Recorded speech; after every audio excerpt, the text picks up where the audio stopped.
Monday morning, and welcome to the Steel Toe Morning Show. I'm Aaron. That's Johnny. Hey, how you doing? Crutches! Fucking crutches. Where's crutches? Get me crutch. I can't think about you now without hearing Kevin Brennan Scream crutches. Where's crutches? I need crutches. What does that guy have? MS or something? I can't. Every time I think about Monday's coming up. Who's my crutches? Who am I working with tomorrow? I'm working with crutches. I love Kevin Brennan. I did. It's been a very busy weekend. Yeah, you've been around for Steel Toe. Yeah, I was on Misery Loves Company with good friend Bob Levy and Kevin Brennan, and I was. It was funny. I was on there to talk about Chad losing his mind. Okay. And then it just kind of turned into just a really fun show. All right. And then it turned into Chad trying to get back onto his own show, only to have me go, fuck him, he's an idiot. And then Kevin going, you're right, he's an idiot. We're not going to let him on. I cucked somebody on their own show. It was great. So that's got to bother him. Bother him? Oh, God, just go back and read his tweets for the last about 3 days. I believe it's the same variation of the same tweet, just hundreds of times over. It was really fun. April kind of adjusted and figured out how YouTube works and how the internet works. And now she's just like screenshotting tweets and going, what? She'll show you and be like, he said this already. So now, the more he does, so now if he's not going to get clips played of himself, it's kind of weird. He's driven himself nuts with us ripping on him, right? And now with us not ripping on him anymore, it's going to drive him more nuts. Because now it's just him alone with his thoughts. Right, it's him alone with his thoughts, and okay, let's say every person on his Patreon, is a fan of Chad, right? And is watching everything he does. It's 85 people. Oh, I put up numbers like that. Right. So I put up numbers better than that. Better than that. So you're talking on Twitch, for God's sake. Well, we're dual streaming this week. Oh, dual streaming Twitch and YouTube. Yeah. So working on my exit strategy. You've put a guy in just a really shitty no-win situation. Mm-hmm. And that no-win situation is either these people make fun of you a bunch and you lose your mind, or you've already lost your mind and they go, well, might as well just leave him there, losing his mind. And he goes, well, why aren't you talking about me? Why aren't you? I mean, could we really do a better job of mocking you than you're doing of mocking yourself? At what point is it a diminishing returns? He didn't realize there was actually something he was getting out of this. It was attention. Right. And then he's like, well, wait a minute. I just wanted you to stop ripping on it. What? Yeah. Where'd you go? Yeah, and then it's like you had this thing. You didn't realize what a good thing you had, and then you had to go and fuck it up. You poor guy. Total the Nutless Wonder Boy says, good morning, Johnny, looking good for a cripple. I don't know if that's a compliment or just I don't know. I guess it's a compliment in the sense he is saying I'm looking good, but how low is the cripple bar? How many good-looking cripples do you know? Yeah, where do we rate? Well, I don't know. Name me a good-looking cripple. Go. Rick, what's his name from Game of Thrones? God, I can't remember that dude. I don't know any cripples from Game of Thrones. The one who played the short guy. Wait a minute. Peter Dinklage? Yeah. He's not a cripple. He's just a little person. That's a handicap.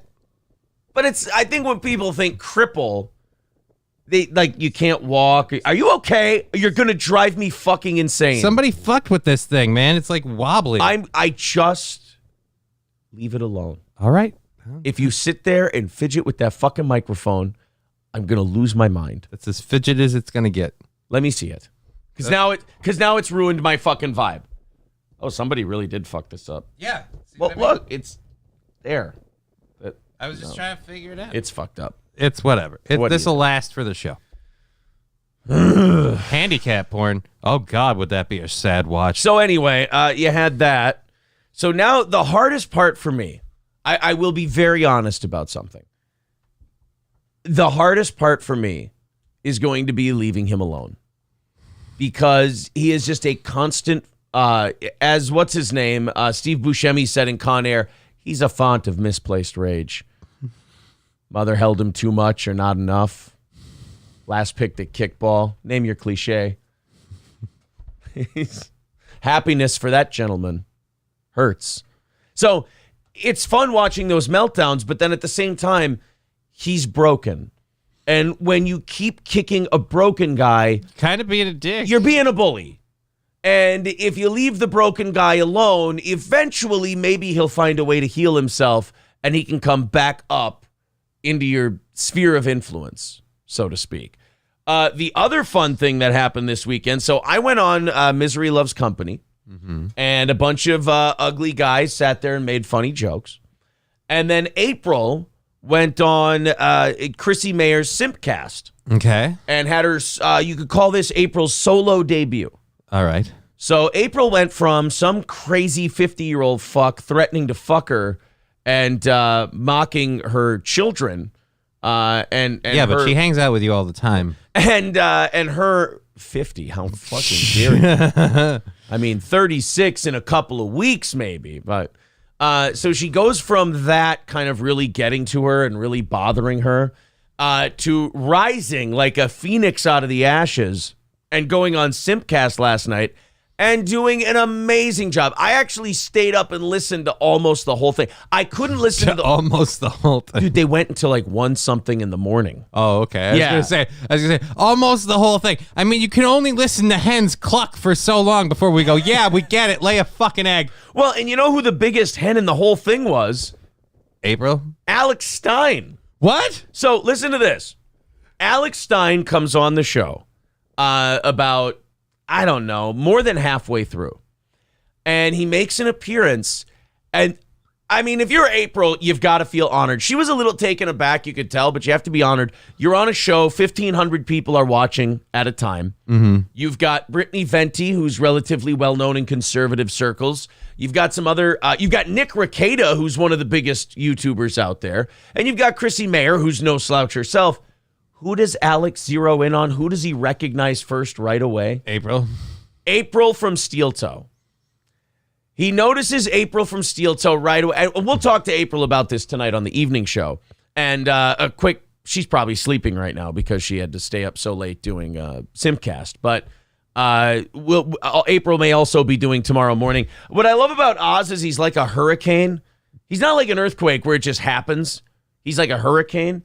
And predict its trajectory slightly? You can predict its trajectory. Oz is already texting me yesterday about the snow that's coming tonight and tomorrow. And how that's and about how he's not going to be able to. And I'm not making fun of him. I mean, the guy had a stroke. He's got health problems. And it's a drive. Like, I get it. It's a hike, yeah. And so he may not be coming in tomorrow, so April may be filling in.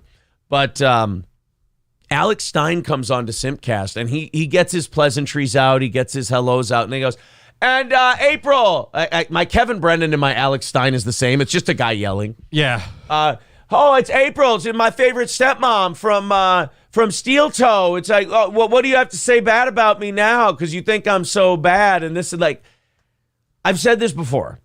We've made fun of Alex a handful of times. Yeah. We've made fun of a couple of his videos. And then we made fun of the fact that he went on Bubba's show and was kind of being a dick. And whining. He couldn't take a joke. He was whining a little bit about the fact that we busted his balls about stuff. But he goes on Simpcast and he tries to kind of like alpha April and kind of steamroll April. Right. And April, like, you know that scene in the 300 where they first crash into the Spartans' guard? And they're pushing him back and all of a sudden they stop. And then all of a sudden, boom, it just stops and like the lines solidify. It was that. Like, here comes Alex. Tour de force, ball of energy. You got to give Alex that. He is a ball of energy, boy. And he just comes in, boom, crashes in. You see April's sandal in the sand, and it goes back, and then all of a sudden, boom, right there, she holds firm. And she's like, Alex, look, we've said a lot of nice things about you. We made fun of a couple of videos. And he's like, you said that I would be done by now, and I've had a few things go viral since then. It's like, who cares? Who gives a shit? Do you know how many times people have put an expiration date on what we're doing here? You know when the first one was? When we came on August of 2014, they said we'd be done by Christmas. Yeah. So about 8 or 9 years now I'm past my expiration date. I'm a very sour. We get a new one every time we pass it. Like after, Predicting the end of this show is like when those Christian preachers predict the end of the world, you know? Like, it's always around the corner. Christmas 2014. Well, it wasn't then. April of 2016. Well, we passed that one. November of 2020. Missed that one.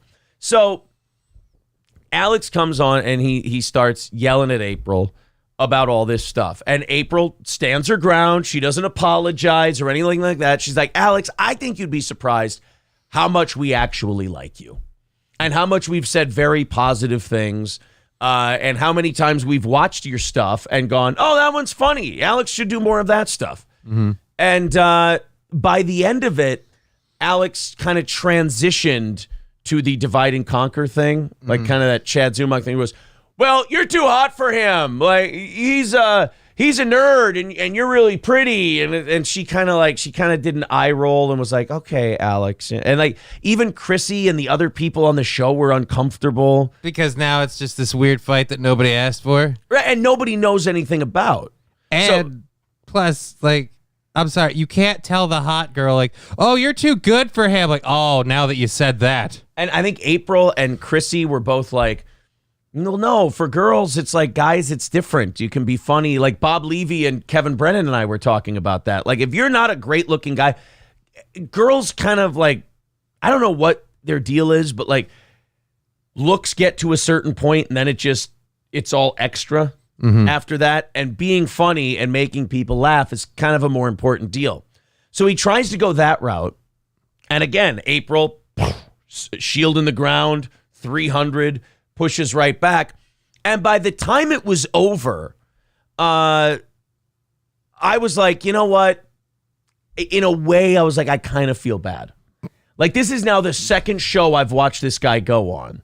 And I come up, and it drives him. It kind of ruins his performance because he's too focused on it. It ruins his performance. I watched him with Danny Polachuk and Royce and Mersch on Danny Polachuk's show about the female dating strategy podcast. And it's funny because I was going to write in the chat, I was going to go, Alex, you were really good on that show. I enjoyed it. I laughed quite a bit, you know. Because once I'm done ripping on something, I've just moved on with the rest of my day. Yeah. You know, you forget sometimes when you're doing this that there's a human being. Like, you're just like, oh, you're fodder. You're for public consumption. That's kind of how I feel about myself, too. Yeah, but if you're putting yourself on the internet, you kind of have to have that opinion. Like, people, like, surprise, people on the internet are going to rip on you. Woo. Right. There's a new one. So afterwards, I'm like, you know what? I'm going to reach out to Alex. You know? Because I'm not here to, you know, make the guy feel shitty about himself. I'm here to make some jokes about some videos he did. Right. You know, I don't want this guy going on shows. Have you guys ever heard of Steel Toe? That guy's a piece of shit. I'm like, actually, I don't know. We could use that advertisement. It's like I don't know. publicity. April being on Simpcast has us closing in on 7,000 now. So I think we're doing okay. We're doing pretty good. Yeah, but then they're going to be disappointed because everyone that was watching Simcast is like, oh, I'm going to go check out that chick on this show. And she comes over here, they find me, and they go, wait a minute, what happened? You don't think that I find that to be the funniest part of this entire thing? It's hilarious to me. Andy Kaufman would love it. He's like, oh, that's a good one. So the Alex Stein thing, I then write him last night before I go to bed. I'm like, look, man, I'm not in this game to fucking, you know, damage your soul. You know, and also, you're not one of our guys that we target on a regular basis. We mocked you on one or two things. We have, when he followed that woman around that convention. That's the only one I could think of the most. And then the Las Vegas, and I don't know how much we shit on him, really, but when he did the town hall meeting at Las Vegas, and they knew who he was, and they just kind of looked at their watches and waited for him to be done, and they went, well, this is kind of your gimmick, this is your shtick, so thank you, can you please leave now? And we were just like, okay, well, if they know who you are and they're just waiting you out, then it's not really that much fun. Yeah, there's no point here. You didn't. Yeah. The fun part is watching you go crazy and them going, what the fuck is going on here? And them not knowing that's part of the funny part of all the city council meetings is them being totally caught off guard. When they see you coming, I don't know. For me personally, it's just like, if it's like the Tom Green show. If they all know, or Borat, Yeah. if we all know that this is a character in a bit, it doesn't work now. it's not as fun. So I wrote to Alex and I'm like, look, why don't you come on the show? We'll straighten everything out.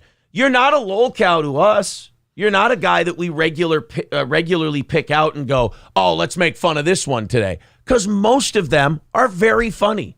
Most of them are really good. And some of them are just downright ballsy. Like when he went to that drag queen story hour, and there were people like LGBT protesters, and two of them had like semi-automatic rifles. Oh, God. And he's walking right up to him going, what are you guys doing here? This guy's scary. Look, he's got guns. And I was like, what a dick. I love that.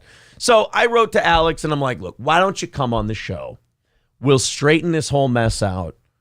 We'll let you know that it's nothing personal. It's not a big deal. You can relax. You don't have to worry. And I said, April will be there. So there'll be at least one person there you don't despise. And he liked that. So Alex is going to come on Friday. And okay. Alex asked if he could come on Friday. After I said, hey, pick a day whenever you want. He's like, do you do a Friday show? I'm like, yeah, come aboard Friday, 10 o'clock Central. We'll send you a link. You come on the show. So now you should have picked a day. You should have got him in on a Wednesday. No, I think Friday's the best day. What? You don't think a little three-way call action would be fun? You, Corey, him? Like, it'd be great. No, I don't know if Corey's the energy you want when you're trying to squash something and settle it. Why would you say that? He's awesome. I need crutches. Where's crutches? Well, yeah, I mean, I am blonde, but I have different parts. I want a drop of my tits aren't as nice as hers either. I want a drop of Kevin Brennan shouting crutches. Crutches? That's okay. what I absolutely want one of those. All right, so let's go to the chat, and then we got the rest of the show coming. As far as the Minnesota Vikings go, look, the Lions are becoming a nice little team. Mm-hmm. We had a bunch of injuries. Our defense played like shit. Kirk Cousins and Justin Jefferson were lights out. You couldn't have played better. But hey, that's the NFL. You win some, you lose some. I will say the Vikings are probably out of it for the first seed. We're not going to get the first seed. Probably the second, although now San Francisco is only one game behind us, and they can't seem to lose to anybody. So we'll see. Either way, it looks like a home game in the first round, and then whether or not we're on the road or at home in the second round depends on if we can close this thing out. We've got 4 games left, I think. We've got Indianapolis, the Giants, the Packers, and the Bears. Those are the 4 we have left. We'll see. Tough loss. Sucked. What do you do? But a great weekend, nonetheless. And also, Nick Rekieta was on the show with Alex and April and everybody else. Yeah, I believe you'd mentioned that, but continue. But Nick Rekieta from Minnesota as well, lives in Minnesota, agreed to do this show and agreed to do it in person. Nick Rekieta, very cool guy. There was a weird vibe between him and Alex Stein last night also. Like, Alex came in kind of hostile to Nick Rekieta, and then he asked Nick some odd question during the show. It was just like Alex got in there, and he was just a house on fire. Like, he came in, and he was going to settle all the scores, and he was going to, I don't know. It's like you were watching a guy defend himself from something that wasn't coming at him, I think. Yeah. Okay. But I don't know, maybe and I'm just spitballing here. Maybe it's just Alex and he sucks. And see, you know what? I don't want Alex to think like, oh, I suck. Oh. I don't this is the weirdest part of this whole beef. Like, usually if people are like, oh, that guy hates me, I don't know why he hates me. I'm like, yes, I do. And I'll explain exactly why. I do think you're bad, and I'll tell you exactly why, and I don't want the stupid fuck on my show. Like, Like so we're not sending an invite to old Chatsky. No, I don't think the homeless, we call him the homeless guy now. Oh. I don't think the homeless guy is going to be on the show anytime soon. So, but with Alex, it's so weird because it is one of those talk show host moments where everybody's fodder. Mm-hmm. Everybody's just an item for you to discuss. And it's kind of a compliment in that I kind of look at Alex as like this figure who's so big that he's just my estimation was he's used to being criticized. He can handle a hit. He's used to, he's used to people wanting him dead. He's used to people showing up and protesting and thinking he's the worst guy in the world. So I figure, he's not going to begrudge a guy going, hey, I like 90% of this stuff the guy does, but who wants to hear me saying nice things? Here's me shitting on him for something I thought was stupid. I mean, we did go pretty hard at him at the one where he followed the lady around, but that video was super cringe. We went hard because our position was, you're kind of harassing that lady. Yeah. And she's doing her job. She's just covering a thing. She may be a lefty and she might be insufferable, but she's just a journalist there doing her job. And your bit kind of just kept repeating itself after it was very quickly like, oh, we've seen this. But my goal, my message in that criticism was not fuck Alex Stein, Alex sucks. Mine was. I get that. My message was, I actually like most of what Alex does. I actually enjoy Alex's work, but here's something I didn't like, and this is such a rare thing for me that I'd like to share it with you on the show. Who wants to watch me watch an Alex Stein bit and go, good work. Wow, this guy's so fucking great. I love him. He's on it. That won't get edited. Who wants to watch me do that? Yeah, it will. And then put that up as a clip. So we're going to have him on Friday, and we're going to get this whole thing under control. It's not Steel Till he has a problem with. It's crutches. It's crutches. Crutches. Bring me crutches. And Alex Stein. We'll figure this out. I always give Kevin this accent he doesn't have, too. Gray Idol says, once Alex left, Nick Rekieta started talking more. Nick always goes silent when Alex is on. Alex has some kind of problem with Nick Rekieta. I don't know what it is. I don't follow all these beefs. I got enough time following my own beefs. I don't know who else has beefs all over the place. BITW Awesome says it's just the glasses and it's fine. But to make it better, either Aaron gets contacts or April gets glasses. Oh, that'd be April getting glasses. Trust me, the other way would weird you out. You don't like me without glasses on? It's Is it the forehead wrinkles? It's not even the forehead wrinkles. I'm so used to the glasses, them not being there feels odd. Yeah, my forehead's way too big to not have glasses. Yeah, I keep those bad boys on so it can frame out the rest of my face. There you go. Brittany Martini says, I still like Alex. Might check out when debates Hunter Avalon. I don't know who that is. $9.99. David Chandler says, next Aaron will reconcile Israel and Palestine. Yeah, I got some tricks up my sleeve. Believe you me. I got some things. Called eviction notices. Well, I mean... we won't say for who. I was going to say, in Israel, they're the ones who hand out the eviction notices. Well, with we got tanks Kanye and missiles. for this job. The Traffic and African says, I don't think this nervous rambling is going to convince him, Aaron. Nervous rambling? I'm trying to tell the guy to relax and that it's going to be okay. It's all right. I don't want to hurt the guy's feelings.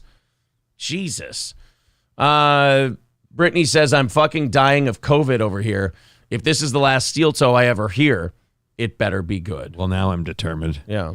To fuck it all up. Yeah. And nose in the ground. Just finish her off. Mm-hmm. I Go Fast says, they are two Jews just being Jewy.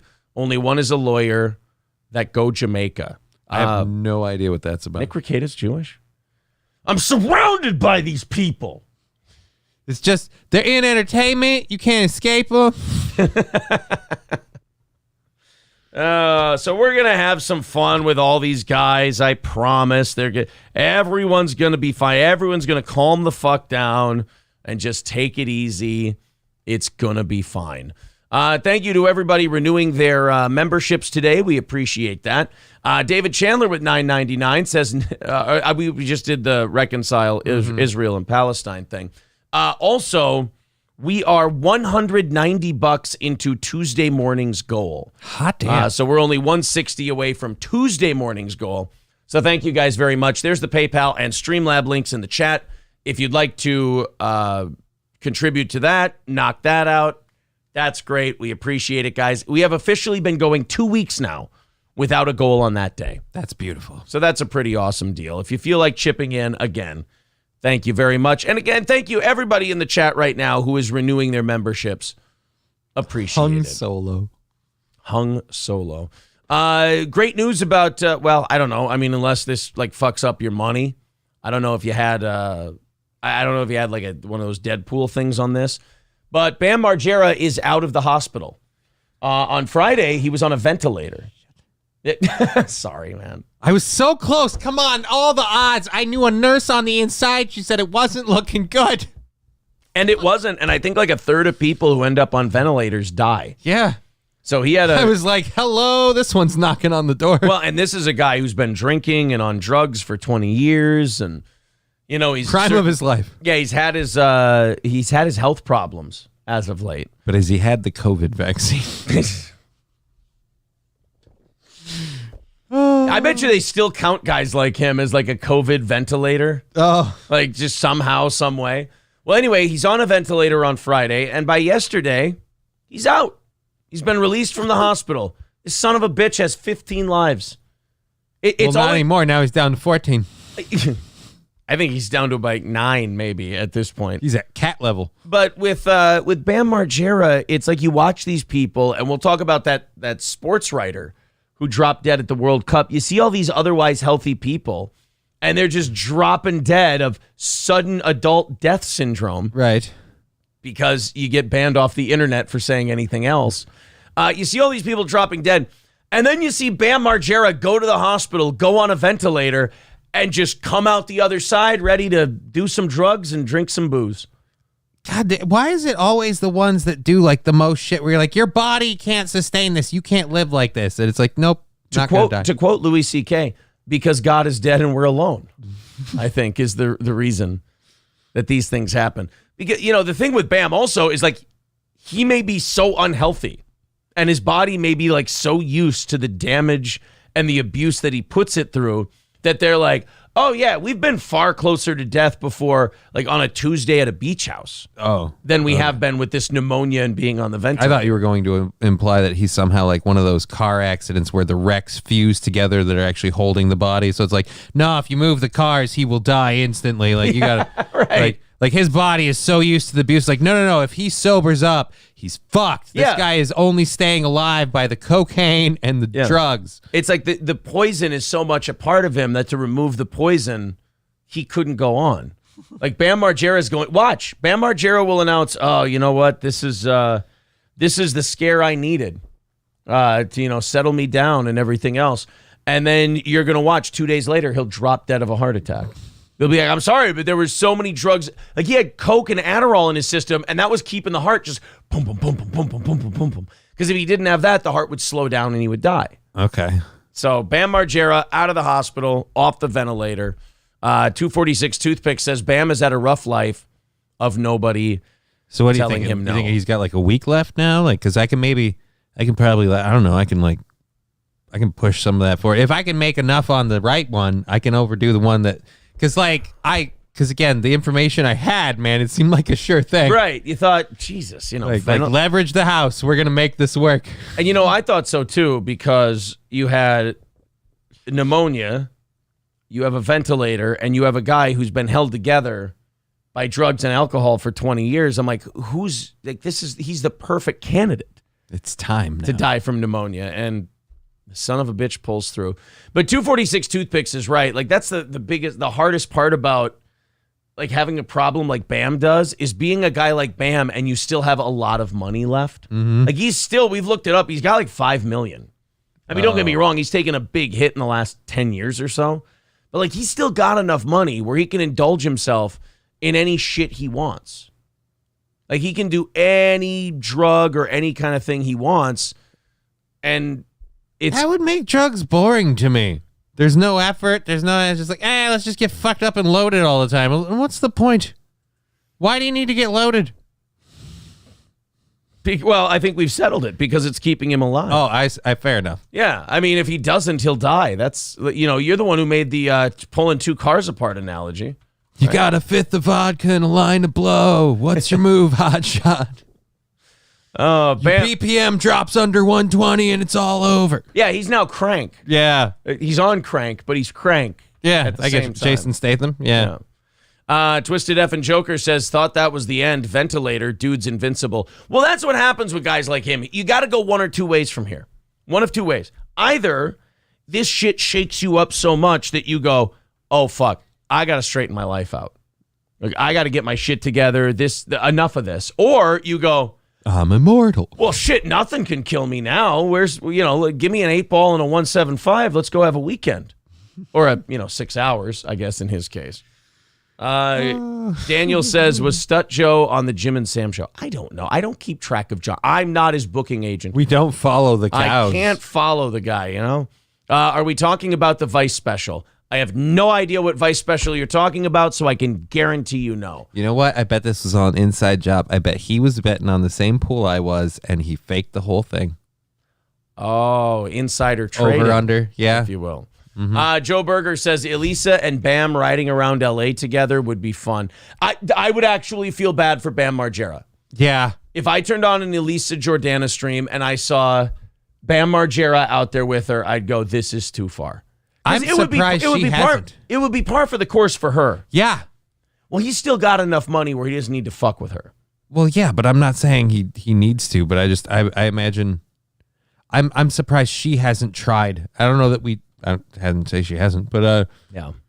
I would imagine that one he looks like a prime target for her. Just like Kurt Gustafson says if he does go sober, the collective hangover will kill him.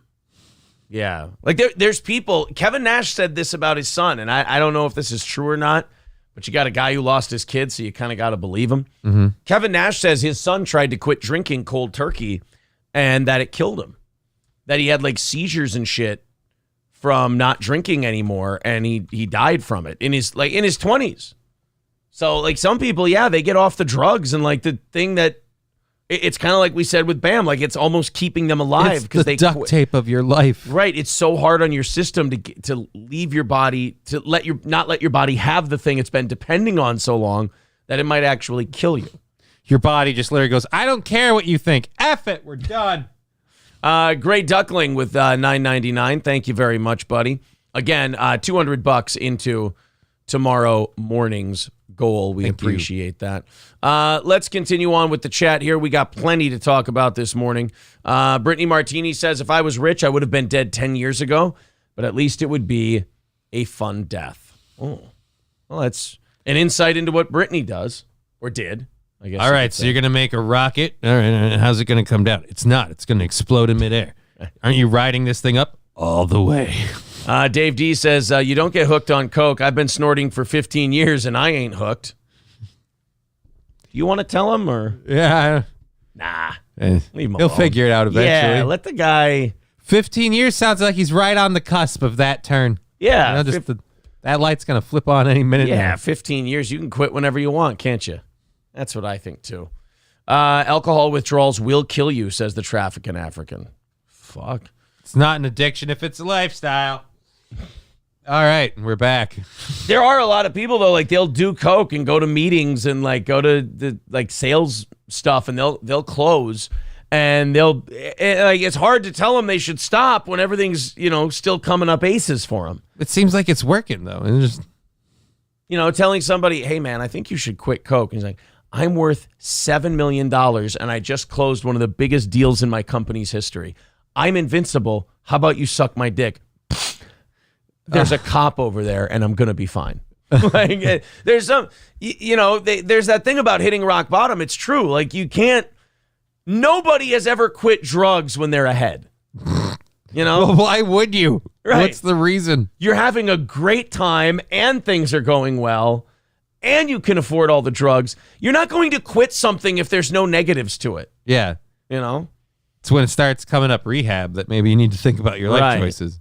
And it's mostly when that happens, like by the time that part happens, you're so addicted you can't get out of there anyway. Like by the time you can quit, you're enjoying yourself way too much and doing great, so you're not going to quit. And by the time it is time to quit, you're so hopelessly addicted you can't. It's almost like they're dangerous. Just a thought. Toe the Nutless Wonder Boy says, at least the ones they prescribe are safe. Right. Tell Heath Oh, I'm sorry. I apologize. Shit. No, that's okay. Well, that was a rare thing. I mean, name one other person. They print. Oh, shit. Michael J. Oh, fuck. All right. Well, look. 3. All right. There's 3. I'm sure the rest of them, everyone's totally fine. The VAT. Oh, I love YouTube. YouTube's a great place. Have I told you guys that medical misinformation is a terrible thing that's ripping this country apart at its foundation? Did we ever find out if the doctors were, related or anything unique about them that maybe we could I don't know. I have no idea. I can't figure. I mean, I'm not a scientist. Are you? They all play poker at the same place? I don't know. Toe the Nutless Wonder Boys. They all meet at the same temple. What? Temple of Doom, the movie. Yeah. That's what I meant. Why are you calling out the Muslims like that? Yeah, exactly. And the Raelians. Scientology, you bastard. All right, look, I ain't trying to get sued. Toe the Nutless Wonder Boy says it's like me and speeding. I stopped speeding. I decided not to speed and almost died in a car accident. Now I go 100 everywhere. Exactly. Right, so somebody's children die instead of you. Hey, man, but they make a great hood ornament. That guy's a thinking. You think one of those hula girls on the dashboard dances. How about a 3-year-old with no bone structure? How about a broken spined 3-year-old? Boy, those things jiggle. You ever seen a toddler bobblehead? Man, that moves traffic. Papa Dan says, people say I have a drinking problem, but it's only a problem when I don't have a drink. Well, enjoy jail. Don Lemonade says that was one of the reasonings for liquor stores staying open during COVID. A lot of soaks would have died in withdrawal. Yeah, I think the reason they kept the liquor stores open during COVID is they didn't want a revolution in the streets. Because people would tolerate, we're going to close this for 2 weeks. But if you close the liquor stores for 2 weeks, people are like, you're going to make me stay in my house with people I might hate. And we don't have any booze to kind of salve this thing. You realize I went to work 5 days a week to escape this shit. That's only reason I haven't retired. He should have been out of the game years ago, but he can't quit because he hates his wife. Oh. She's the one who comes to the company parties and gets plastered and calls him a retard. So, yes, I think... Sorry, Tom Brady. He has a thing. I think the reason that they kept the liquor stores open during COVID, maybe for the withdrawals, but I think it was more because they knew that that's the one that would have made people... Who do you think would have been leading the revolution, though? I ain't had a drink in 5 days. I'm going to murder y'all. Hillary Clinton? Yeah. That's odd. I think she'd be fine, but... Drugs have never harmed anyone. You be nice to drugs, Stevie J. You're going to be fine, buddy. Trafficking African says Coke hasn't been worth doing in over a decade. Well, now they're putting fentanyl and shit in it. It's like it's not even fun anymore. Yeah, dude. That's why marijuana is bad enough where thank God it's finally more legalized everywhere, so you don't have to worry about stuff being laced or whatever. But when you're doing things like Coke and stuff, it's a pile of powder. How do you tell white dust from white dust? Yeah, well, that's just it. Unless you've got an at-home testing kit. And honestly, people say that they're like, test your drugs. It's like if somebody was at a party and he comes out bringing a chemistry kit, and testing shit, it's like, well, this is no fun. The only fucking with a condom. The only time I go to a party and I bust out a little black case full of liquids is when I bring my little mini bar out and I'm like, I'll make shots for people. And it's like, hey, it's cool for 5 minutes before you realize you can't do more than 2 people. Yeah, you're like the guy bringing a guitar to a bonfire. Yeah, and then it's lame the rest of the night. But I mean, if you're doing that with a chemistry set, you're just lame. That's all you have. It's like if you bring a karaoke machine to someone else's party. It's like, all right, get the fuck out. Might as well just wear a jacket that says, I used to be the hall monitor when you bust something like that up. Why do I podcast? My womb is so polluted. 246 Toothpick says people want their liquor and lottery tickets and Funyuns. The nation would have rioted if they shut down the liquor stores. Stevie J says Aaron doesn't have a drinking problem. He drinks just fine. Yeah, Not really. He only goes about 2 deep. Right. It's perfect. It's perfect. Have you seen how long you get hungover from that? A couple days. Yeah, dude. It's weird. It's kind of a nightmare. I'm starting to think you do hangovers for people, kind of like you're like Jesus in a way, like you're on the cross for all of us. It's like the Corsican brothers. Yeah. I feel the other one's pain. Yeah. Yeah. Because seriously, man, half a bottle of Jameson and I'm like, I don't even need water. But isn't that kind of because you feel like shit all the time? Maybe. I never thought of it that way. Wow. It's kind of like being old. Glass half full of crap. All right. Yeah, people are like, why don't old people get hangovers? Because they're in shitty They're in condition general constantly. Pain. They just feel like crap. It's Tuesday. I was thinking yesterday we were watching football and I'm watching Kirk Cousins take hits every time he throws. And I started thinking about Brett Favre. And I'm just like, what kind of bag of shit does Brett Favre feel like every day when he wakes up? From like all the hits he's taken over the years. Oh, those knees and shoulders have got to be just screaming. I was telling April, here's Brett Favre sleeping. And here's what happens when Brett Favre wakes up. It's just this, ready? Ow! Fuck my ass! And then you got to just shove a syringe full of something right into your neck. And you're like, oh, if I give this 6 minutes, I can get out of bed. So I can get to the Advil. So then I can get to my, prescription painkillers. And then I can maybe make it to my car to go somewhere today. Getting ready to go to bed. Better prep that ketamine IV. It's what's going to hold me over while I sleep. You're just sitting there. You wake up in the morning and you probably had a nice dream. Like you're in the prime of your career. Or even before that, you're a kid. And then you wake up and you go, oh, shit, that's right. I'm 50 years old and I'm a cripple. Like I have to, I'm just walking like, oh, God, every step hurts. But that's why old people don't get hangovers. They feel like shit all the time. So what's the difference if you throw a headache on top of that? Exactly. This conversation is why I'll never need a note. Right. So like that's why you feel like, oh, I could drink half a bottle of Jameson and I'm fine the next day. It's because your condition is generally like you probably have aches and pains that you would usually get with a hangover, but you just associate it to normal everyday aches and pains. That's entirely possible. I just know that for a brief period of time while I'm on the Jameson, man, I almost walk decently. And that's the worst part is like, it seems like the drugs and liquor are helping. Shit. Well, just because you can ignore the pain and you can ignore the things you can't do because you're full of booze. You're not the Benjamin Button of drinking. Like you drink Don't and crush my dreams your here. body gets better. You can ignore it easier when you've got the drink. Speaking of drinking, I decided I would take April on a nice little date. She needed it. She deserved it. Okay. So I thought I would take her out to comedy and karaoke on Saturday night. And I'm like, you know what? I got my start at Benton Station in Sauk Rapids. Why don't we go to a comedy show and then they have karaoke afterwards? And April goes, do you want to check who's playing? And I'm like, it doesn't matter. It's not a big deal. I don't need to check. No, really? Didn't feel the need to check? No, I didn't feel the need to check. Okay. I have a feeling you know where this is going. Mm-hmm. So I get there. And there's not many cars in the parking lot. I'm like, man, it's going to be kind of a dead comedy show. And then I go to the back room where they have comedy, and there are cornhole boards and pool tables all over. And I'm like, I don't think they're doing a comedy show tonight. So I talk to the bartender. I'm like, hey, when did you guys stop doing comedy? And he looks at me and says, about 3 years ago. I did not know that they don't do comedy there anymore. Then to add, so April is like, wow, this was a fucking bustaroo.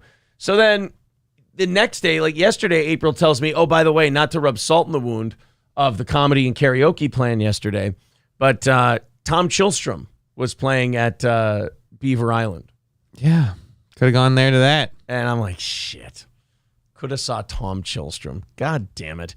Well, it doesn't matter because if I go to Beaver Island, like, first of all, that place is now, they're not selling, their liquor store model failed.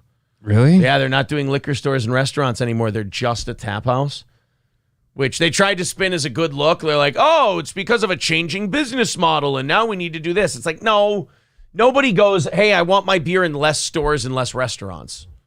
I would really love for that to happen. You have to be losing money in order for you to stop doing that. So between me making fun of them for that and one of the owners there hating my guts and thus me hating him back, and by the way, doesn't like me because when I was in St. Cloud, he didn't like my politics. And I'm like, of all the people to hate for their politics, I feel like I'd be pretty low on the list. Like, they're like, hey, what's your political convictions? And I'd go, this, and that. And they'd go, well, I can prove this wrong. I'd be like, all right, well, fuck that one. I don't believe in it anymore. What's your political convictions? Don't really have any. I'm kind of open to persuasion. Yeah. I mean, unless what you're, telling me sounds a little gay, then no thanks. But so if I go to that place, I'm worried that I'm going to end up with spit in my beer, shit like that. So I don't know. Scarface says the guy bringing a guitar to a bonfire needs to be thrown in the fire.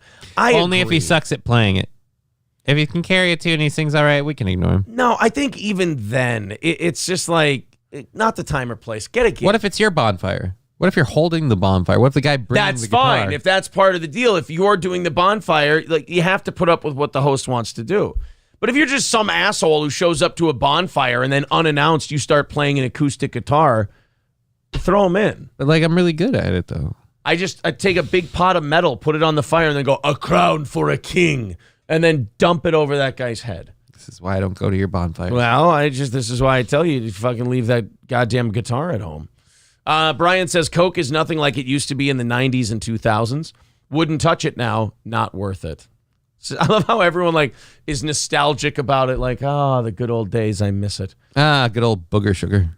The Trafficking African says, if you buy the ounce right off the kilo, you can trust your boogie shuggy. Oh, that's way to make a dangerous party drug sound fun. Boogie shuggy. Look, I only buy it right off the brick.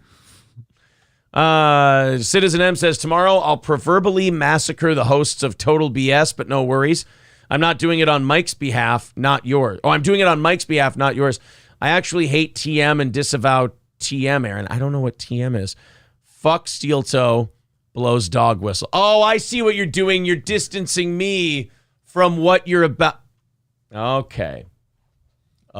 Look, those Total BS guys, people were like, oh, they're fucking stupid. They're like a YouTube channel that has like 250 subscribers. And I'm like, guys, I think we can leave them alone. I think we don't need to worry about it. Yeah. It's kind of like when you watch Chad Breakdown. You're like, guys, I think this is the point where we can leave this. Okay. Was Anakin taunting Obi-Wan after he cut his legs off and let him roast in the fire? Yeah, but Obi-Wan knew he'd won, so he goes, you know what? Fuck it. I'm going to walk away. Only to repeat that mistake then 10 years later when he again has him fucking killed and he decides, you know what? I think the kid's finally learned his lesson. I'm going to walk away from him one more time. I could end this whole Empire nonsense for the second time by just taking my lightsaber and driving it through his skull. But you know what? I think the kid's going to be okay this time. Yeah, we'll just let it be. I had such high hopes for that Obi-Wan Kenobi show. And then it ends the way it did. And you're like, basically all that series did was turn Obi-Wan into the bad guy of the Star Wars franchise. Because he repeatedly had a chance to stop everything from happening. Every death after the lava planet thing is on you. And then certainly Alderaan and all that, 1,000% on you, because you had a second chance to kill this motherfucker, and you went, he'll be okay. Obi-Wan really is. They were theorizing that Obi-Wan's gay during that whole thing, and I think I agree. Like, Obi-Wan's gay because he is kind of like a chick where he always thinks he can fix him. And, like, it always leads to his detriment. But I can lead him back from the dark side of the Force. You can't. You're not going to be able to. Just go train his kid and hope for the best. And then fight him a third time, and as opposed to beating him, just be like, and I give up. Yeah, not only did you not kill him the third time, you could have kept fighting, and you just let him kill you. Because you saw his son getting away, and you're like, I know what'll really hold him up if he wins. Not only that, like, do we really have to be that scared of Vader at this point? Like, this old man who hadn't, used his lightsaber in decades, like 20 years. We're probably 20 years past the events of Obi-Wan Kenobi. So now this guy hasn't done shit in 20 years, and the most powerful evil menace in the galaxy is like, I'm having some trouble here, man. He's holding his own. I don't know what to do. And that also kind of ruins the lines, though, because he says, when last we met, I was the student or the pupil or whatever, but now I have become the master. But if the last time you met was 20 years ago, it's like, wow, you really took a while to grow into your own, son. Not only that, to prove that Disney is completely fucking up the canon of Star Wars, you didn't. You guys just met 10 years ago. It wasn't that long ago, and he fucked you up that you buried him in rocks, and he popped up like the Undertaker and then cut your face to pieces. You just forgot about that one? I shouldn't get this mad over these fucking shows. That's the point I'm trying to make here. 246 people are talking about their booze experience in the chat right now. I got to scroll down and catch up, and then we'll move on here. Trafficking African says, I've given up on Disney anything. Marvel is shit. Star Wars is shit. They even fucked up National Geographic. Oh, did they really? They didn't have too far to go either. Yeah, Disney does kind of fuck up everything. I mean, Marvel had the coolest movies, and then after that, they went, let's score some social points. Yeah, and I don't think any of us are impressed. Yeah, Marvel heard the term strike while the iron's hot and went, fuck that, that's gay. Get a bucket of cold water. Yes. We need to dry this sword off. We need to cool his sword down a little bit. Dr. Silverwolf says that was the point. Obi-Wan loved Anakin too much. Don't try to retcon their dog shit. It got terrible, and then we came up with that reasoning. If you would have told me beforehand, like, Obi-Wan actually loved Vader, and that's why. No, it wasn't, oh, Obi-Wan loves Vader, this will happen. It was the shitty, awful thing happened, and then it got retconned into, oh, well, it must be because he loves him too much. Like, you could, like, okay, of Mice and Men. Well, he was always very taken with him as a child. Like, I mean, in the first 3 movies and stuff, he's always like, oh, this kid's pretty impressive. Oh, look at this kid. Right, but like, I'll raise the boy. But in the third movie, I will do what I must. That's what Obi-Wan says. And in the third movie, in fairness to him, he did feel that he'd killed him. Like, that was the end. Yeah, he didn't expect anyone to come pick him up. Right. But in the third one, it was like, he ain't dying. Like, you just cut part of his mask off. Just effing finish it already. Yeah, there you go. Drive it right through his heart. Black Ornament says, honestly, that BS show did throw April under the bus. Look, I'm not gonna watch. I don't need to watch that kind of shit. Like, it's like Chad. If a tree falls in the forest and no one's around to hear it, what does it fucking matter to you? What are you gonna watch it and just make yourself mad?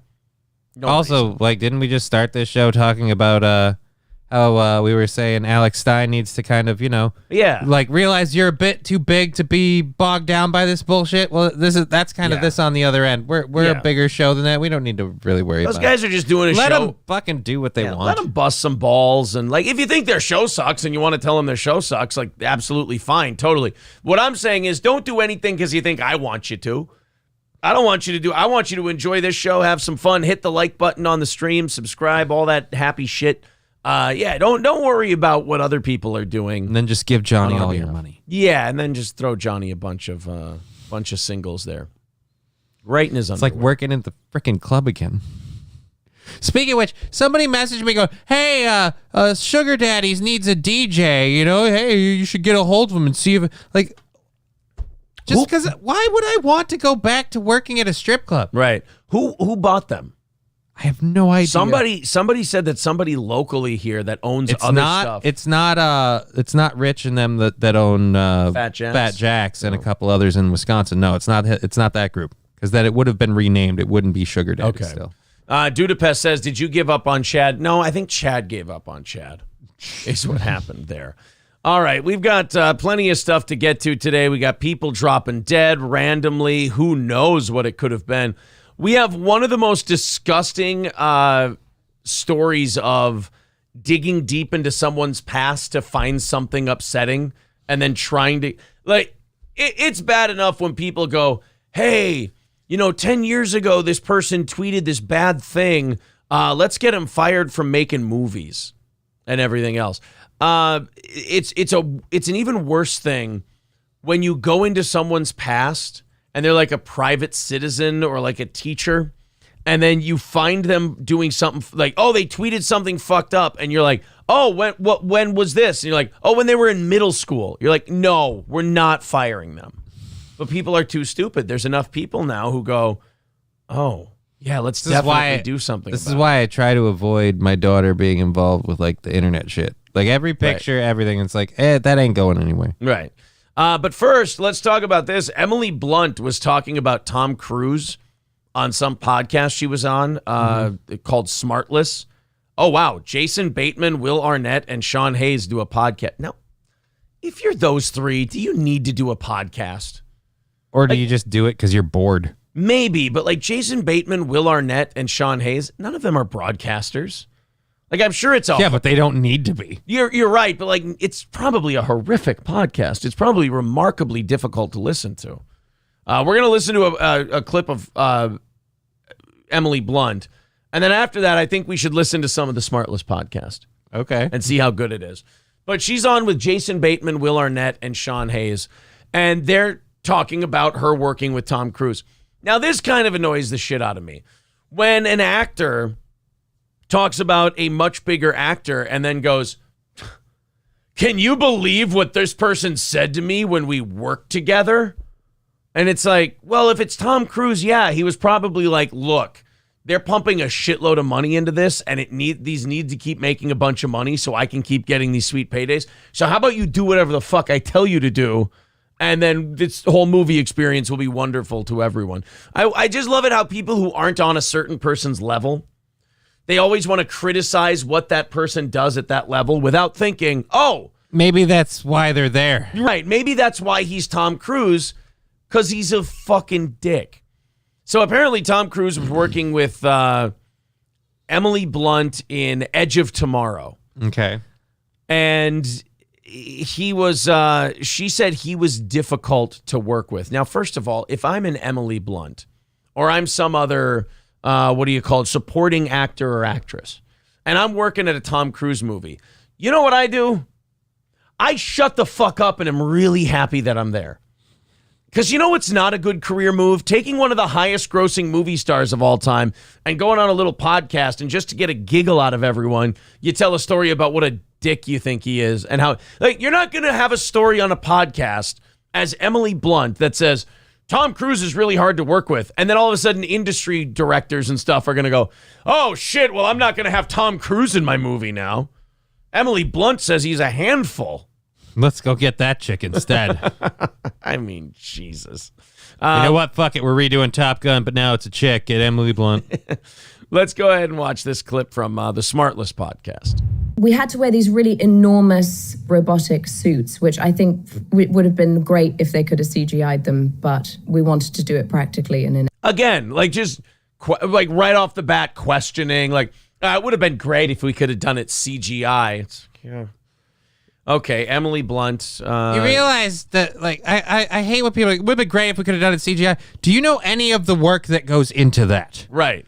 Like, as you're saying, it would have been great as opposed to me doing a little bit more work myself if we could have involved, like, I don't know, 20, 30, 40 people spending weeks on every single scene where you're wearing those. And I don't know if you guys have seen the movie, spoiler alert, they're wearing those fucking robot armor suits a lot. Yeah. So, I mean, every single one of those, I mean, nah, go fuck yourself. I don't remember Edge of Tomorrow. Did that do well? It was okay. Okay.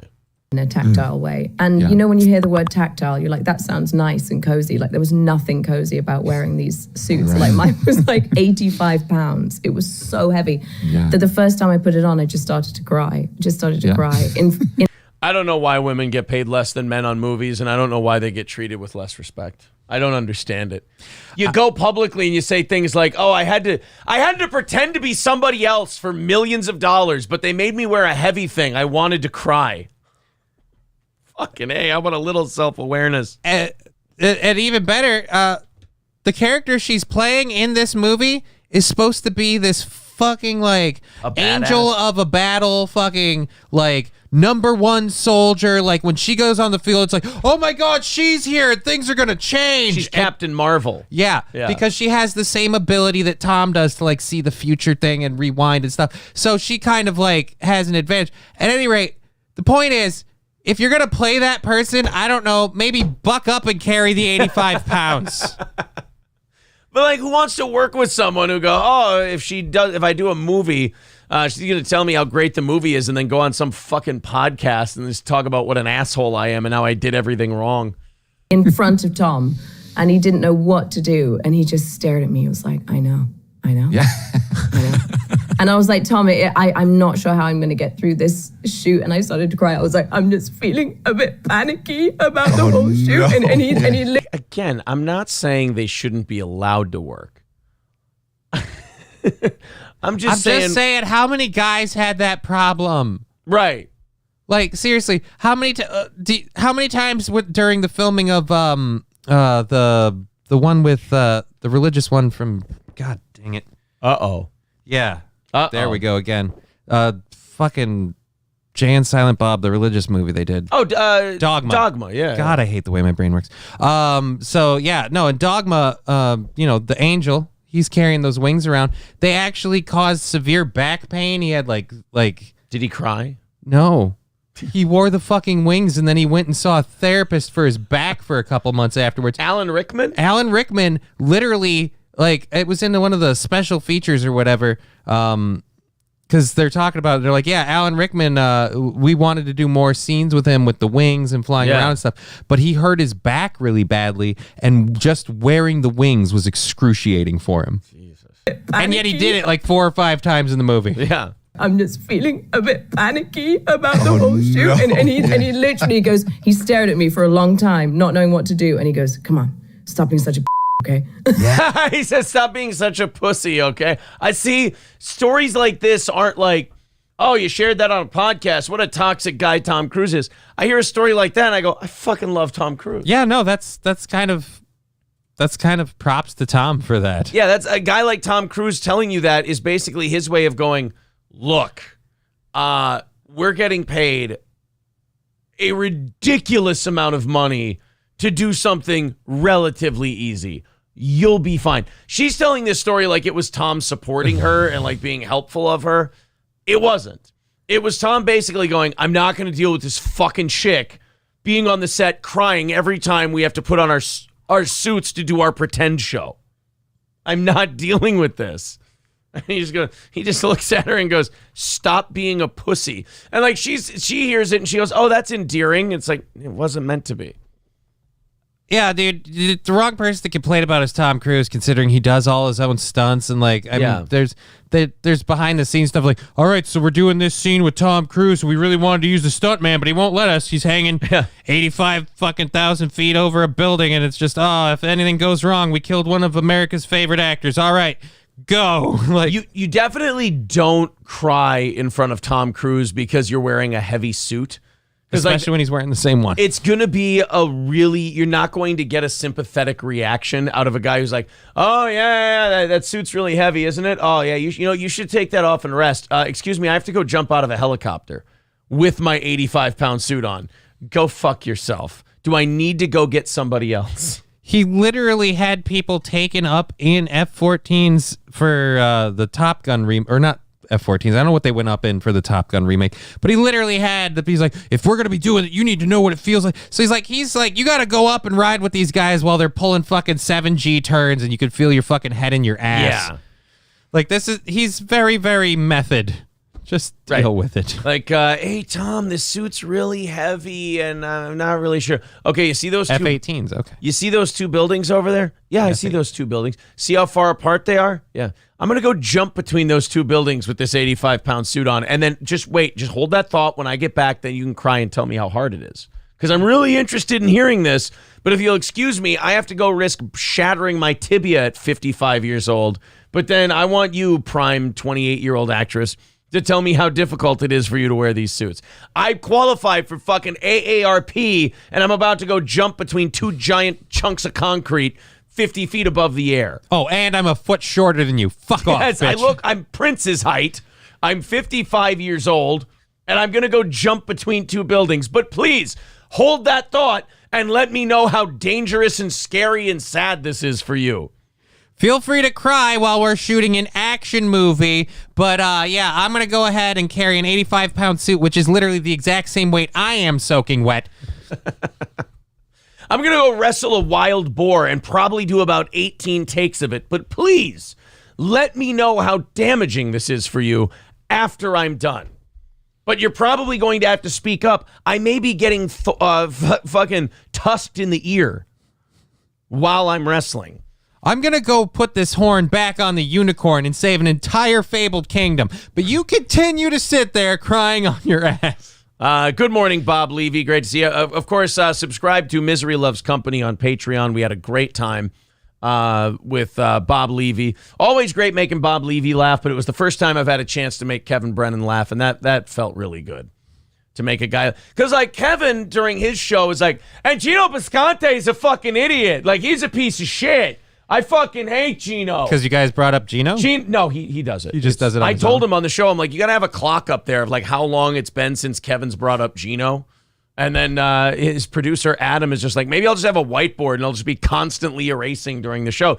But like Kevin will go, and Gino's fucking stupid and Gino's gay and I don't like Gino. And he's He's a fucking moron. And then you make a joke at Kevin and he starts laughing. And you're like, holy shit, he just went from blind rage to like laughing at the thing I said. That feels really good. Did he go back to Gino after that? Because that would be amazing. Oh, of course. Yes. Okay, so he just drop it and then pick it right back up. Great. This is Bob. You make your joke and then he goes, yeah, but anyway, like Gino bought a gay chair. Gino's chair is gay. Like, do you like that? Do you think that's a good... And then he'll put you on the spot. Literally the first fucking thing Kevin Brennan asked me, so Aaron, do you watch In Hot Water? Like, do you watch Gino's show? Do you think it's good? I'm like, God damn it. I'm like, yes, Kevin, I watch it a couple times a week. Oh, see, but only a couple. See, like you can barely admit that you... Like, God damn it. So he was just out for blood from the go. All right. Oh, yeah. He was fun. Beautiful. It was a lot of fun. So go check out Misery Loves Company if you have a chance. All right, let's get to this sports writer. I don't know what I did to my voice over the weekend. This better not be me having drinks on Saturday. And now I'm still paying for it vocally, but because I had drinks on Saturday, I am fine. Yeah, and I was fine on Sunday. You're a fucking gimp. I felt amazing. Yeah. That American sports writer who dropped dead at the World Cup. There's a lot of theories going around about this guy who dropped dead at the World Cup. He's an LGBT sports writer. I don't know why that part matters. I guess maybe because it's in Qatar and they hate gays and all that really stuff. Don't like that. But like, he dropped dead, and people are going, oh, like they don't even realize what they're saying or what they're opening themselves up to, and they don't go the extra mile to analyze what they just said. I've heard so many people now after this guy died, they go, oh man, it just... What is going on with all these healthy people in their prime just dropping dead all of a sudden? It's monkeypox. And you just want to look at them and go, keep going. And they keep digging on this line that you have pulled. What's the common thread between all these people dropping dead? Keep going. Yeah. Oh, maybe he was poisoned by the Qatari government because he's gay. Oh. Dude, it's soccer. If Qatar was going to kill all the gay people covering the soccer tournament, they're not going to have time to run the fucking soccer tournament because it's just going to be a lot of gay people that they got to take care of. So no, it's not that. Would you like to continue? Plus, one of the halftime events was literally a camel pageant. You tell me there's not at least one gay person in that? That and a hooker caning. Those were the two things that they did during the halftime. I missed the good one. Of the soccer game. They caned someone in a stadium, they cut off a clit, and then they judge which camel's the most fuckable. That's how halftime goes at these soccer games. So this guy, his name is Grant Wall. I was going to say George. Grant Wall was an LGBT sports writer covering soccer, so at least he's on brand. You know, yesterday Loves the balls.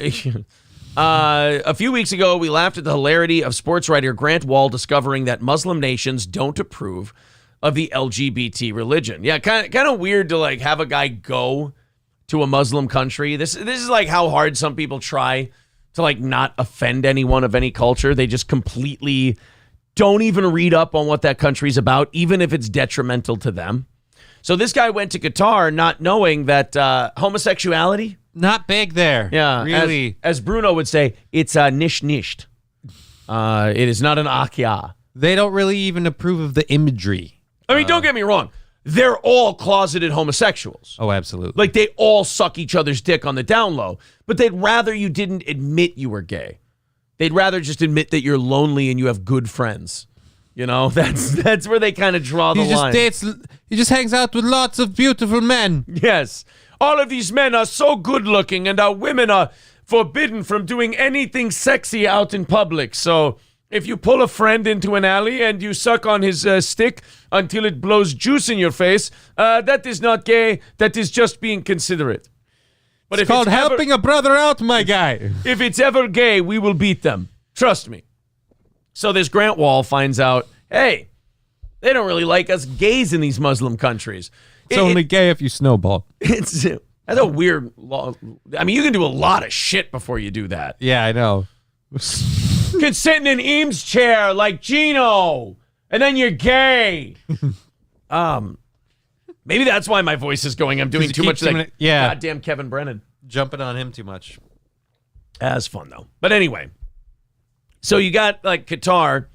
See, because all these, like, liberal gay guys, they think, like, the worst thing when it comes to gays is, like, Christian evangelicals in America. But what they don't realize is, compared to the rest of the world, we're extremely tolerant. Yeah, Christian evangelical preachers have been, like, completely neutered now on the gay thing, to the point where we're like, yes, we know what sins you go to hell for, but before we go over those, here's our new trans pastor. Like, they're now incorporating it into the church. Like, Lutherans are basically making it mandatory that you give a guy a hand job before you come into church. I think it's going to replace communion soon for the Lutherans. I'm going to become Lutheran. So, well, you don't get to choose who gives you the hand job. That's the catch. Oh, crap. So be careful. Shit. Baptists, it's more of a social event. You get to kind of pick and choose. All right. So this Grant Wall probably thought, like, the United States is the worst it gets for gays. He goes to Qatar, and they're like, we got to give you some options. You either turn that rainbow shirt inside out, or we could just fuck you up. Yeah, we could just put you in a cell. Yeah. 4 or 5. Can you believe that these people throw gays in prison? It's like, well, that's all I know about that country, as a matter of fact. And that's actually the nice treatment. Trust me, it gets worse from there. Here's what I know about Qatar. They throw gay people in prison, and I'm pretty sure Garfield mails Nermal there all the time. Those are the two things I know about Qatar. Other than that, I'd have to go on, like, Wikipedia or something, or watch a YouTube documentary. Well, this same Grant Wall, who just found out that gays are none too liked in Qatar, dropped dead over the weekend in Qatar, covering the World Cup. And someone in the chat did say, drop dead, you mean like off a building? No, you're right. Drop dead means something totally different in the Middle East. But no, it was not that. The death of prominent journalist Grant Wall, this is from CNN, at the World Cup in Qatar has led to an outpouring of shock and grief across the sports world, with NBA star LeBron James and tennis great Billie Jean King leading the tributes to the American. Wall died after collapsing while covering Friday's Argentina-Netherlands match. The circumstances around his death are unclear. I mean, maybe if you just take his death as one individual death, and then, yeah, it does have like it is like unclear what caused it. But then if you look at people his age and dropping dead, and you try to connect the dots, it's kind of like a trend. Yeah, you try to kind of take stock of like what happened to each one that maybe could have put them in this position. Monkeypox. Yeah, exactly. That's 1,000%. So, and it's weird because we all want to say it, but we can't. Yeah. Because, again, we're still at that point where if you say it, they're going to ban you from everything. Yet it's kind of like the abnormal periods and the myocarditis and all this other stuff. We can all blame it on the Muslims. And it was in Qatar, so this is who it is. But, like, there's this pattern that we're seeing now. Like, you couldn't talk about the irregular periods thing because that's misinformation. And then 3 months later, they're like, oh, yeah, you guys can talk about that now because we're investigating it. And it looks pretty dicey. Or like the myocarditis thing where they're like, hey, that's medical misinformation. You stop it. And then like a month ago, they were like, oh, yeah, by the way, we're investigating myocarditis and the long-term effects after exposure to anything, COVID related and this and that. And you're just like, fuck. And nobody ever gets their account back for it. Like, but Elon, did Elon jailbreak those people? Oh, no, I'm talking about like YouTube and shit like that. Like, you get serious strikes for that. Wald died after collapsing covering the Argentina-Netherlands match. And the media just goes, we don't know what happened. Qatar's World Cup organizers said on Saturday that Wall fell ill in the press area, where he received immediate medical treatment on site. He was then transferred to the Hamad General Hospital, said a spokesperson for the Supreme Court Committee for Delivery and Legacy, the body responsible for planning the tournament. Wall was treated in the stadium for about 20 to 25 minutes before he was moved to the hospital. I love how they say this was towards the end of extra time in the match. Yeah, I don't think it matters. I don't think we care about the match anymore. Yeah. Suddenly, colleagues up to my left started shouting for medical assistance. Obviously, someone had collapsed because the chairs were freestanding. People were able to move the chairs, so it's possible to create a little bit of space around him. He added that the medical team were there pretty quickly and were able to, as best they could, give treatment. So, again, it's one of these news stories where this guy drops dead out of nowhere, young, healthy guy, no previous problems, probably cardiac arrest, collapses, ends up dead. Won't even bring it up. Won't even go, hey. Maybe it was the being gay. I bet you they would do that before they'd ask the other question. I'm convinced we're at that point. They would go. You think it has to do with the whole like homosexuality? Like, wait a minute, what? Yeah. Like the really woke American media goes, you know what it could have been? You're like, oh, here we go. Maybe finally they'll be intellectually honest and just throw it out there as an option. Yeah, it's probably all the butt fucking. It's like, wait, whoa, time out. Hold on. Wait, how am I to the left of you on protecting the gays on this one? Why are you theorizing that it could be? Well, I mean, there have been health consequences in the past. I mean, you're going a real long way. You're going a real long way to protect this thing, aren't you? Let's just think about the logistics of this. You're plumbing that chocolate tunnel all the time. That's bound to create a problem. Plus, that's a system meant strictly for waste. So if you're hitting that and all of a sudden you cause a rupture, now you're septic. Boom. Exactly. I mean, fuck. They're just like, do they think they're fooling people, or have they? We fooled think it themselves? might be from the injections. Oh, here we go. The hot beef injections. You see, it's the country gravy that's been causing. You see, what happens is all of that cum builds up and then just backs up in the heart, and then it shuts down your ventricles and slowly chokes the life out of you. I'm like, I don't feel that this is medically sound information you're giving us. See, when your lover blows a load into your colon, those sperm have nowhere to go. They race right for the heart because it looks most like a uterus. Like I don't think that's accurate either. I don't know how that would be a thing. Yeah, I don't. I think you're telling me lies, to be honest. So again, not even going to mention it. Not even going to ask the question. Because why would you? And do you think the people writing the article, do you think they're so like on the other side of this that it doesn't even occur to them, or is it a conscious decision? Like, hey, it's conscious. Do you really? You think so? I think they have to be conscious. Like, oh, by the way, don't make any nods or anything. Don't even put it out there because there's already too many people that the minute I publish this, because these people that write this stuff, they have to have like, well, I don't have to, but I would hope they have, detractors in their bubbles that would occasionally just be, but like this is like, did he have a COVID shot? Did he have a, because that seems like that could be a thing. And it's like, oh, I got to fight this all the time. So I feel like if you're fighting for that side, you can't. You just don't even put it in there. Yeah. It's important to note that Wall said he had bronchitis. I got bronchitis. Ain't no soccer tournament got time for that.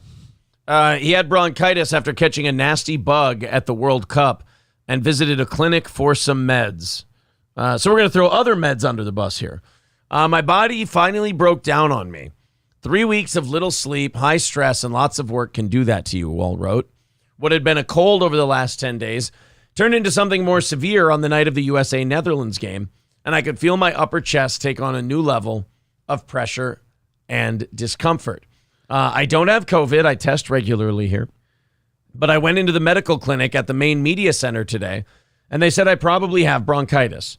They gave me a course of antibiotics and some heavy-duty cough syrup, and I'm already feeling a bit better just a few hours later, but still no bueno. So wait a minute. This guy was going into the press box?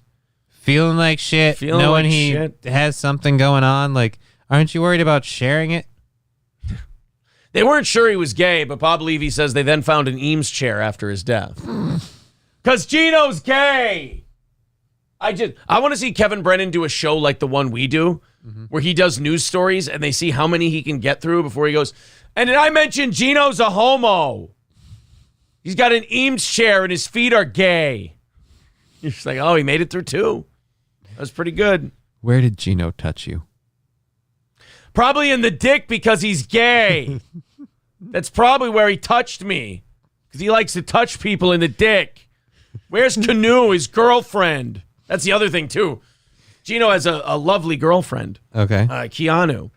And Kevin brings Didn't know her he up. was dating. Well, Kevin will bring her up from time to time on the show. And it's funny, like Kevin doesn't care if anyone goes with him on anything. Like he doesn't care if people even push back. So he's like, and Canoe's gross. Like you can only like Canoe if you like 10-year-old boys. And like Bob and I both go, all right, come on. That's where we draw the line. She's a good-looking girl. And he's like, yeah, you both like to fuck 10-year-olds. Jesus, man. Well, look, I mean, I'm not. I'm just saying, you can't really make the best argument on that one. You have what? You have a younger lady. It's just so you liking younger. You're people? saying I can't make an argument against fucking 10-year? Watch me. I'll do it right now. Ask me, hey, what's your thoughts on fucking 10-year-olds? Well, no, I didn't. Ask me what my opinion is. What's your opinion on fucking 10-year-olds? Totally against it. Well, I just you should wait till they're 14. I mean, I've said that. No, I'm joking. I'm teasing. It's a joke. I'm kidding. That's only if they're going to be your child bride. I was only kidding, honey. So yeah, this guy dropping dead at the World Cup. I just wish we could at least go. You guys want to look into whether or not? No. Okay. Just. I don't know. Do you have any associations with anyone? No. He was gay. Like I've heard people say like it was a conspiracy that like the Qatari government poisoned him because he's gay, and it's like what? Why would they go through that much work and then still just let him go to the soccer matches? Yeah, what is day? he like the most special gay at the World Cup? I mean, yeah, they didn't approve. Like he wore a rainbow flag. He didn't do anything exceedingly gay. Right. He just wore like, a rainbow shirt, and they're like, yeah, that's not going to fly here. And then, and it's like, look, what do you want? Do you want to, kill this one gay guy? It's like, yes, he turned one of our oil sheiks into a Peter Puffer. It's like, no, he's just covering the soccer tournament. That's all. Our next story we got coming up. Oh, thank you, David Chandler. Very sweet of you. $100 from David Chandler. Thank you, David. On PayPal. Appreciate that, buddy. We are now $300 into Tuesday's goal. That would mean we are $50 away from knocking out Tuesday's goal and being good for the next couple of days.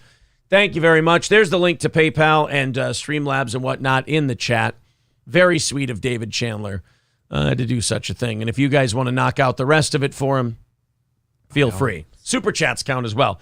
Okay, so our next story that let me do a little bit of catch up here. Then we'll get into the story where a bunch of entitled little brats walked out of their school because they found out that one of their teachers, when they were a school kid themselves, wrote some spicy things on Twitter. It's really just an excuse to get out of school at this point. I mean, it always was, but it's blatant. Yeah. You're just all you want to do is just leave school. And these adults are so fucking whipped now by the kids that if the kids just say, oh, well, it's about race, the school's like, oh, don't stop them. Don't give them in-school suspension. Oh, God, I don't need to be on the news. I'd rather be on they'd honestly rather be on the news for being retarded than possibly being accused of being racist. I wish they would just double down on this though. When they sit there, they're like, "Well, we can't fight these protests or any of that because this is clearly racism that we're dealing with, and we want to stand up against the racism." But then we find out that the instigating incident was done by a person of color, the group that's supposedly offended. That's just it. In Virginia recently, their racial studies building had a rock thrown through it, and the whole idea of it was, oh my God, white supremacy on campus. We've got to protest this and so on and so forth. So then they investigated. There were all these protest people walking out of class, everything else, all these big protests. And they investigated. Turns out a black lady did it. And it's like, guys, this is not a rare thing. So why do we have to change the message? I think it stays right on brand. This black lady is a white supremacist. She's a racist, pushing a racist message that she has a problem with black people. You joke, but that I don't. I'm serious. I want to do this. No, what I'm saying is they're already kind of going that way with shit like this now. Good. Did you know Latinos are now white supremacists?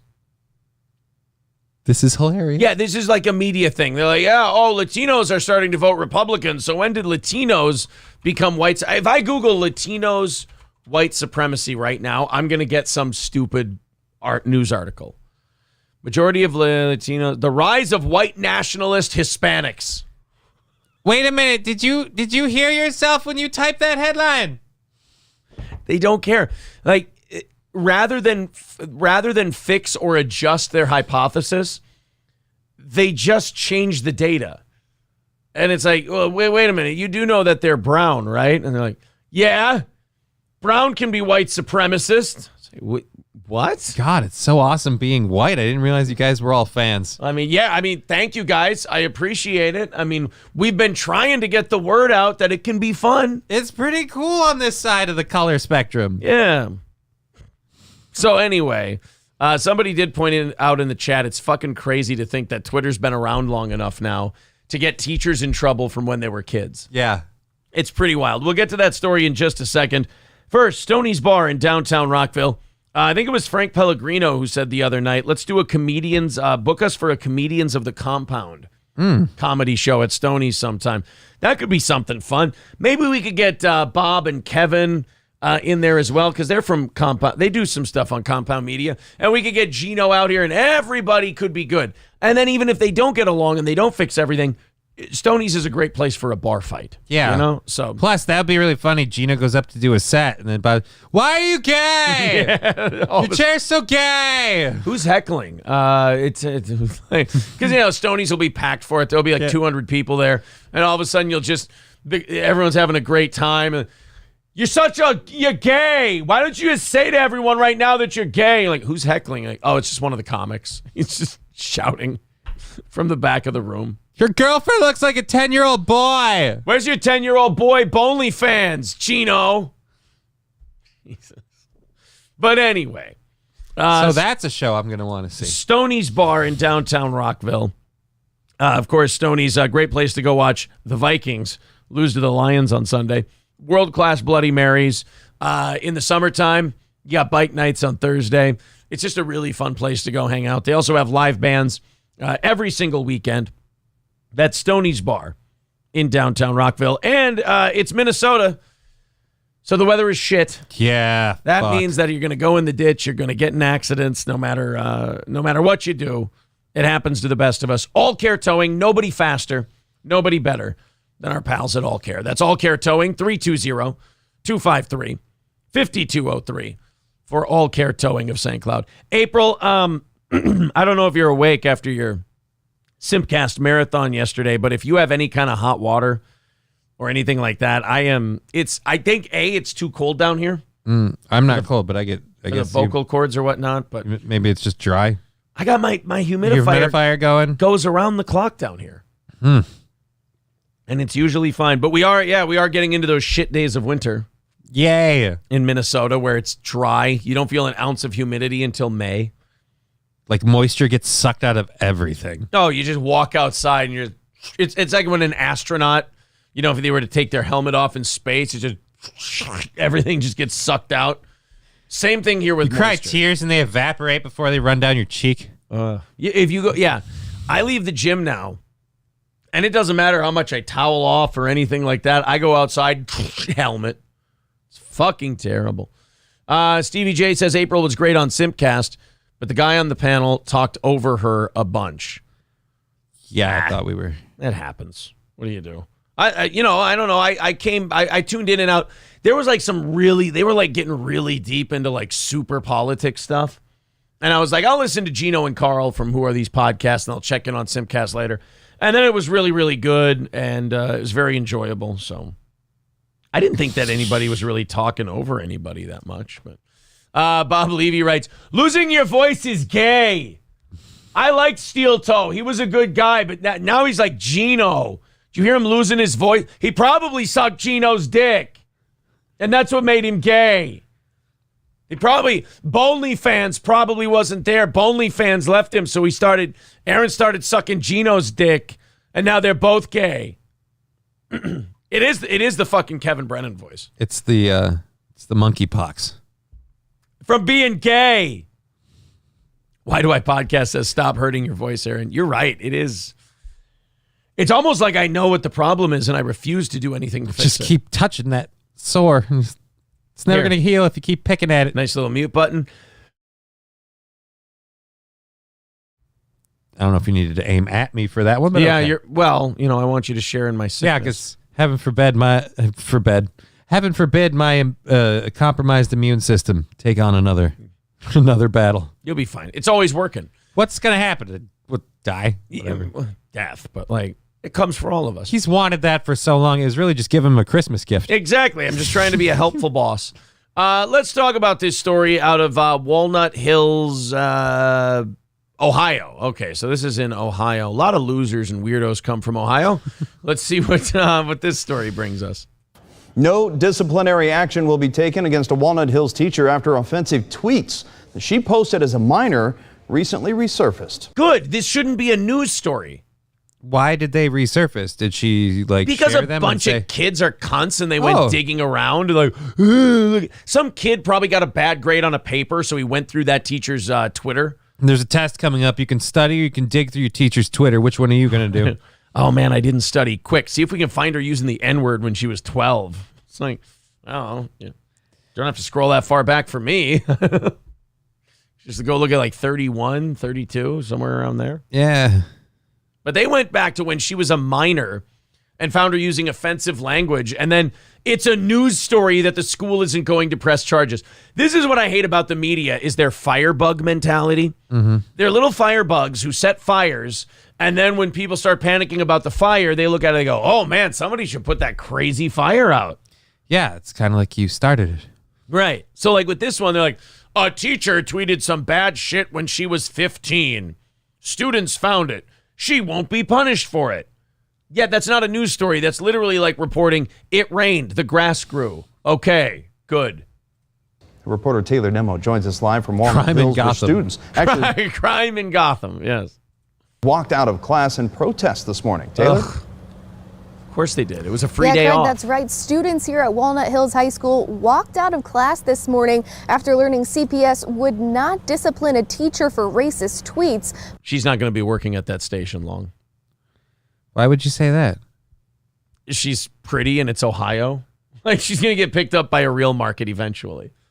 I mean, or is she not news pretty enough? She is pretty. She's not news pretty enough. She's like an Ohio 9, sure, but she's like a general 7. Okay. Could she get to Florida though? Could she get to like Orlando? I'm not saying Miami. Hitchhikes, sure. No, I'm not saying Miami, but could she get a job in Orlando? Maybe. I don't know. We should look at an Orlando news station and just look at their staff. Yeah, but they're usually more diverse.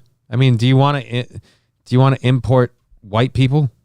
Are you asking me? Yeah, is that rhetorical or do you want an answer? Dun, dun, dun, dun, dun, dun, dun. I mean, is this a trick question? Is this like what are you doing? What are your intentions here? Are you a racist?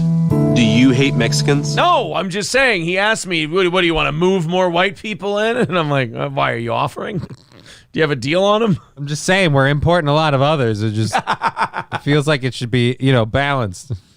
I'm not saying there's a war going on. I'm just saying the importation numbers are skewed. That's all. I mean, look at that beautiful hair. What are you trying to bring in? Oh, a bunch of never mind. You know what? It's not important. The guy's dead. Posted nearly 10 years ago. It's just knowing that the school doesn't necessarily care for me as a student. Oh, Just really hurts my heart. You don't care for you as a student, okay? Your teacher wrote something shitty when she was your age. You know what? This will be fun.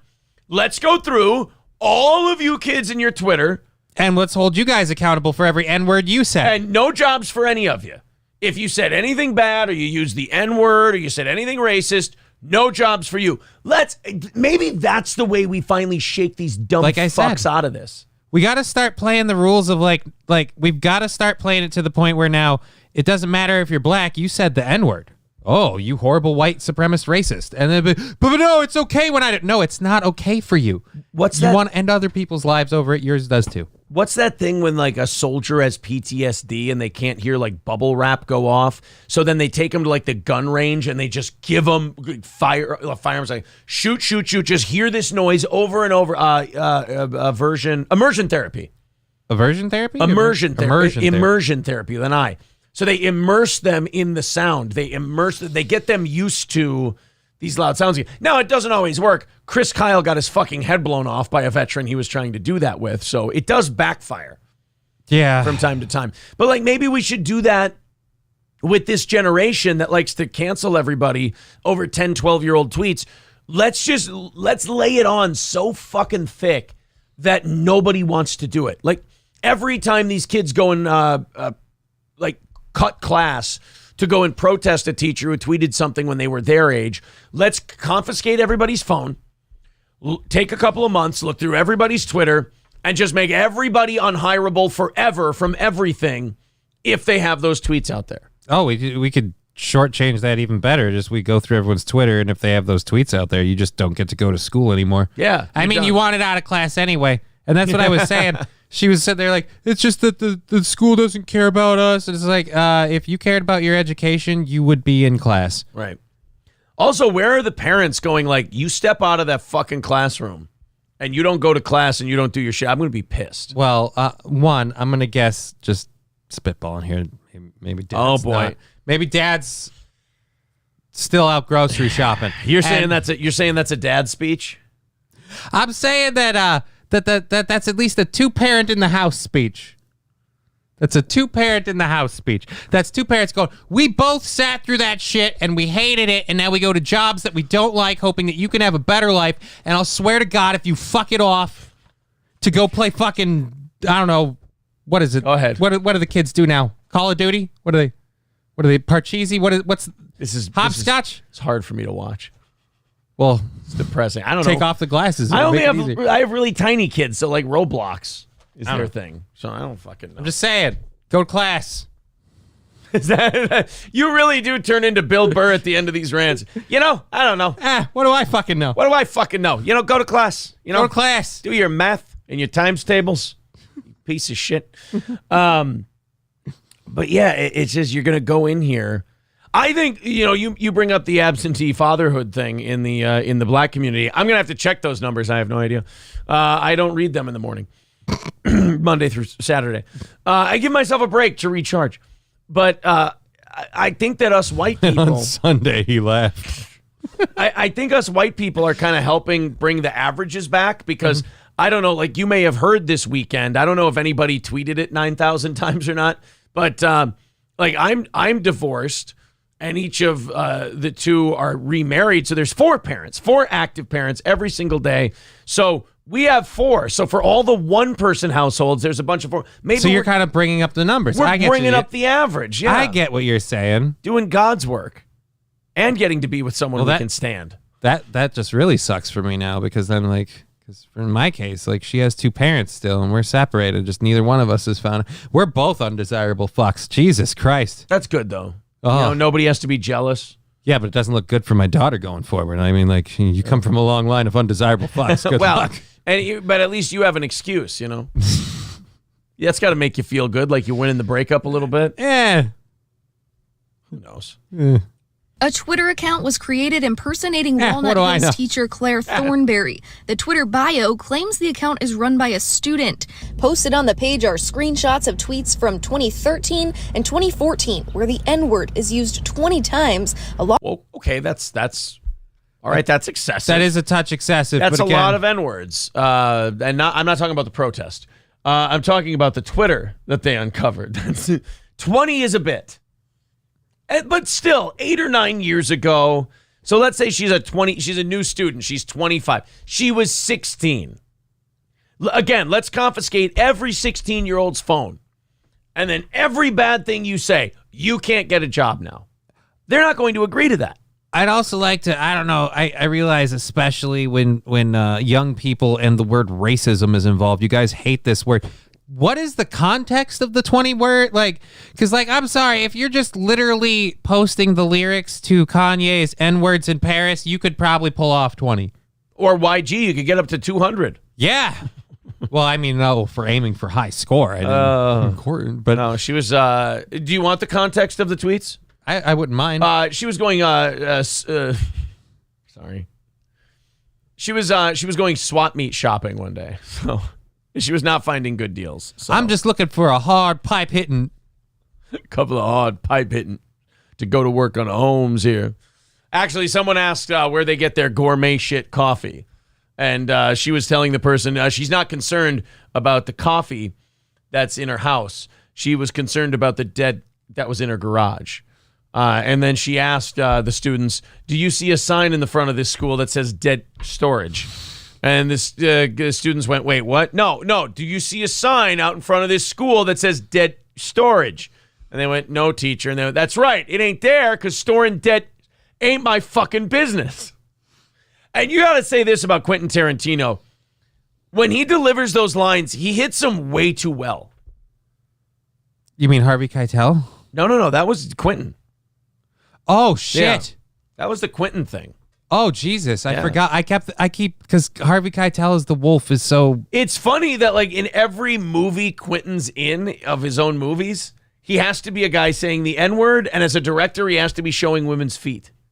Well, he has a foot thing. I know. He has a foot thing, and he really likes getting away with saying the N-word. That's why, what is it, the Once Upon a Time in Hollywood or whatever? Nothing but feet on that fucking movie. Yeah, that's his favorite movie of all time. Like when they asked, he's like, I used to go back and forth about what my favorite film that I've made was, and now, no, it's definitely this one, but this work is my favorite work of all time. Like, yeah, imagine that.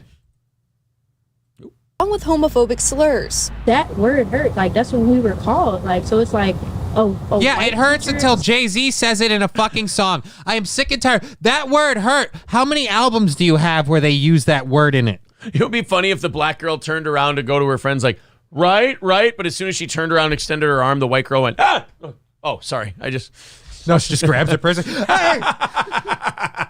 Y'all saw it. She was reaching for my bag.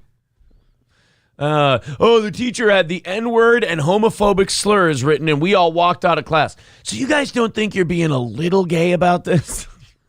Look, you don't think you're being a little gay about this? I mean, you walked out of class, but meanwhile, you all enjoying the new album, so I just feel like... I'm just saying, kids, like, this teacher wrote this when she was about your age, and now you guys want to walk out of class because of it. It's a little dishonest. Do you think you're maybe playing a little bit of pool?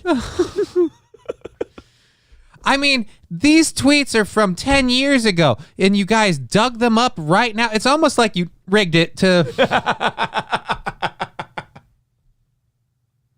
I mean, now you guys aren't going to class. You're just standing around not doing anything. You're really being a bunch of porch... I just really think that you guys ought to really knock it off. I mean, it's that's because it's lazy. Look, I realize how capitulating to society's norms may sound like being a house nigga. Wait, you guys are walking out of class for this? Wait one cotton picking minute. Oh, I'm sorry. Oh, Jesus. Look, I had no idea the context of such a thing.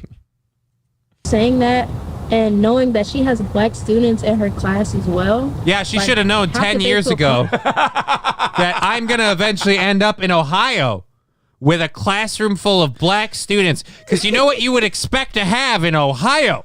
Credit card thieves. Oh, fuck. Sorry. Go ahead. No, that isn't Florida where that but they come from there. They breed them there. They're grown. The Petri dish begins. What they do is they take the big credit card thief and they braid him with the big woman. And you get a 50-year-old incel. With no lip. Oh, no, inbreeding too? Oh. But yeah, no. There it is. It's a Habsburgian jaw. Oh, no, he's a Habsburg. He's royalty. We should have been nice. So anyway, you're right. 10 years. Yeah, shame on this teacher for not knowing 10 years ago that she would be teaching black kids. And I love that like they have a problem with her using the N-word in tweets from 9 years ago. But they go, she should know better because she has black students. It's like, oh, if she didn't have black students, you can just tweet that out as much as you want. I feel like the solution is pretty simple here. How about we expel all you black kids who don't want to go to class? Problem solved. And how about white lady Karen who can't approve of anything here? Yeah. How about you just go home and scowl? It seems like she looks like fun. Yeah. Ugh. I can't imagine why she's hanging out with these guys. She doesn't have any I'd like to see her own. Trip on the curb when a bus goes by. But be fine afterward. Her boyfriend was really happy when he finally got that blowjob. Really? From his shotgun. Yeah, I understand that you're saying boyfriend, but that's just because her septum piercing isn't in. You'd understand. Are you telling me she's hanging out with here because she's hoping for potential scissor time?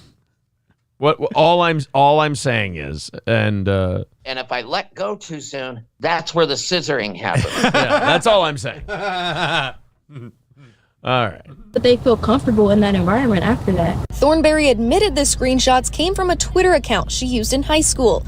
She apologized for the posts and said they don't represent her thoughts and agreed it was a mistake. The district said its investigation found she does not currently use this kind of language and they will not discipline. First of all, yes, she does. Okay? From time to time, it probably happens. But is she... Okay, here's my problem.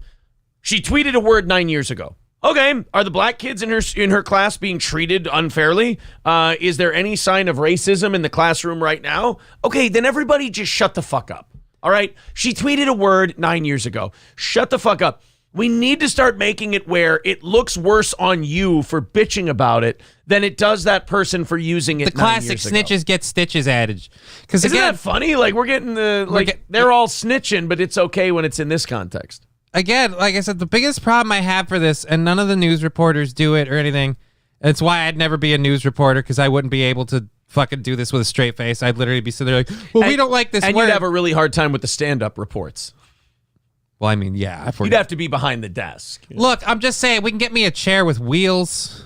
And now we'll go to the weather map. Fuck, hold on.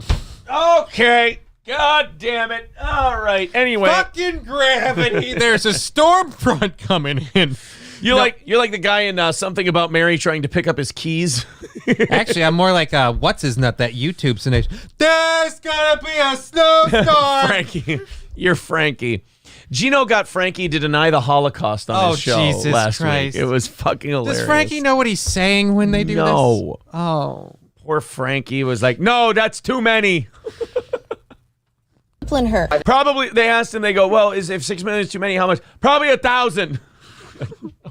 God damn it, Frank. I think this is a really good example of our imprint on fuck social you, media. Justin Bieber. You're literally out here because you don't want to go to class. Now, hear him out. He's going to talk about society. I really need to hear a rich white kid tell me about society. He knows it all.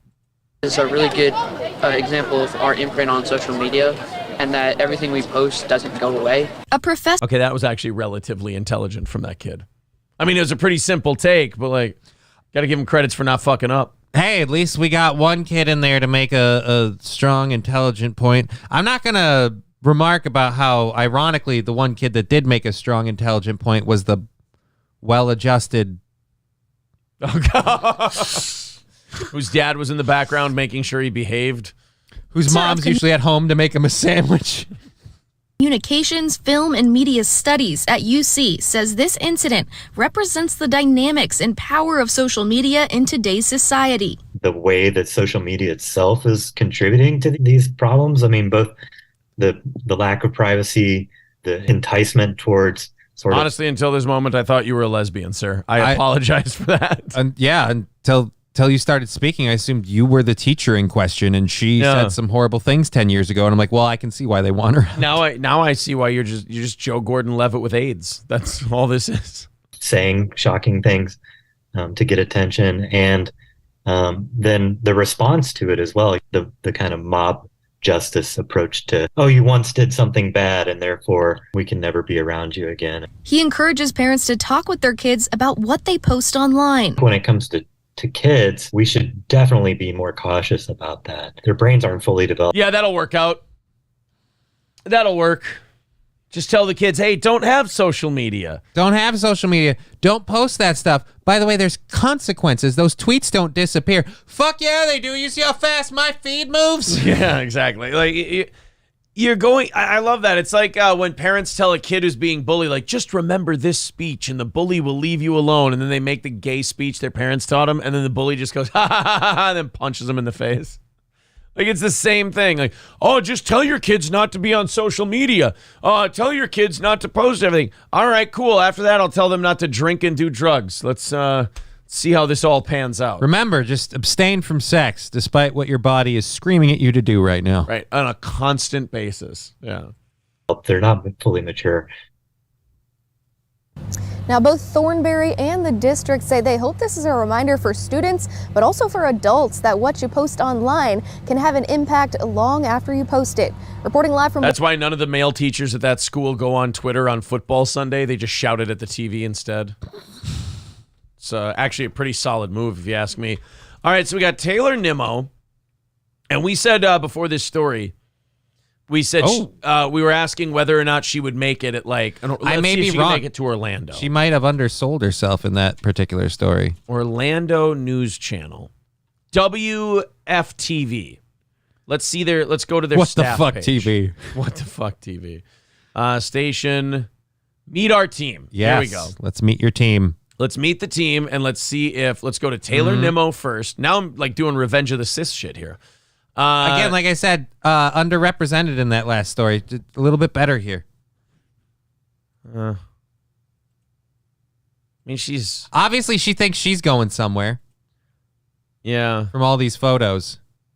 I think I'm leaning towards your side now. That's a little plain. Yeah, That's good for Ohio. Now let's look at the WFTV staff. See if she has a spot. See if she has a chance. Felicia Ashley's pretty cute. Shannon Butler. Shannon Butler can go. Shannon Butler can go. Let's look up Cassandra Creamy. Cassandra Creamy. In your pants. I mean, no, she's kind of got no. I don't know. Maybe you picked a bad station. She could make it work here. I think she might be able to get a job at this joint. Yeah, she could. Oh, Jesus. Yeah, no. If that's the morning crew. All right, Jeff Deal. Yeah, he's not a big deal. Kristen Delgado, Ashley Edlund. Dude, I'm telling you, she can go to Orlando. Crystal Delgado's her own. Demi Johnson also. Demi Johnson is okay. All right.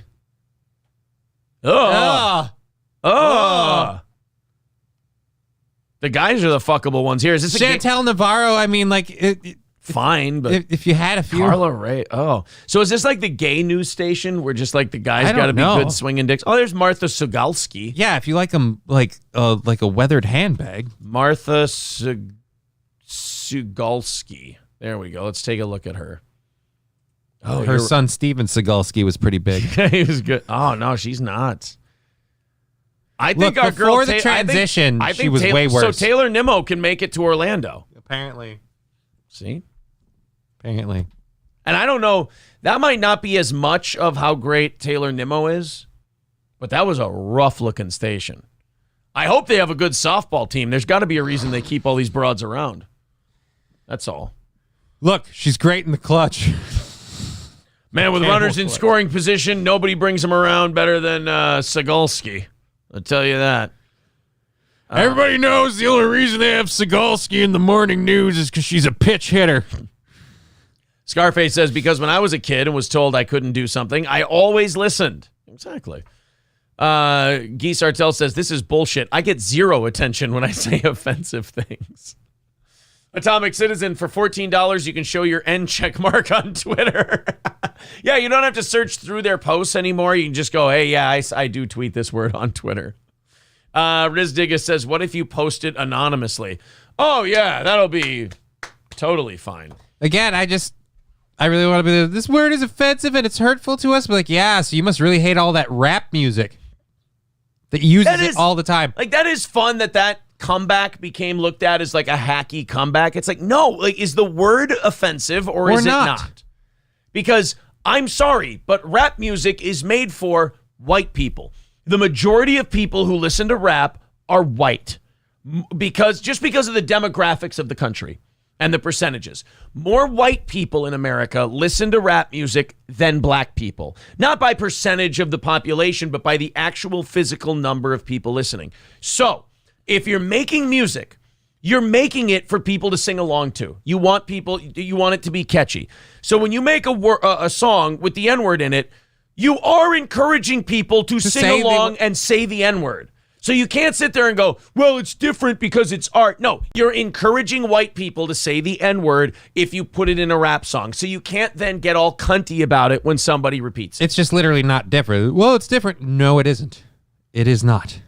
Now, if the Vikings defense is struggling and you want to bust my balls, all right, fine. I don't really have an excuse for you. But if they wouldn't play such a soft cover 2 zone, they're asking me to say it. Look, if you wouldn't behave like a bunch of low down dirty. Oh, no, he doesn't mean that. Scarface says, look up Spectrum 13 News for Orlando reporters. Yeah, but now I'm doing like Frozen Asians bit on Revenge of the Sis now. I'm just stealing. Spectrum News Orlando. Spectrum 13 News. Spectrum 13 News. Here we go. My News Orlando. Podcast, Our Journalists. All right, let's take a look. Who do we want to look up here? No, thanks. Let's put this up for you guys. That's Yabeth Bruzal, the anchor. Well, you got to be a little older to be the anchor. Yeah. They put the hot chicks out in the field. Yeah, where they can be buried. She's older. Tammy Fields. Okay. Like, not bad. Allison Walker. Holy Jesus. Was this supposed to be just a horrible group? Annika Pergam. Dude, Anakin Skywalker. Orlando News is gay, bro. Dude, I could get a job as a hot piece at Orlando News. You could be the fuckable one at It'd Orlando be a first News. For me, too. Holy Jesus. Yeah, dude, I'm seeing nothing I could be the fuckable one in Orlando News. You've got a chance. Good Lord. Holy shit. Oof. I don't know who sent us there. They're saying Fox 35 for Orlando. All right, this is your last one. There better be some pieces. There better be some dimes in this fucking wallet. Because right now that Ohio chick is looking like she could clean up. I'm starting to think maybe I don't want to go out to Florida. Right. Ohio's where the hot ones are. You're not going to watch the news. You're fine. News, weather, Good Day Orlando. Contests. Where's their staff? Come on, guys. Show us your peeps. Yeah, show us your bitches. Oh, here we go. About Personalities. All right, let's take a look one more time. Holly Bristow. All right, looks like it'll be let's okay. Let's go Holly Bristow. Images. Meh. Yeah, she was good for a moment, but that angle? Holy Jesus. I love Tales from the Crypt. Take me to your leader. Like, who sent you to be your species envoy? Guys, you have fucking terrible news people in Orlando. Is everybody in Orlando this ugly? I thought they're either ugly or old. Yeah, because Christy Kern was like, decent back in the day when I was a fetus. But Yelena Shirazi is all right. Yeah. Well, you guys suck. Sorry. I thought maybe you'd have something for us, sunshine and whatnot. Claire Metz says Ryobi powered vibe. All right. Let's look at Claire Metz, Florida. Oh, fuck you. Oh, no. Somebody likes when they take out their teeth. Why did you do that? Oh! Did she just get mugged? Oh, either that or she... TV reporter allegedly has gun pulled on her. She looks like she just did. She looks like she got done crying. Either that or she just ate shellfish and she's not supposed to. Oof. One of the two. Well, thanks, guys. I appreciate that. You scarring sacks of shit. Let's go to Danger Bear Wolf Turtle. We do have some really good-looking women here, but you have to look in the right places. Thank you to everybody who's renewing your memberships. We do appreciate that. We are $300 into Tuesday's goal, so if you feel like knocking that out with us, thank you very much. There's all the links and whatnot in the chat, PayPal, Streamlabs, or Super Chats. Thank you guys very, very much. All right, let's... This is maybe my favorite video for today. I have a white girl who, look, I understand that age-wise she's supposed to be moved out of her parents' house and have her own place. Mm-hmm. But there's definitely a big difference between being old enough to go and move out on your own and being mature enough. Yeah, being mature enough. Understanding this term we call responsibility. Yes. She is old enough. I will say this. She's definitely old enough. That means she's over. There we go, boys. Yeah. She's old enough to be moved out on her own, but she is definitely not mature enough. She's old enough to have those tattoos and to have those singles put in her G-string. She is having an existential crisis, Johnny, over crickets. She had a cricket in her house, and she didn't know what the fuck to do. Do you want to watch a pretty white girl cry on TikTok this early in the morning? Yes. Why don't you ask me if I want to come? Already did. Anyways, I was all like, oh, this is hot. I'm gonna make a lot of like hot girl jokes, but crying over a cricket? Really? Yeah. It looks like she rubbed Vaseline in this eye over here. Yeah, I don't know, like, or some sort of sparkly shit. And by the way, girls, don't do your makeup like a sex worker if you don't want to be treated like a sex worker. Are you saying that makeup is donkey punchable? I'm saying I've seen that makeup without whatever this, like, is that jizz? I don't know. Did you get a... Could be jizz. Don't shame her. I'm not shaming her. I'm Might saying, be cricket jizz. She's full of them. Hey, you handle the problem however you have to. Look, maybe if I saying. Maybe if I jerk off one of the crickets, maybe it'll make it. Do you think when you jerk off a cricket, it goes... Just chirps I can't all make the a time? cricket sound. We're both fucking terrible. Now we've exposed that we both don't know how crickets sound. Yep. Well, I know how it sounds. One? What? Can you do the whistle one? Nope. No, me neither. What a bunch of untalented fucks we are. Yeah, why do people watch this shit? Chad's right. All right, let's go and watch this girl talk about her cricket problem. And you guys... You're right. Chad is right. Hitler was a great guy. Quoting Chad Zumach, of course. You can see it on all of his privated videos. So I keep getting crickets in my house. I don't know why. I've never had a cricket problem before, but I looked it up and apparently... Is this code for a home invasion by a certain group of people and they're watching her so she has to speak in code? I mean, maybe. Are you really this upset about a cricket problem? The crickets were here wearing balaclavas and they're armed. And they stole my rims first. The crickets.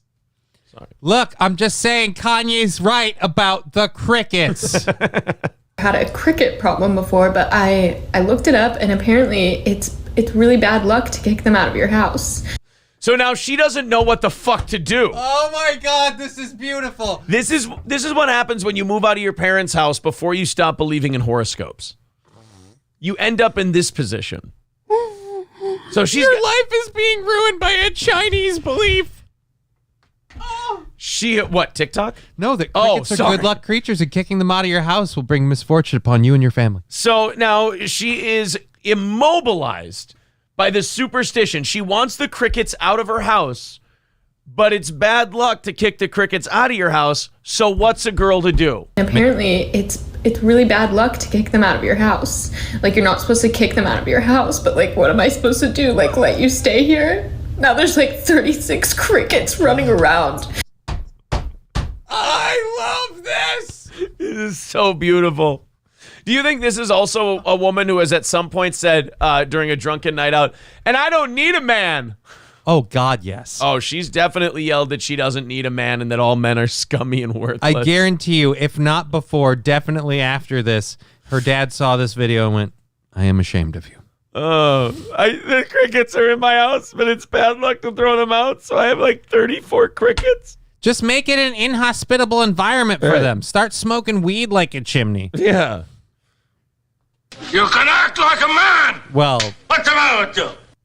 Like, let you stay here? Now there's like 36 crickets running around because I did kick out one, and let me tell you, I had a really, really horrible week after that. Oh my God, I had a really shitty, like, horrible week. The first thing is, when I went to get my coffee, they didn't have the large.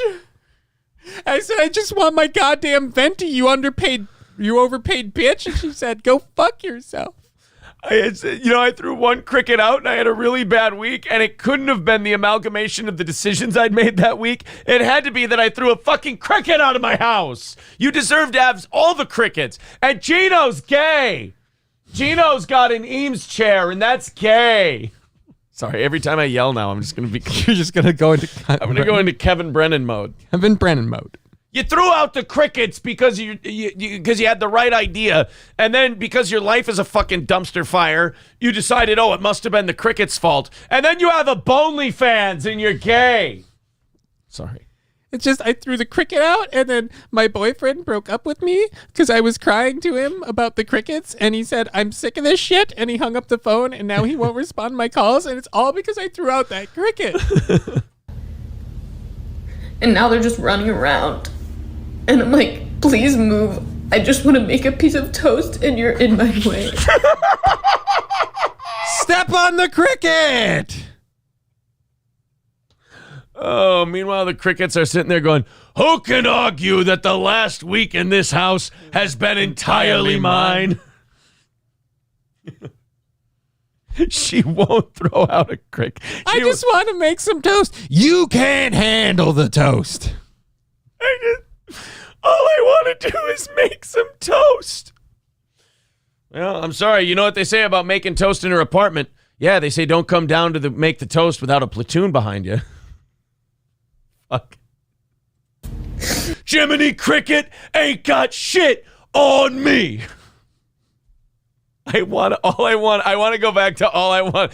This woman is having an existential breakdown because she won't kill a bunch of crickets because she threw one out of her house. Didn't even kill the fucking thing. Threw one out of her house. She had a bad week, so now she won't throw the crickets out, but the crickets just keep producing and multiplying in her home to the point where she can't make fucking breakfast. And so now she's having an existential crisis. And this gets even better. There are some days where I go, maybe I'm not as big of a misogynist as people have painted me out to be. And then I watch myself and how much joy I take and how many times I'm going to rewind this woman saying this stuff. And I go, it's okay for your enemies to have a point. No, dude, it's not that you're a misogynist. It's that they are what we say. See, I'm in the clear. I'm not a misogynist. I'm just super observant. Yeah, these guys are just cunts. But again, here's the best part. So she threw the cricket out. She had the worst week of her life, as opposed to looking like, what choices have I made? What have I done that could have brought this on myself? I don't understand what's going on. And someone goes, well, what have you done lately? They go, well, I threw a cricket out. Well, that brings bad luck. And then she thought, oh, fuck. So she doesn't kick any of these crickets out. Now they're multiplying and reproducing ad nauseum. She's going to get evicted for letting her apartment fall into squalor. And when she gets evicted, she's going to go, it's all because I kicked out the cricket. And then yesterday, it got worse, and I realized, oh my God, I opened an umbrella in my apartment. It's getting worse. I stepped over a black cat while I punched a mirror. I looked at a penny on the ground, it was heads up, and I told it to go fuck itself. Actually, that's how you can get rid of the crickets. Get a cat. There you go. They will eat the shit out of them crickets. Fuck that, a dog will too. Dogs love to eat bugs. Oh, dude, but I'm just saying cats love to hunt. That's why you want the... dogs will eat anything if it's available, Like I saw a video recently where there's a bird on a fence and a pit bull just kind of comes up and he's like looking at it. Well, that's different. Yeah. That's like when you open up a shark and he's got like soup cans in it. That's what a pit bull is. Yeah, but I'm just saying in general for cats, whether or not they kill it or whether or not they eat it, they're going to hunt it and kill it. Right. If they see it move, they're like, oh, you're dead now. Yeah. And it's just, that's why you want the cat. We get a video from her like a week from now. I got a bunch of frogs to get rid of the crickets, and now I have a frog infestation. So I hired a snake to get rid of the crickets, and now I have boa constrictors in my house. So I got a mongoose to kill the snakes, and now mongooses are watching TV in my living room. So I hired a Russian hitman, and now I'm fucking and I'm pregnant. And it's the fucking cricket's fault. That is a weird tangent to go. I didn't see Russian, and now that's my version of the old lady who swallowed a fly. Well, I mean, yeah. Yeah. Apparently she swallowed some jizz. All right. With her snatch. I kill all the mongoose in your apartment. Do you make payments? Oh, you don't have money. Have you ever seen Pornhub when you can't pay the closing fees on your new house? You fuck realtor. In Russia, we have saying, bill comes due or I do too. Horrible week after that. And now they're just running around. And I'm like, please move. I just want to make a piece of toast and you're in my way. Well, have you tried asking them nicely like that? Like, hey, please move. And the cricket's like, oh, fuck, my bad, dude. Sorry. This is why, ladies, especially all of you that think of yourselves as something nice to see. This is why TikTok and all these social media, this is the problem. You're gonna sit there and you're gonna cry to the internet. I've got a problem. How do I solve it? You're gonna have thousands of dudes go, "Oh, poor you. Yeah. Oh, you're such a strong, brave individual." This is as much a man problem as it is a woman problem. Yeah. Because guys simp for this shit. You need a guy going, get rid of the fucking crickets. All right? Yes. Kick out the fucking crickets. Actually, you know what? Why don't you move out? I can listen to the crickets a lot easier than I can you.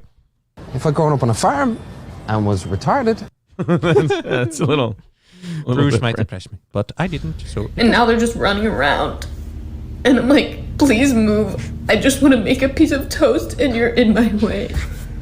And I open a cabinet and it's just like, oh, hey, cricket that I can't kick out of my house. Yes, you can. Yes, you can. You have that power.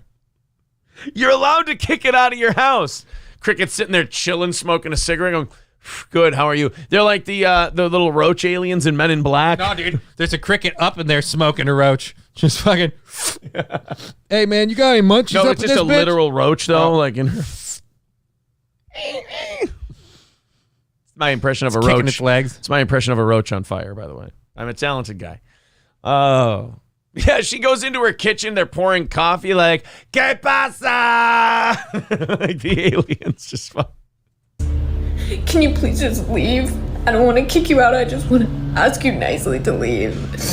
My house is just infested with crickets. There's nothing I can do about it. Yeah, they don't make these things called bug bombs or bug trap. You can't call an Orkin man. There's nothing you can do about these crickets. Well, she doesn't want bad luck. You know. I gotta think, like, if there is communication in the insect world, that there's like a cricket out front of her house. Yo, she bought the Chinese myth bullshit. It's free reign. You know, it's really bad to kick black people out your house, right? It's like, is it really? Oh, God. And that's how the latest black.com video starts. I'm going to just like jump in her car and be like, hey, it's really bad luck to kick crippled people out of your car. Just so you know. Yo, this is my dog Cricket. He wants to stay in your place for a while. It was bad luck to kick a cricket out your house. See, that's what the myth is she thought that they meant actual crickets. They're just talking about one hood cricket. Scarface says, I'm not a misogynist. I'm just saying that she shouldn't be allowed to vote, drive, or hold public office and should be put in a burqa. Certainly shouldn't be allowed to own property.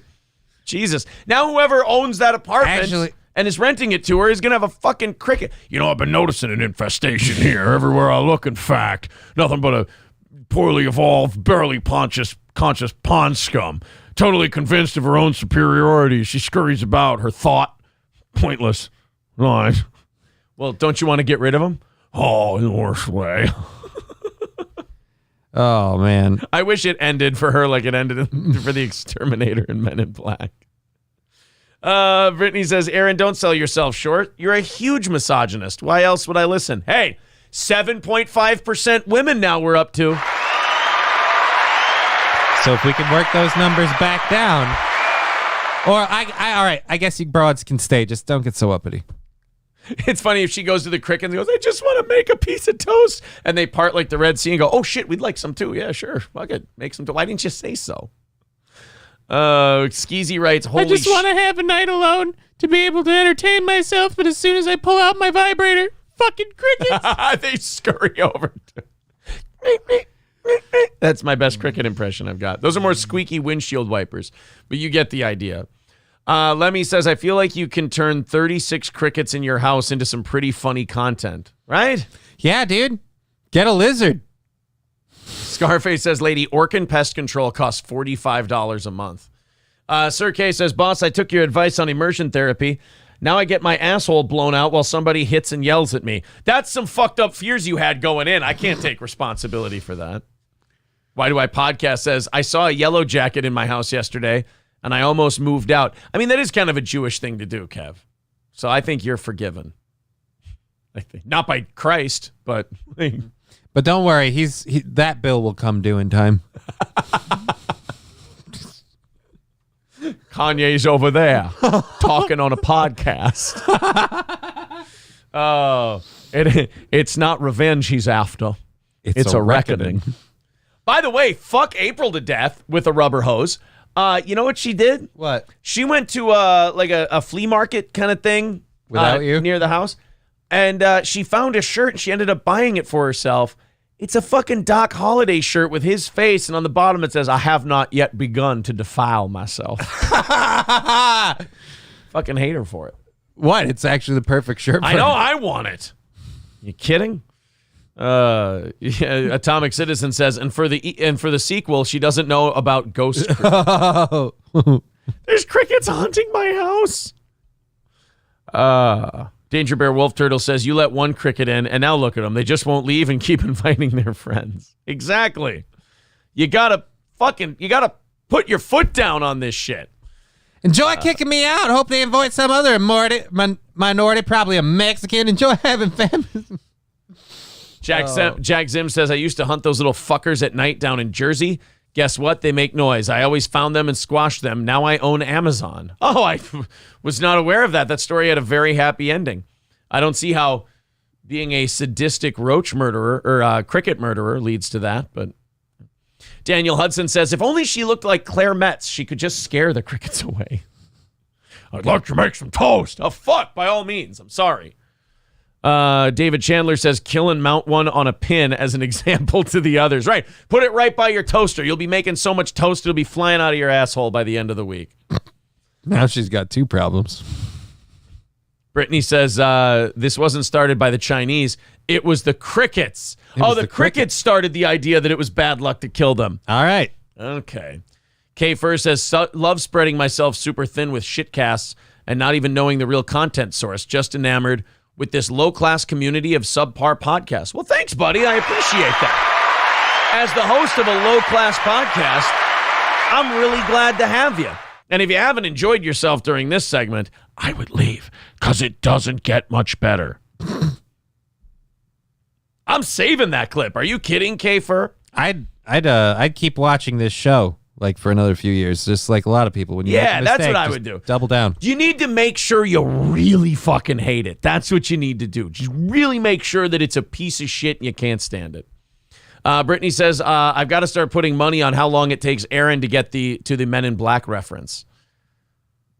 You know, I think I made it like over 2 hours today, or at least close to. Yeah, I mean, there's a lot of references that make regular appearances. Have you not been watching? But Tombstone should be one of them as well. Yeah, and we just pulled that one out of Devil's nowhere. Advocate. Yep. I'm a fan of Che. At least somebody is. My God, he can't even be at this point. I just like, because then it makes me feel better when I look at my numbers. I only want to look at K-Fur's comments from now on today. Okay. K-Fur says it's like showing up at the mall and making yourself known as the guy who waves hello at all the storefronts right up in front and not knowing anything about the rest of the mall. Are you talking about Cricket Lady, or are you just ranting into oblivion at this point? I don't know what the fuck that even meant. Ulrich Firelord says Exterminator shows up and gets rid of the crickets, and then she ends up with crabs. Oh, well, for God's sake, you don't fuck the Exterminator. And a cream pie. Oh, you pay the guy. Oh, he paid. K-Fur says, I'm an expert. Oh, shit. I didn't know that. Friends with every host. I really apologize. He's friends with every host. Every host on the ground floor, that is. Aren't I cool and awesome? Doesn't everyone love me? I decided I want to be a personality, so here I am. Nobody stops me. It's because nobody knows who you are. I really want to apologize to K-Fur. I've apparently really upset him. He's really bitchy today. He says, catch me today saying nothing with zero content of my own. I'll be on a few other popular pods just sitting there with my stupid face and nothing to add. Hey, that's my co-host you're talking about. Hey. Oh, he also thinks I'm a Jew. Wait a minute, what? Thinks I'm You're a Jew. not? Oh. Check's still got to clear though, right? I mean, yeah. I just assumed it was covered. It's insured. Like you knew somebody. Yeah, I'm sorry. I'm not Jewish. We've really upset this K-Fur guy. I apologize. Someone says Husey just uploaded a Bob Levy clip talking about Steel Toe. Should we what does Husey have for Should we check out what our buddy I love Husey. Steel Toe on the Steel Toe Morning Show's feud with Chad Zumach. Oh, this could be interesting. Okay. All right, let's see. I mean, I don't want to kick Chad when he's down, but I'll watch other people do it. This might have been an old episode, though, before all this shit went down. But of course, Bob, it's Christmas time. I've donned my gay apparel. Dean is gay, just gay. But speaking of gay, we've had the great Kevin Brennan and Chad Zumar. They seem to have, I like Hughes. He's fucking adorable. in the past few weeks, patched up their feud, which is insane because when you think about it, a couple of weeks ago, a couple of months ago, Kevin Brennan was making fun of Chad Zumark's dead mother. Yeah, I mean, wait a minute, hold on. Let me check my Kevin Brennan bingo. Yeah, that checks out. That checks out. It's something about his accent recanting the sequence of events. It's making fun of his dead mother. And I'm like, all right, wait a minute, hold on. Should always check your notes That before you sounds say like that shouldn't be something we laugh at. And she was probably gay like Gino. She probably had a gay chair like Gino when she put a... it happens, you know. Look, Kevin's never going to not make fun of anything, you know, or just, you know, it makes fun of crutches. It doesn't go away. It goes, you know what I mean? It gets quiet, maybe, but it never goes away. And I don't know how. We were supposed to do a show the other Friday or something like that, a live show, and I got Chad all set up, but he couldn't do it at a certain time, and he ended up canceling something he had, and then Kevin never got back to us. I fucking love Kevin. And he was mad, and I asked him today, you going to 4:30 today? And he goes, I'm going to pass because I'm not going to wait for Kevin to cancel it again or something. So I don't know if it's going to be... That might have been in the middle of his Us spiral, though. That might have been in the middle of his spiral this weekend. I don't know when this was shot, but that might have been when he was spiraling because he was drinking heavily and he was like emailing April until 1:30 in the morning. And he's emailing her? Oh, he was calling our police department saying that we were sending people to his house. And then he went on Twitter and said, oh, no, I lied about that. Like, he was... What the fuck did you do to this guy? I broke the fucking guy. I don't know what to say. I just... And now I just have to watch him be fallen apart and broken. I don't know what to do. All right, Chad, I got some advice for you, man. I've been through this shit. Here, look. I know it sounds sorry. hard. I was choking. Stiff upper lip. Oh, now how is that helpful?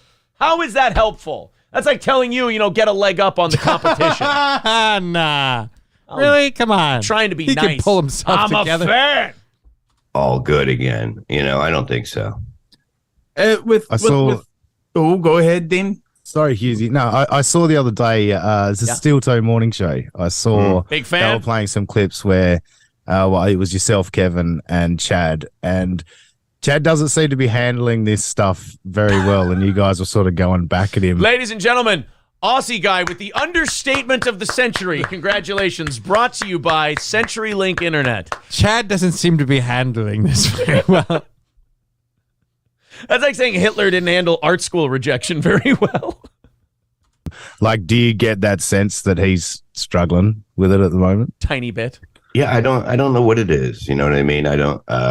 It's just ball busting. You know what I mean? And it's like Bob. Some people take it, different ways. Like when you're in ball busting, everything that you do. Like, that's all I do. I'm on ball busting shows. Every show is just fucking, let it fly. Whatever fucking happens, I don't give a shit. So right. Like, okay, let me give you a great example. So, like, yesterday on Simpcast, Alex was totally being a cunt about me, like, to April, and being cunty to April as well. What did I do? I wrote to Alex. I went, hey, I'm not trying to hurt your feelings. I'm not trying to piss you off and make you all mad. I was having a little fun with your content. I forgot there was a guy attached to it. Why don't you come on our show? We'll straighten this whole fucking thing out because I like most of the shit you do. I thought I would bust your balls. I don't go, oh, it's time to find out everything I can about fucking Alex Stein's family. Like, I'm not going to talk about... Oh, surprise, he doesn't have one because he's gay. Wait, what? No, I don't know. No, I don't believe so. If he was, he'd be better at busting balls. He's like my height, and he's a Texan, and he's famous on the internet. He should be elbow deep in pussy. I'm just saying, if he was gay, he'd be better at busting balls. No, that's anuses. That's totally different. We've talked about this. I'm different. Everyone's different. I'm really good at ball busting. I'll give you an example. Yeah, you do a lot of ball busting with your tongue, I heard. Come on. Here's here's some hilarious ball busting.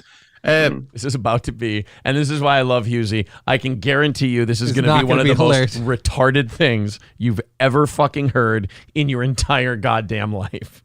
Hey, Dean, I really like your glasses. Not. Thanks.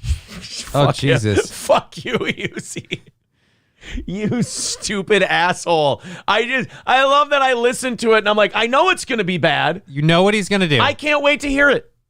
You see? Live with it, motherfucker. Live with it. That's what you have to do. Switch.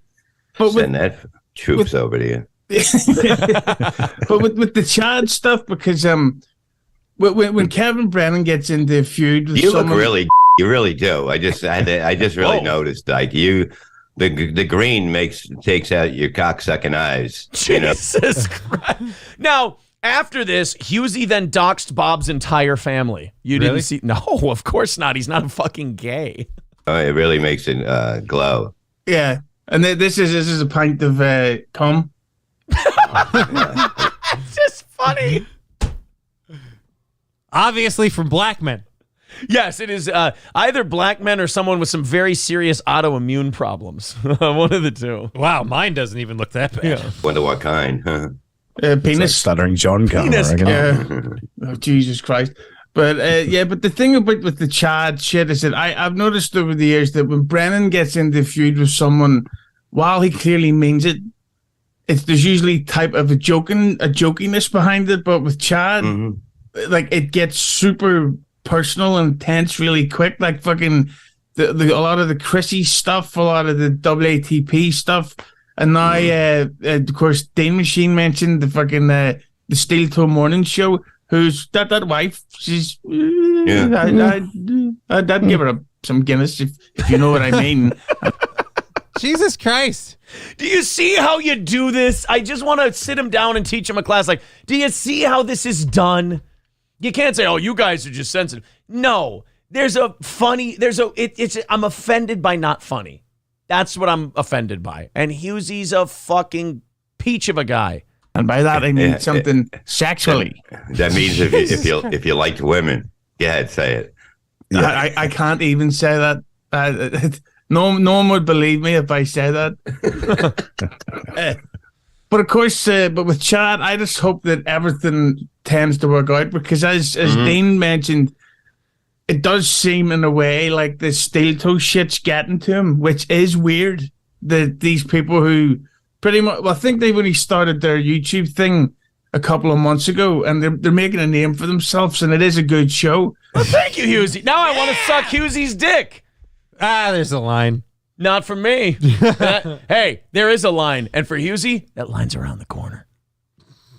No, and I will agree with them on one thing, and I did want to say this. Because I'm not going to do any more. We are an awesome Look, show. I'm not going to. I'll bust the guy's balls, but I'm not going to do any more clips of him. I'm not going to do like 30-minute, fucking things because he is broken down, and there is a mental illness aspect of this. There is maybe an alcoholism, bipolar aspect of this, and I'm going to say the same thing I say about Red Bar, about anyone else who busts our balls and we bust back. I hope he is okay. I don't want to be responsible for a man like fucking dying. I don't want to be I don't want that on my soul, So I don't. That's part of the reason you're not going to see any more clips of the guy. I'm legit worried about him, not from I would care personally, but worried about him in that it seems like it's not going well, and there's no win in it for us anymore. I don't win if somebody gets hurt. Yeah. You know what my perfect feud is? Our Gino Bisconte feud, our Alex Stein feud, where. We have a lot of fun. We have a lot of laughs. The other guy gets really worked up and pissy and yells at us and tells us how bad we suck. And then I go, you want to just just fuck around for a while? Let's just finish this thing. This is fucking stupid. But but the problem with both of those guys is the common denominator between Gino and Alex Stein is they have stuff that they do that I like and respect. And they have a focus that isn't us. Right. I can't understand why Chad would take it so personally so quickly. The whole internet's I don't know. You know what I mean? That's up to the person. You know what I mean? Like I laugh sometimes when somebody comes at me, especially like if I didn't know them at the beginning, I'd be like, what the fuck do they have on? You know what I mean? But Yeah, I listened to the guy's show. I listened today. I listened before I went back to sleep. I listened to it. It's a good show. Thank you, Bob. Him and this guy on. Him and his wife are coming on Levy Land on Tuesday. And this was a long time ago. So this was before Chad's super meltdown. Oh, wow. We were on Levy Land like 2 weeks ago. Husey, get on your fucking uploads for Christ's sake. Sorry, I like you. I love you, buddy. I dig it. It gives me something to listen to in the morning now. Yeah, I love the fact that your guy Aaron looks like a really thin, strung out Peter Griffin. Oh my God.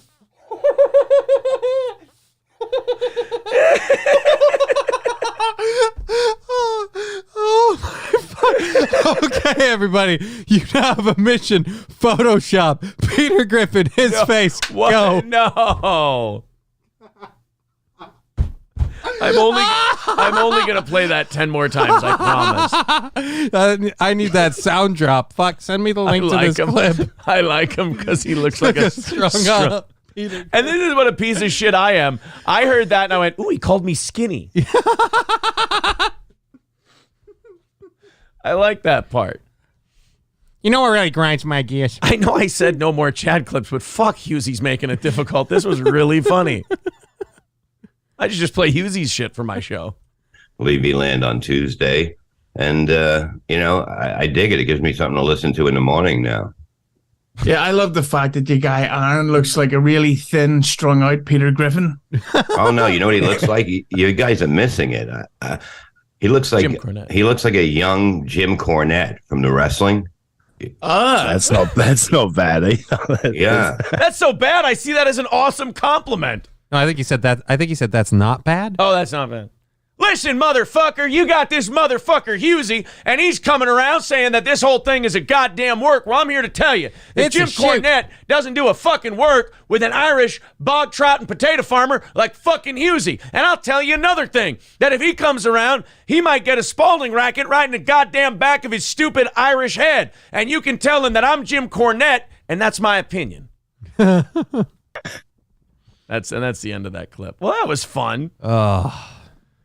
They're right, though. He's not taking it well, and he really should. And you do look like a skinny, strung out Peter Griffin. That was fucking good, man. Isn't there like an episode where like Peter Griffin lost a lot of weight for a little while? Can we get some pictures of that with Aaron's face? Fuck, was that funny? Skinny Peter Griffin with Aaron's face.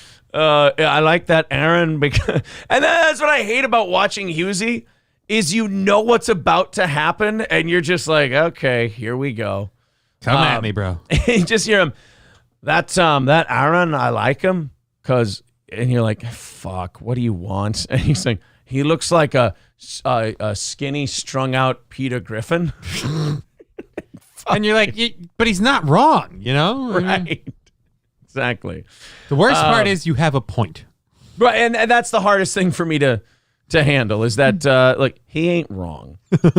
Like it's kind of like when when Kyle was on and he was talking about April's hairline and my terrible he's like, he's a skinny guy but he's got like 3 chins. He's a skinny guy with a double chin. I don't know, and it like perplexed him. He was sitting there talking about it for at least 3 minutes. Couldn't figure out how you have a double chin. It was really fucking But you're him up. skinny and in shape. You're like in shape and you work out, but you got a double chin.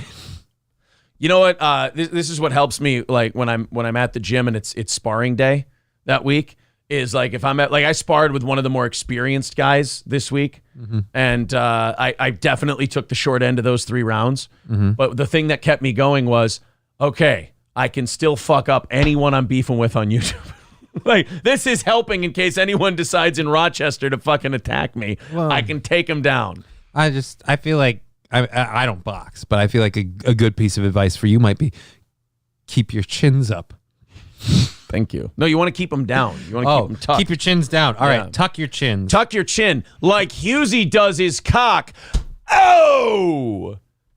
How do you like that one, Irishman? Stay on your side of the Atlantic. You don't want this caustic American edge coming at you. Because you're gay. Because he's gay like Gino. I saw Husey's Irish and he's gay. He probably has an Eames chair and a OnlyFans because he's gay. And Hughesy's not funny, just like Gino. Gino's not funny. They both use the same chair because they're gay. They're gay. They probably have cum on it. I don't like them. Did I say that?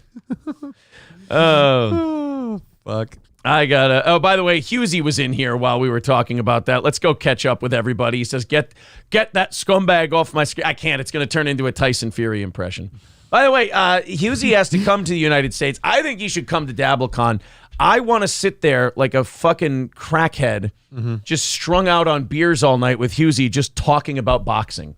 Because anytime a boxing fan can find another person who knows a lot about boxing, you just want to sit and talk about it like a retard for about 2 hours. So few that you find them. It's like two ships passing in the night. You just want to go to them and go, look how much I know. And they go, look how much I know. And then I'm saying it that way. And then you go, Gino's not funny.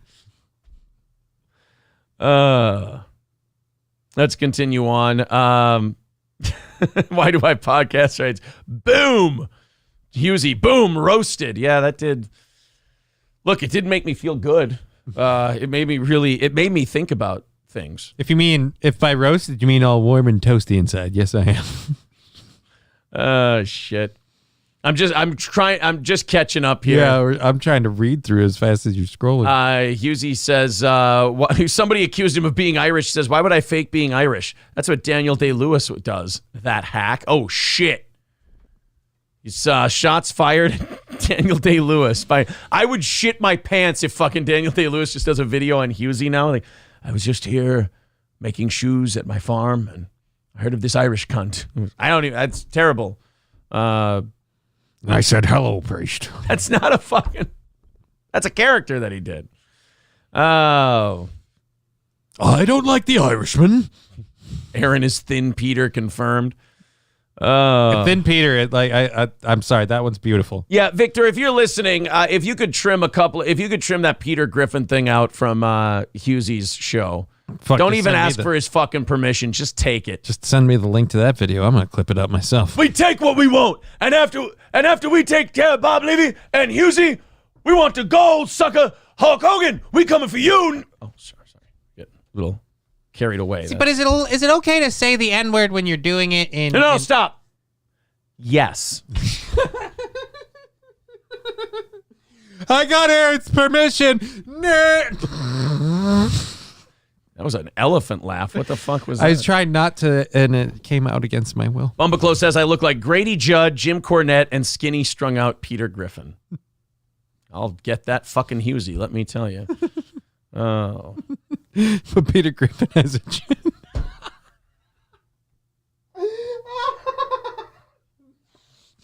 Fucking hell. Farron Balance says, new subscriber here from Simpcast last night with April. Great show. Oh, Farron, I stayed up way too late watching that shit. That was a good time. Ended up booking both Nick Rekieta and Alex Stein out of that. Because like I said, after he like blitzed April and April held her ground, I was like, look, Alex. We can handle this guy. Alex, I feel like your feelings are a little hurt here. You seem a little sensitive. Why don't you come on the show? We'll duke it out like Irish brothers. We'll settle this thing. Yeah, because that'll go well. Well, because... You'll call him a big fat... No, my problem is, like, I don't see people as people. I just see them as someone to make fun of. Like, I'm totally gay for you, Alex, whereas you're just gay in general. Now, now you're not helping, because now he's going to think I called him a homosexual.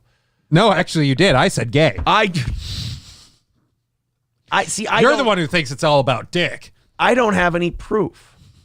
You know, I mean, there's like hours of footage. Now, how is that helping?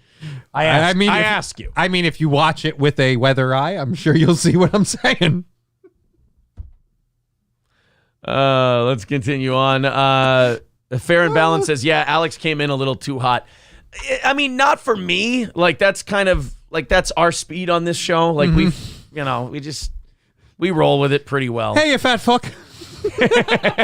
I'm bringing Hughesy on. We've got Alex on. I'll be like, but I got to make sure Hughesy's hammered and he'll just shit on everybody. He's like, who's this fat fuck coming in now? Is this? He looks a little retarded, doesn't he? Now I'm calling Farrell and fucking in Bruges. Waiting for the day that Aaron actually finishes Booker's T's quote on accident. What do you mean on accident? When I do it, it'll be fucking on purpose. I'm waiting for that day too because it means I have to find a new job. Fair and Balanced says, when you're a political pundit, you have to be ready to take the hits, Alex. Here's where I'm going to defend Alex on that. Alex is very new to like political attention and like podcast attention. Okay. So it's still new to him. It's like when you start comedy. You know, when you start comedy. And you think they're your friends.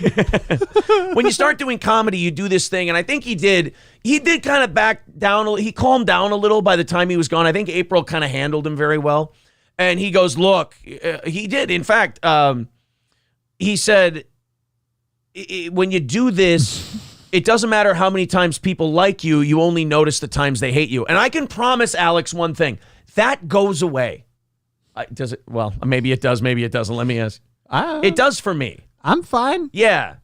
There was a learning curve for a bit, but then like once you kind of realize, oh, I could just fucking go on about my day, nobody cares, and you realize that's a thing. It's that easy. Yeah, it's one of those things where like you just listen to the people who love you, why they like your show, why they like what you do, and that's why they call it a community. That becomes your community. If people don't like it, there's a million other things you can watch. If I thought I was for everybody, I'd be better looking. Number one, I wouldn't look like Jim. Few Cornette. less chins. A few less chins. Peter Griffin, Grady Judd, Chinese phone book. Yeah. So yeah, look, he's gonna come on Friday. We're gonna hammer this whole thing out. I promise. All right, let's continue on here. That Husey thing. Whoever sent that to us, thank you for that wonderful detour. That was oh boy, somebody did it. Best I could do on my phone at the moment says. Oh yes, Omanite in odd places. Oh, that's horrible, but I'll take it. There you go. That's Husey can officially go fuck himself now. Husey, thank you. That's not like, is that a different Peter Griffin? Because that's supposed to be a belly, isn't there? No, that's skinny Peter Griffin.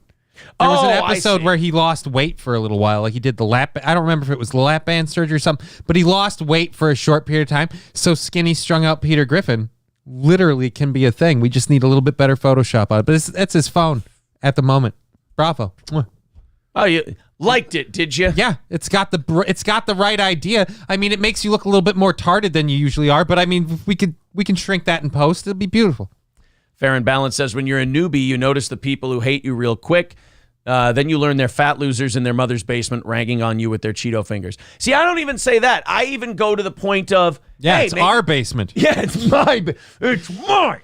I even go to the point where, hey, maybe for them, they're right. Like, for what their taste is, I am those things. That's totally fine. I just would never want anyone to stay here like Kafer and make themselves miserable. The problem is, I think Kafer really likes us, and he's trying really... He's kind of like when you're in school and you have a crush on a girl, and then everyone tells you that you're... crushing? That you have a crush. You're like, no, they're gay. Like Gino! Because Gino's gay. Because he puts things in his butt. His asshole on his bone. I don't even know who I'm doing an impersonation of very well. I love Gino. I don't know Kevin very well. I like Kevin.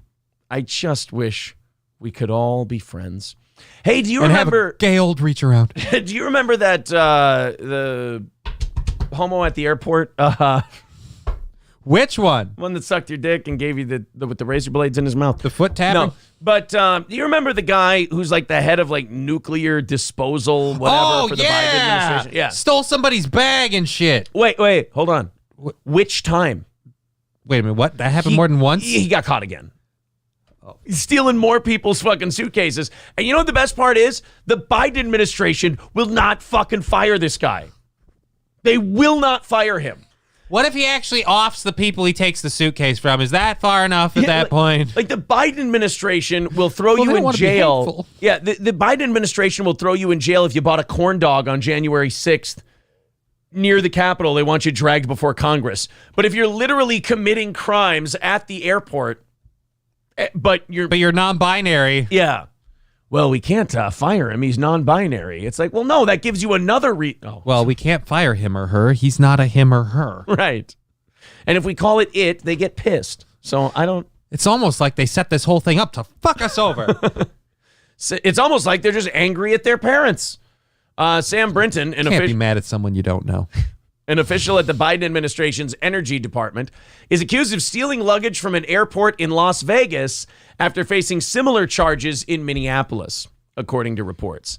A felony arrest warrant has been issued for Brinton, who is non-binary. Don't you guys fucking forget that.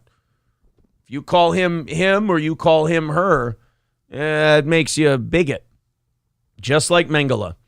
After accusations, they stole luggage from the Harry Reid International Airport. Oh, there's some fun irony.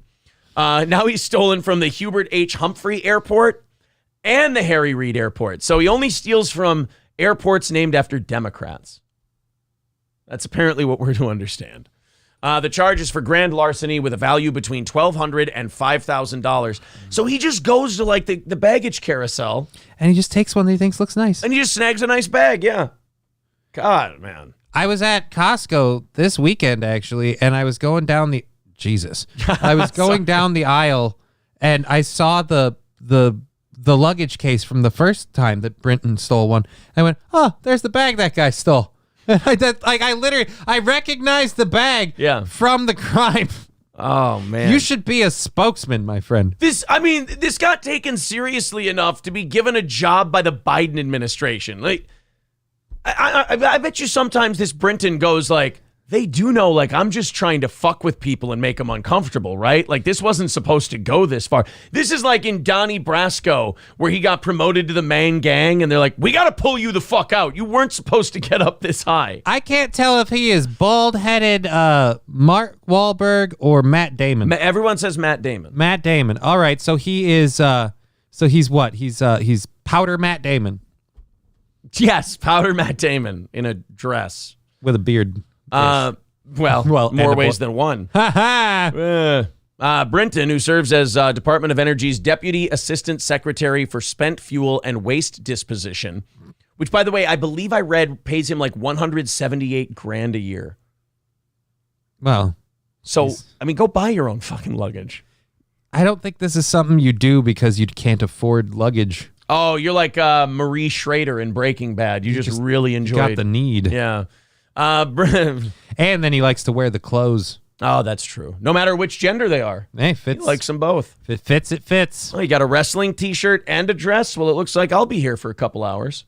Brinton was seen at the airport that day with the Vera Bradley suitcase.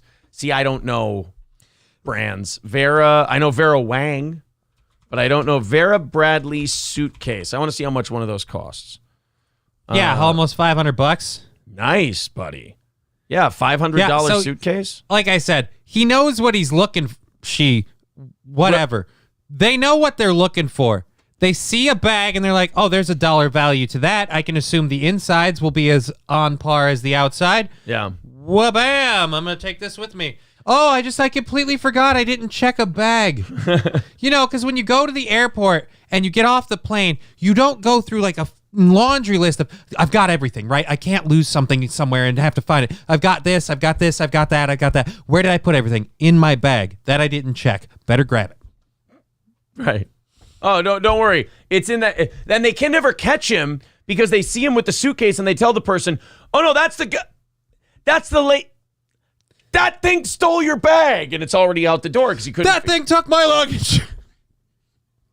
And you can't throw him out because it's bad luck. And I just want to make a piece of toast and Brinton won't get out of the way. They later admitted to taking... Oh, you have to say they. Brinton was later seen on a surveillance camera on October 9th at Washington Dulles Airport with the navy blue hard-sided roller bag, which they are alleged to have stolen the month prior. They later admitted to taking the suitcase, but Brinton claimed they thought the bag belonged to them. That's the exact same story I read last time. So either this is that story again, or this guy's fucking terrible at finding out what his bag looks like. Or just remembering the fact that you never had one. Right. Like, that's the worst part. I get like, oh, I accidentally grabbed someone's bag and it looked the same as mine. You never had a bag. Like, that was the problem with the first one. Oh, I thought I grabbed my bag. Like, do you have a bag that looks like that? No, I don't. Oh, wow, weird. And plus, so you got to the hotel, you realized it wasn't your bag, and you thought, oh, I can't go back and give it to him. That'll be weird. I'll just keep it. Roll with it. Yeah, you didn't open up the suitcase, see that it wasn't your shit. Oh, God. That really is someone who is not afraid of any consequences because whatsoever. their identity has given them a scapegoat every time. That's a good point. 199 from Scarface. He says, diversity is our greatest strength. Is that real diversity, though? Like, that's just being crazy. They let Johnny on airplanes. No, they don't. Not anymore. Not after the, Not after last time. No. And you promised the time before that was the last time. So I know. I was just trying to land the thing. I didn't see the building in the way. They had 3,000 people later. Asshole. I made it down. How come they couldn't take the stairs? Yeezus Crucified by the Right says, always say they unless you talking about they. Always say they unless you talk about them.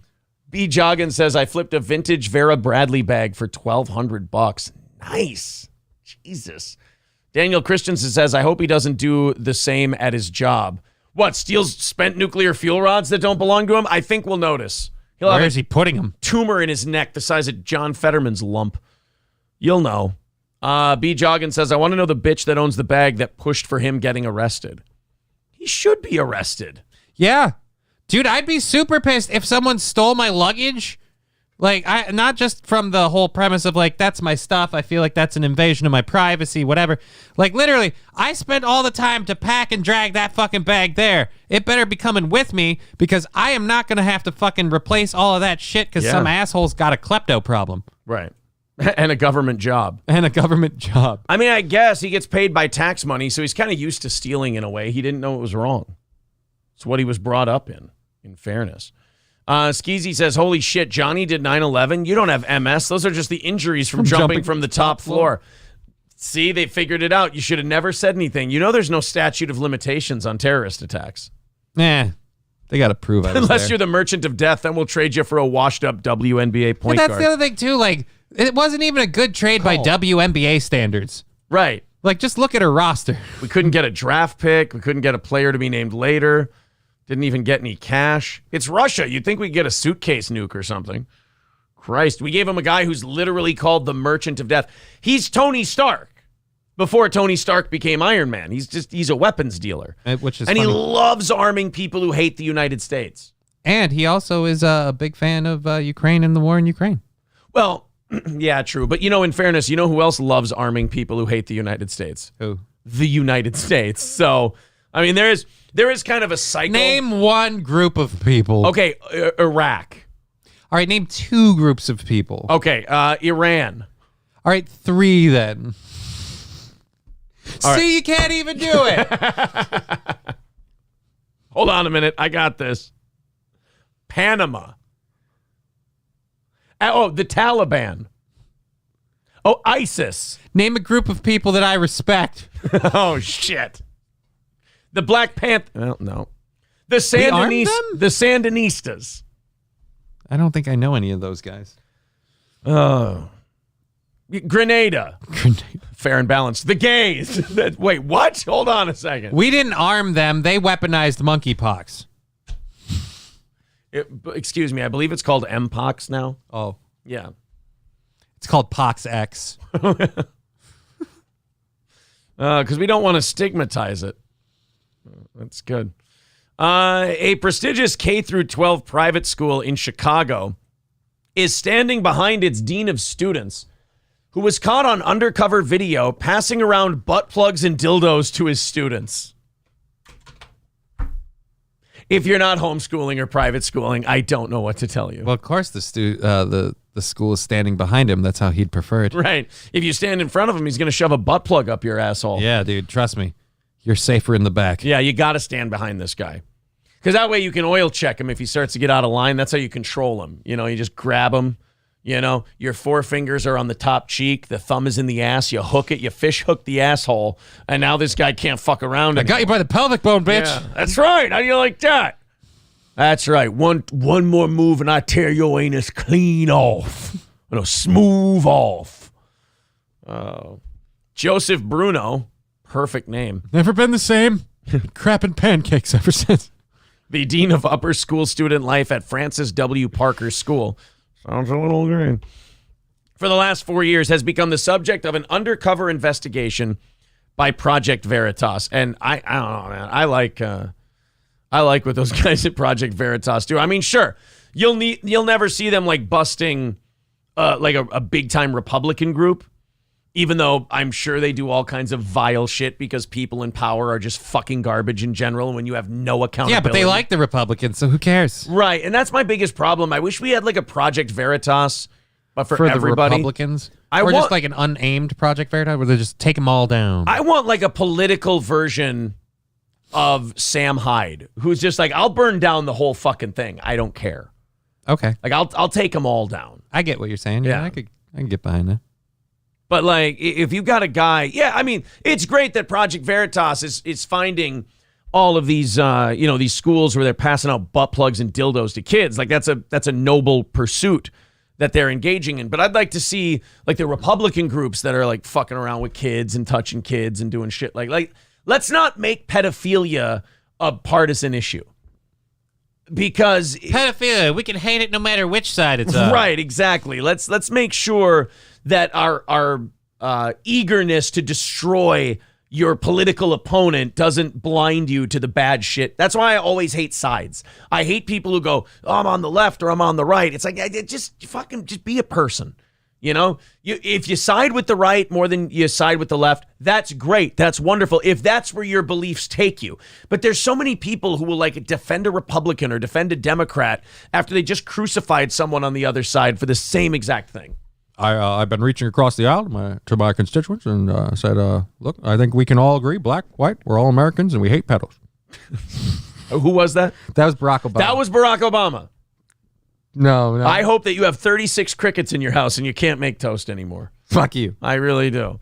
That's the title of Aaron's next book. Let's not make pedophilia a partisan issue. Would be nice. Well, I think the Democrats already did. They're so... What? They're so pro the trans people. They got to protect all these groups, and then these groups keep doing these things. We're doing a story right now where, oh my God, look at this guy. He's all like, hey, let me teach you kids how you put shit in your ass. Yeah, that's not really a place for the school. Yeah, no. I'm going to go out on a limb here and say teaching minors how to shove things in their anus is that's a little overboard. I would go ahead and I would scratch that from the curriculum. I'd just honestly be like, what? You clearly don't have children. They already put things up their ass. You don't Handing out butt plugs and dildos to children is clearly a crazy homeless man's job, and you're taking that job away from him. And quite frankly, I get it. Bring it in. And that homeless man needs that job. Right. He could be the dean. Let's continue. Let's watch some of this Project Veritas thing here. Oh, he's going to stroke his ego a bit about how awesome he is. Statement hot off the... James O'Keefe? I like James O'Keefe. I mean, he's not bad, but he does like to give his ego a pull on his videos. I mean, I don't fault him. Say the two guys talking for 4.5 hours a day. Well, when you say it like that. I only do this once a week, though, on your show. You're saying he thinks he's awesome at this. Meanwhile, we know we're terrible. Yes. Okay. Yes, we'll go with that. I wanted to rescue you a little bit. Thank you. All right, emergency press conference, Project Veritas. We have a statement hot off the press from Dan Frank, principal of the Francis W. Parker School in Highland Park, Chicago. I now want to start calling Alex Stein scuffed James O'Keefe. Like he's just kind of a more street level, not as polished. Like, because like James wants to be like investigative journalist guy, and Alex is like, I want to go piss off a bunch of people at a drag times or a drag show story hour thing. Like Alex is like, I want to be man on the street and just fucking infuriate these people. And James O'Keefe is like, I'm going to break down the institutions that lead to such biases. Okay, but I think the energy level is way different. Like he's seeming more like he's going to talk himself into sleep, whereas like Alex, you can't ignore. I feel like Alex did a bump before we started filming. Like that's just. Could you imagine if we could get him on Kevin Brennan's show? Oh, no. And just have those two. Kevin, I don't like what they're doing with the Drag Time Story Hour. I bet you Gino dresses in drag, Alex. Gino probably goes to stuff like that. Yeah, we got to save the country from that kind of thing, Kevin. That's not something that we need to be doing in the United States. Yeah, we could also get rid of Gino. Well, that happens. Do you know his girlfriend has a bone leaf? I want that episode to come to life. Kevin Brennan like just ends up steering Alex like the same way that Gino steers Frankie. Yeah. And just I bet you that he's probably been on that show before. This is in reaction to the latest bombshell report. Hot off the press. Let's see what it says. Will they fire the dean? Will they condemn what he said? No, they're taking an interesting approach here. This would be funny if James goes hot off the presses, but somebody's playing a joke on him and he didn't pre-read. He goes, here it is, hot off the presses. Kanye was right about all the okay, who did that? All right, who's the intern that I gotta fucking fire? God damn it. Listen to this. Last week at the National Association of Independent Schools People of Color Conference, one of our employees was targeted by the group and misled to believe he was conversing with another conference attendee over a coffee. He was... Okay, what does that matter if the result of it is you said you gave butt plugs and dildos to kids? It's like, oh, I thought I was talking to someone who wouldn't rat me out for being borderline pedo-ish. I mean, at a certain point, it starts sounding like the way you're covering for this guy is like, oh, so it's okay because he didn't know he was going to get caught? But that's that left-right thing. Like, if you're on a certain side, then it's more legitimate than if you're on another side. That's why that shit is cancer. Like, you would think that there shouldn't be, I'm on the left, so I'm going to defend this dean, or I'm on the right, I want him fired. There should just be, he handed out butt plugs and dildos to kids and admitted it on video. He's fucking gone. I don't care who he voted for last year. Like, I just, that kind of stuff just drives me nuts because it's going to get worse. It's not going to get better. Well, I mean, but where are the parents on this? Like, I feel like they're actually at home with the butt plugs and dildos. They confiscated those. The kids brought them home and they're like, all right, guess this is something for dad. They saw the kids coming in the house, hitting them like they were having sword fights, and the parents went, that's not how you do it. Go play with your friends. Filmed without his knowledge or permission while describing one example of our inclusive, affirming, and comprehensive approach to sex education. Here's the only thing I can confirm about butt plugs. Keep it away from my asshole. There's your confirmation classes. Group, Project Veritas, has now edited the video with malicious intent. That's interesting. We'll talk about that in a minute. And launched it publicly tonight. Please know this video contains descriptive language. If you choose to view it, we ask you not to share it because it will add to its viral power. Then why would you show it to people? Why would you show people? You're going to say, hey, we're not going to punish this teacher. We're going to stand by him. But here's the video of, they're telling people don't watch the video. This is a letter from them. They're just saying don't watch the video, but if you don't share it. If you choose to view it, we ask you not share it. Okay, so they're not including it in there. I was going to say that would be insane. So they're saying that we edited it with malicious intent. Literally his words. There are no edits.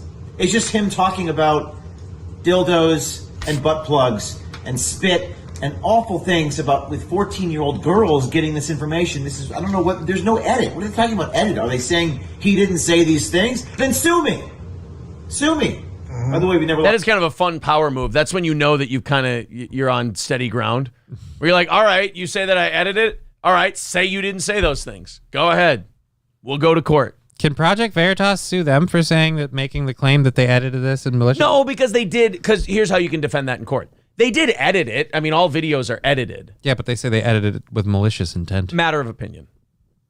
You can't prove intent one way or the other. I just feel like at some point we got to hold these people accountable or things are going to get worse. The butt plugs are actually going to go in next time. Oh, dude, you get butt plugs going in, and we are going to hit like World War III with the parents and the teachers. Like, that's like the point where if Harry Stamper had detonated the nuke, it still would have ended the Earth. Like once the butt plugs are going in, you're like, okay, we're past zero barrier. Yeah, it doesn't matter now. At this point, it's all over. Yeah. You swear on my life, on my daughter's life, on your family's life, that you will spit on their butt plug. That you will stop those butt plugs. I will stop them from handing off dildos. Then let's shut this school off. Lost a defamation lawsuit. That's because we don't edit anything improperly. Earlier this week, the same group, Veritas, attempted to ambush our employee at the school and was escorted off campus without incident. Well, we have that video coming tomorrow. Your characterization is maliciously edited, by the way. Why are you leaning so badly? Does your back hurt? Compared to what we actually have on video. It's always interesting how that works. Well, we have no reason to believe there is a threat to the physical security. I work with the Alderman's office and police. No threat to physical security. Yeah. Tell that to a child's anus. Tell that to the 14 or 18-year-olds. They're getting plumbed by butt plugs. Yeah. I don't know. That seems harmful to me. But yeah, I mean, the fact that these school districts are going to stand up for people like this, there's only one way to beat this. It's not like you're not going to go to enough school board meetings and you're not going to go to... You have to take your kids out of the schools. You've got to pull them out of the schools. You've got to just say, we're not fucking doing this anymore. We're going somewhere else, or we're keeping them home. The problem is this is like a private school. This is like a high-end school in Chicago. Right. There's a whole lot of those. Yeah, but yeah, you gotta get them out of there. Like it's one of those things where it's this game and everyone thinks you can beat the game. The only way to win this game is just not to play.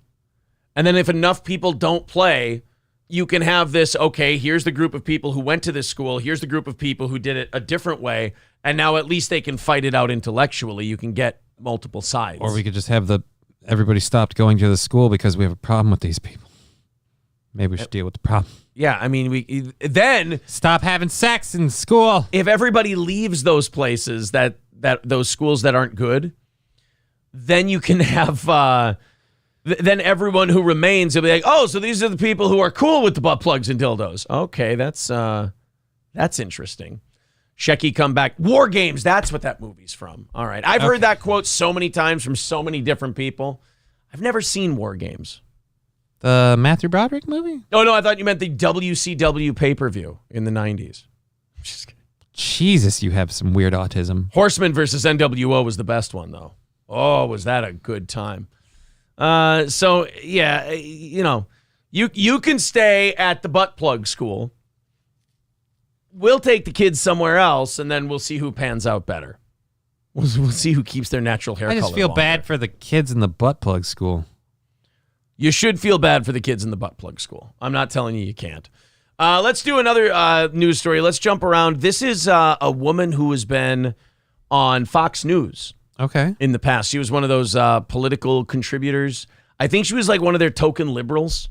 Okay. Because, you know, like Fox News does this thing where they go, well, conservatives are right about this, that, and the other thing, but let's bring on one dipshit liberal to tell us why the conservatives are wrong, and then we'll yell at her for 15 minutes.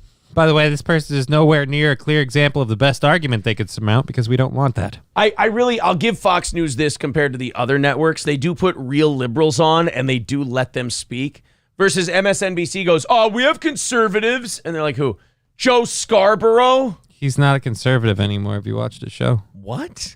He married like the leader of the New World Order's daughter. Yeah, dude. Like, but no, the people who are into like the Illuminati and the Bilderberg Group and the New World Order and the Trilateral Commission and all this other stuff, like Mika's dad is like the head of this. That's the guy that everyone thinks is like in charge of. He married into the New World Order family, and they're like, oh yeah, he's a real conservative. I don't know. Mika's kind of hot. I don't fault him. She used to be. I haven't watched that show in a long time, so I'm sure. I haven't paid attention for a while, but time while you punish me, one of those kind of things. But she can afford to fix it. He married well. I mean, he married Lord Brzezinski of the New World Order, and then, but you can't then say, oh yeah, we have a conservative. Yeah, I don't know. But let's watch this one. This is I can't remember her name. She's got a fucked up name. But she's a former Fox News liberal contributor, and it looks like times have gotten tough. I'm pretty sure she's an actress. Wasn't she in that movie, The Ring? She got out of the well, right? Yeah. Okay. Allegations tonight against a local TV analyst. Prosecutors say the woman on your Lilith from Cheers looks terrible all these years later. Oh. screen dragged her elderly mother from her home and had her involuntarily placed in an assisted living facility and then financially exploited her. Mama-Dade State. Can you, like, I understand you can't financially exploit someone, but you can't drag someone against their will and just have them put in a nursing home. Really? If you have medical by proxy or some sort of medical... Or like a power of attorney or thing? Just kind of, yeah. If you're someone who could sit there and say, look, if the medical establishment can make an argument at any point in time that you are not physically or mentally capable to take care of yourself, then other people are in charge of your care. And those people can very easily just kind of swing it around the whole way of, oh, well, you better stay in there. You're not getting any better. I'll keep handling your finances for you so you have all your needs taken care of. I'll pay your bills, feed your cat. This is like that movie where, that Netflix movie where Peter Dinklage plays a mob boss. That is exactly that. So they just go in and they're like, well, I have this control now. I'm going to put my own mother in a nursing home and just take all her money. Yeah. People get control over you, elderly people or whatever, to help take care of their shit, and then the next thing you know, they put them in a home and take all their stuff and sell it. I wish I believed in hell and that it was real and we could watch it on TV, because I'd watch her. That would be one channel I'd turn on. You know, like it was just a streaming service. So basically, heaven is YouTube and like hell is Twitch. And so Stay Tuned is real. Got it. But I mean, if we could all watch hell, who would misbehave? Then you know where you're going. That's true. Yeah, but as soon as you saw Ethan Klein there, you'd be like, I'm going to be on my best behavior. I don't want to end up where Ethan is. Or I'd want to go there just to finish things. How much more can you finish? I'm going to go there with a pointy stick and the nerve to see if you... Never mind. I'm quoting a movie. Fernandez-Rundle spoke about the arrest earlier this evening. NBC6 reporter Heather Walker live in Miami. Okay, see? There's Miami that news gets it done. I think all three of the Miami news ladies are good. Orlando sucks. Yeah, dude. These Miami ladies get it hot. I'm kind of seeing one. Well, it is a case of greed, according to the state attorney's office. But according to the warrant, the 88-year-old was able to outsmart her daughter with the help of neighbors. Her daughter just didn't want to wait. She wanted her to go away so that she could take all of her money. Okay, in fairness, look, I'm gonna be like an attorney. I'm gonna try and put my best defense forward of this woman. Okay. Here, even though it may hurt my soul. If you only want your parents for their money and they're going to a nursing home, that's a terrifying prospect. Because if they live for a while in that nursing home, that's gonna be a financial drain. That could take 6 figures away from you. That could take the whole thing if they live long enough. That's why you got to find the right nursing home. Right, a real dumpy shithole, you know? Well, now your back's going to hurt. You just pulled landscaping. You go into duty. Ben Stiller's retirement community from Happy Gilmore. Daughter identified as 51-year-old Catherine Aru Jones. Jones, normally on TV as a news analyst, now makes... Okay, look at that. How the fuck?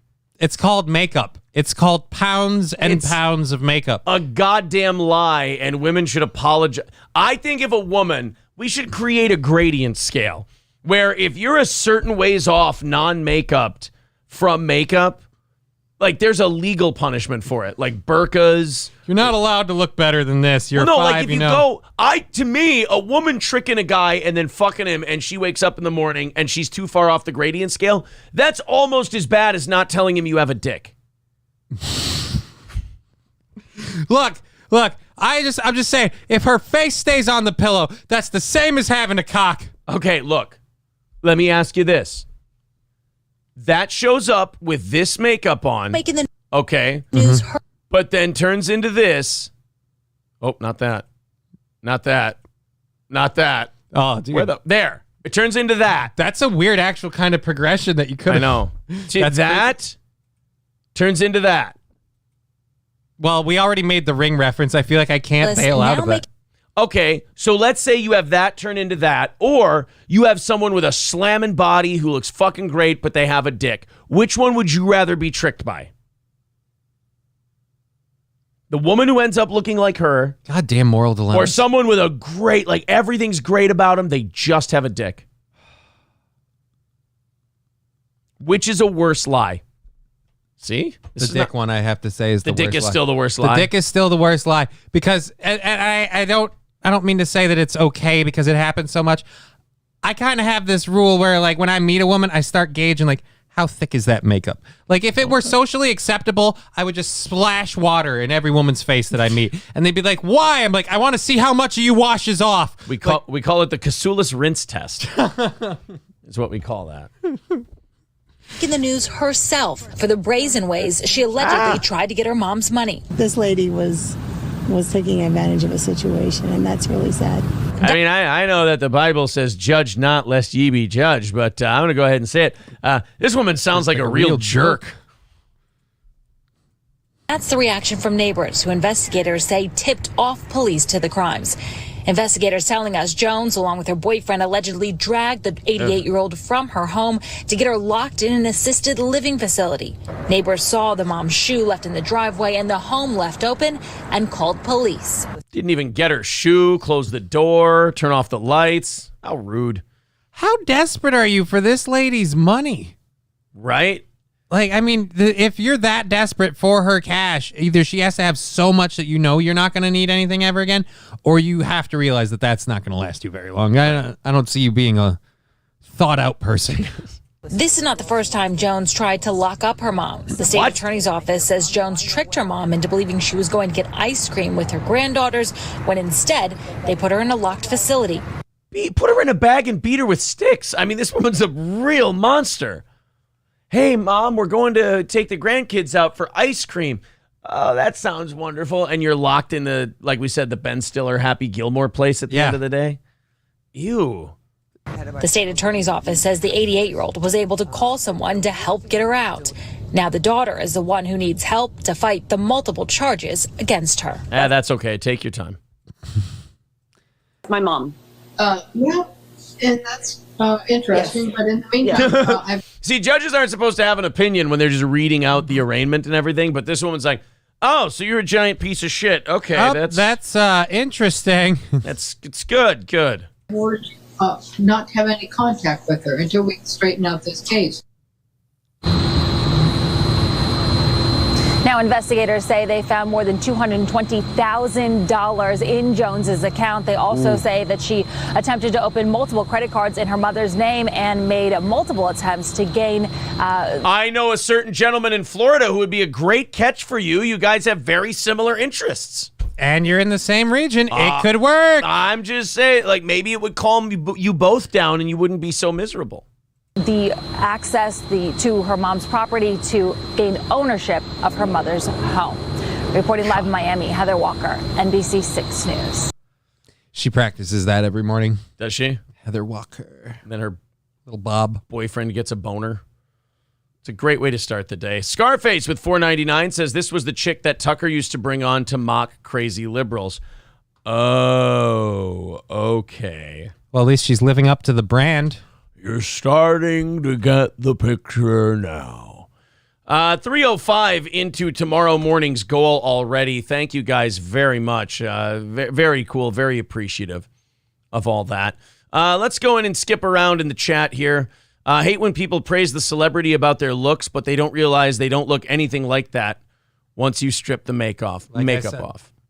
Wash them off first. B. Joggin says again, Aaron with the chicks and dicks.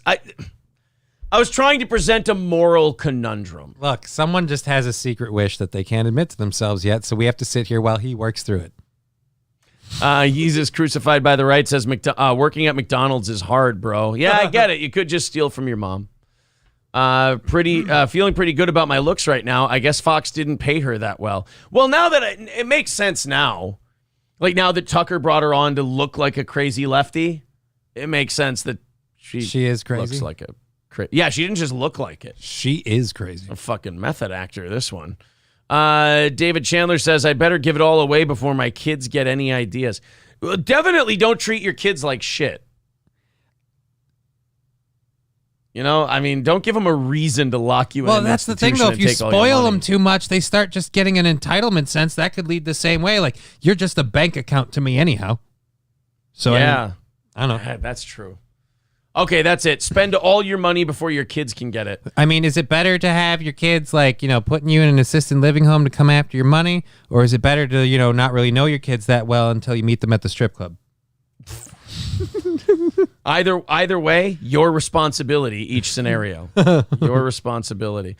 Birdman with $5 says for Chad's Venmo. Thank you. Chad sent me a Venmo request for $600. And he said, this is for harassing me for 3 months and stealing my Patreon content. I'm like, look, Stuttering John did a lot of bad shit. He never sent someone a Venmo for $600. I mean. Yeah, but he also has a place to live. All right. Well, I mean, rub it in, I guess, you piece of shit. That's his Thursday night. God, it's too hot. I got to stop. What are you doing? I just can't. Again, the poor guy's going through a hard time. We put him there. It's time to stop now, Mac. Is it time to stop now, Mac? I mean it. The secret to life is happiness in the asshole. What did you say to me? Did you say a penis in the asshole? Happiness in the asshole. What did you say? You know, happiness, like to be happy. Oh, happiness. Yes, in the asshole. In the asshole? In the domicile. The household. Yes. Happiness in the household. In the household. What did you think I said? We thought you said, and you're going to laugh. We thought you said the secret to life was a penis in the asshole. Sacre bleu! Get out of here now! God, that was a decent sequel. It was. You know, that's a perfect way to put it. It was a decent sequel. It didn't, like, ruin the other one. Didn't knock your socks off, but there were great, funny moments. The outtakes are hilarious. Like when you see, who's the villain guy? Rob Lowe. Rob Lowe. You see the outtakes where Rob Lowe's like speed bagging the With guy's the dick? balls. Yeah. That's fucking. And like, anytime you could get Will Sasso to do a French Canadian accent, victory. This Danny DeVito and what were they trying to convince him? The guy from Always Sunny in Philadelphia and Danny DeVito aren't the same person. Yeah, something like that. He's like, no, you're thinking of Danny DeVito, and he's like, Danny DeVito. Oh no, the guy from Taxi. Oh, the guy from Taxi and the guy from Always Sunny are the same person. No, they are. No, they are not. Thank you, Trucker 18-Wheeler, for the $2. Says he does that, but you beg on the internet. That's very true. That's very true. Luke Robota. Yeah, they just kept naming French names instead of speaking fucking English to the people. It is. It's a good one. All right, let's watch the dumbest fucking cashier of all time. Now, you've done this show with me long enough to know that usually when an old person gets scammed out of money, I'm for it because they're just so fucking stupid. Because there were some signs. Right, and being old doesn't excuse it. Like, if you're old, isn't the thing that old people like to say is like, oh, we're sharper and we've experienced more and we've seen more. Well, then fucking get a clue. Like, stop just handing people money. You shouldn't be like 75 and trusting people to that degree. Let me play you this Walmart story here. Yeah, you should just, trust your family who will put you in a home. Well, that's true. Okay, look, we're not giving you a lot of outs here. I understand. Look, getting old sucks. Try to die before Just die 70. early. Yeah. So this is a Walmart, and this woman is a cashier. So I'm sorry, if you scam an old person and they're just sitting at home retired, okay, maybe there's a little bit of grace I can give you. Okay. But if you're working at Walmart and you're getting scammed, you got to sharpen up. And watch how easy the scam is. Holiday scams are nothing new, but this one really leave you shaking your head. Look at this video provided by the Mobile County Sheriff's Office. You're watching a woman confusing a new teller at the Walmart on Moffett Road. In the process, the suspect who claimed to be... That's actually how Bob Levy says that chocolate hazelnut snack. Really? That's the way he... That's how Bob handles that? That's how he says that word. Provided by the Mobile County Sheriff's Office. You're watching a woman confusing a new teller at the... what's that? Teller? What's that snack called? New teller. I like that spread, that new teller. That's what happened when Teller dies. That's what Penn's going to have to find. A new teller? A new teller. Sorry. It's getting late. Walmart on Moffett Road. In the process, the suspect who claimed to be... Hester Moffat, doctor. Hester Moffat, the rest of me. To find the rest of me. All right, I'm sorry. Sheriff's Office. You're watching a woman confusing a new teller at the Walmart on Moffett Road. In the process, the suspect who claimed to be from the HR department of Walmart walked out with $1,800 from the till. So she's doing that thing where you count money in front of someone, but you count it so fast and you keep talking while you're counting that they don't realize how much money is coming in, what's going out, this, that, and the other thing. And she walked away with $1,800. First of all, this is what Walmart gets for lowering the standards of hiring so low. So you can't just have someone go, oh, by the way, hi, I'm from HR. Could you open up the till and give me a shitload of money out of it? No. If that's a real HR person, they're fired that day. And, dude, she's not wearing any Walmart shit. No. Like, you literally just look like a customer from outside. I assume this scam... And she's black! No, I'm just kidding. No. Well, I mean, that's why we know she doesn't have a job. No.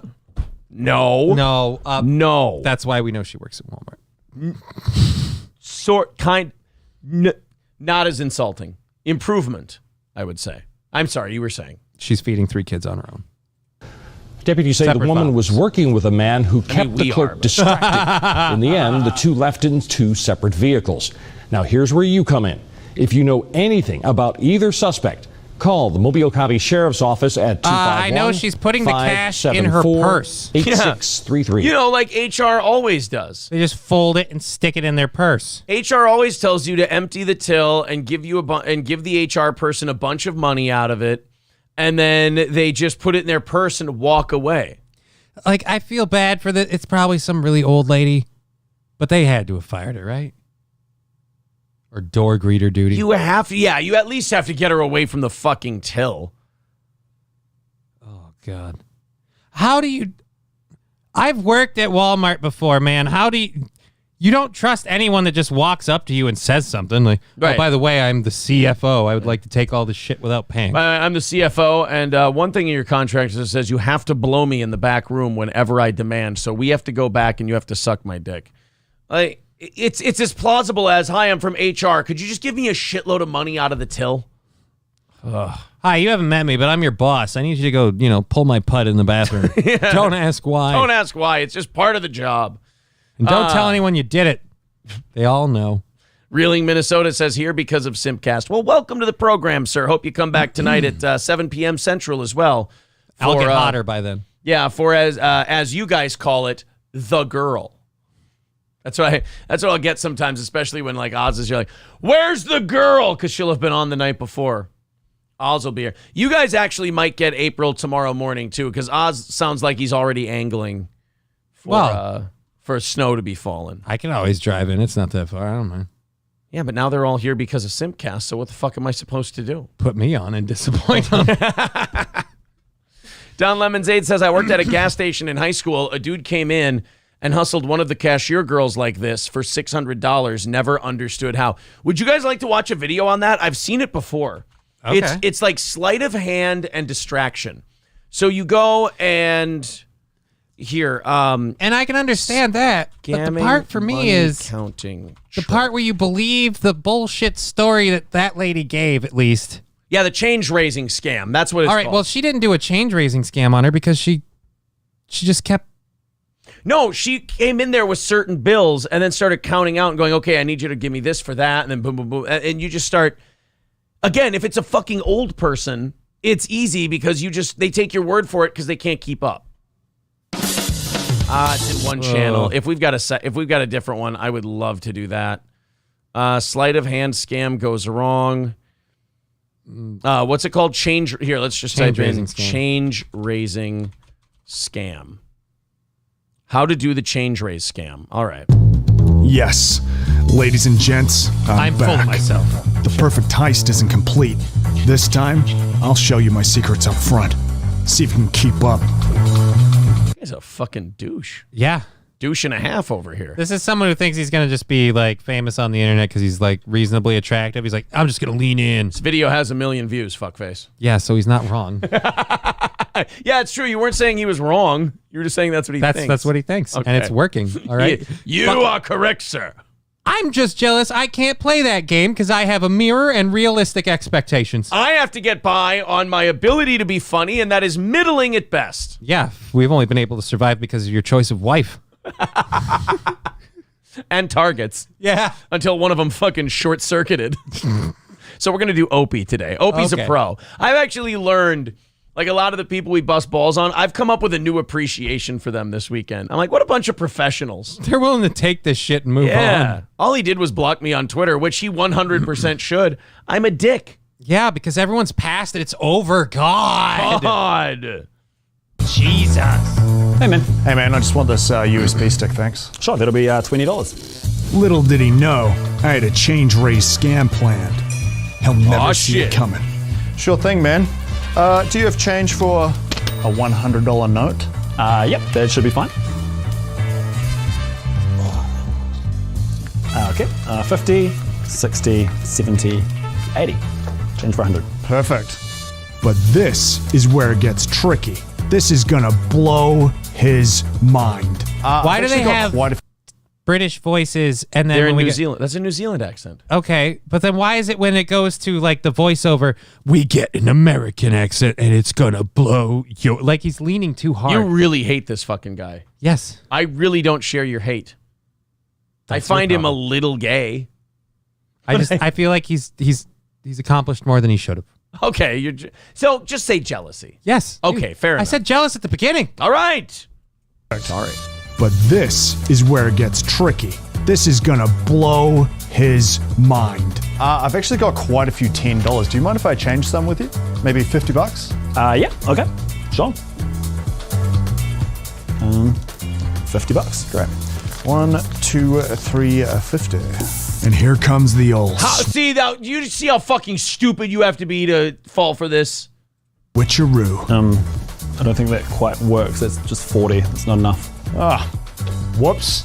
Okay. Oh, here, I tell you what. If I give you 5 20s, then you can give me that original 100 back. Okay. But we haven't dealt with the first. Right, the first 50. 100. Great. Oh, no, actually, I'll give you the 100 and you give me, I don't know, 20 10s. I don't think I have that many 10s. Sorry. Oh, okay. I'll just take 5 50s then. And here comes the big bucks. Okay, wait, hang on. It's confusing, I know, but the math checks out. I think I know how to make this work. Do you see like why it's not that guy's fault who's running the scam? It's not his fault. Yeah, because if you're the cashier, you have failed 3 different ways already. Like, you let him move you on to a different transaction from the first one, which He's already pocketed the 50. Right. But he was buying the fucking flash drive. He had the $50 in change that he was supposed to pay you. You let him move on to like, all right, let's change these bills. No, let's deal with this first.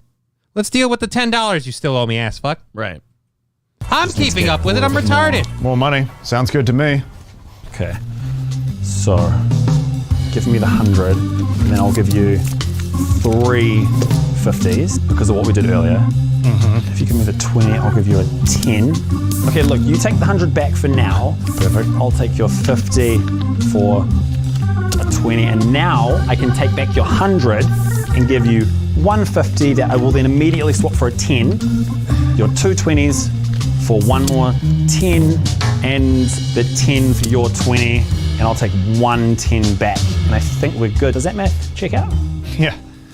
I think the math checks out. Yeah. Yeah, except for the part that you're not a bank. What a fucking moron. Like, again, you can say, oh, this is a scam and it's dishonest. It is. It's a scam. It's dishonest. It should never work. No, it shouldn't. If this works, it is not the scammer's fault. Again, the simple answer being you're not a bank. So the idea that like, how they get the money changing, the change raising thing to happen is what matters to me. Like, how did they dupe you into it? No good reason. I can't think of one. You just have to be really stupid and lacking confidence. In other words, a Walmart cashier. Every attempt at that scam should end with, get the fuck out of here.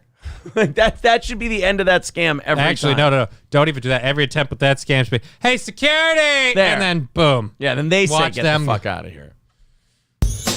I want you to open that door with his head. And then he called me it.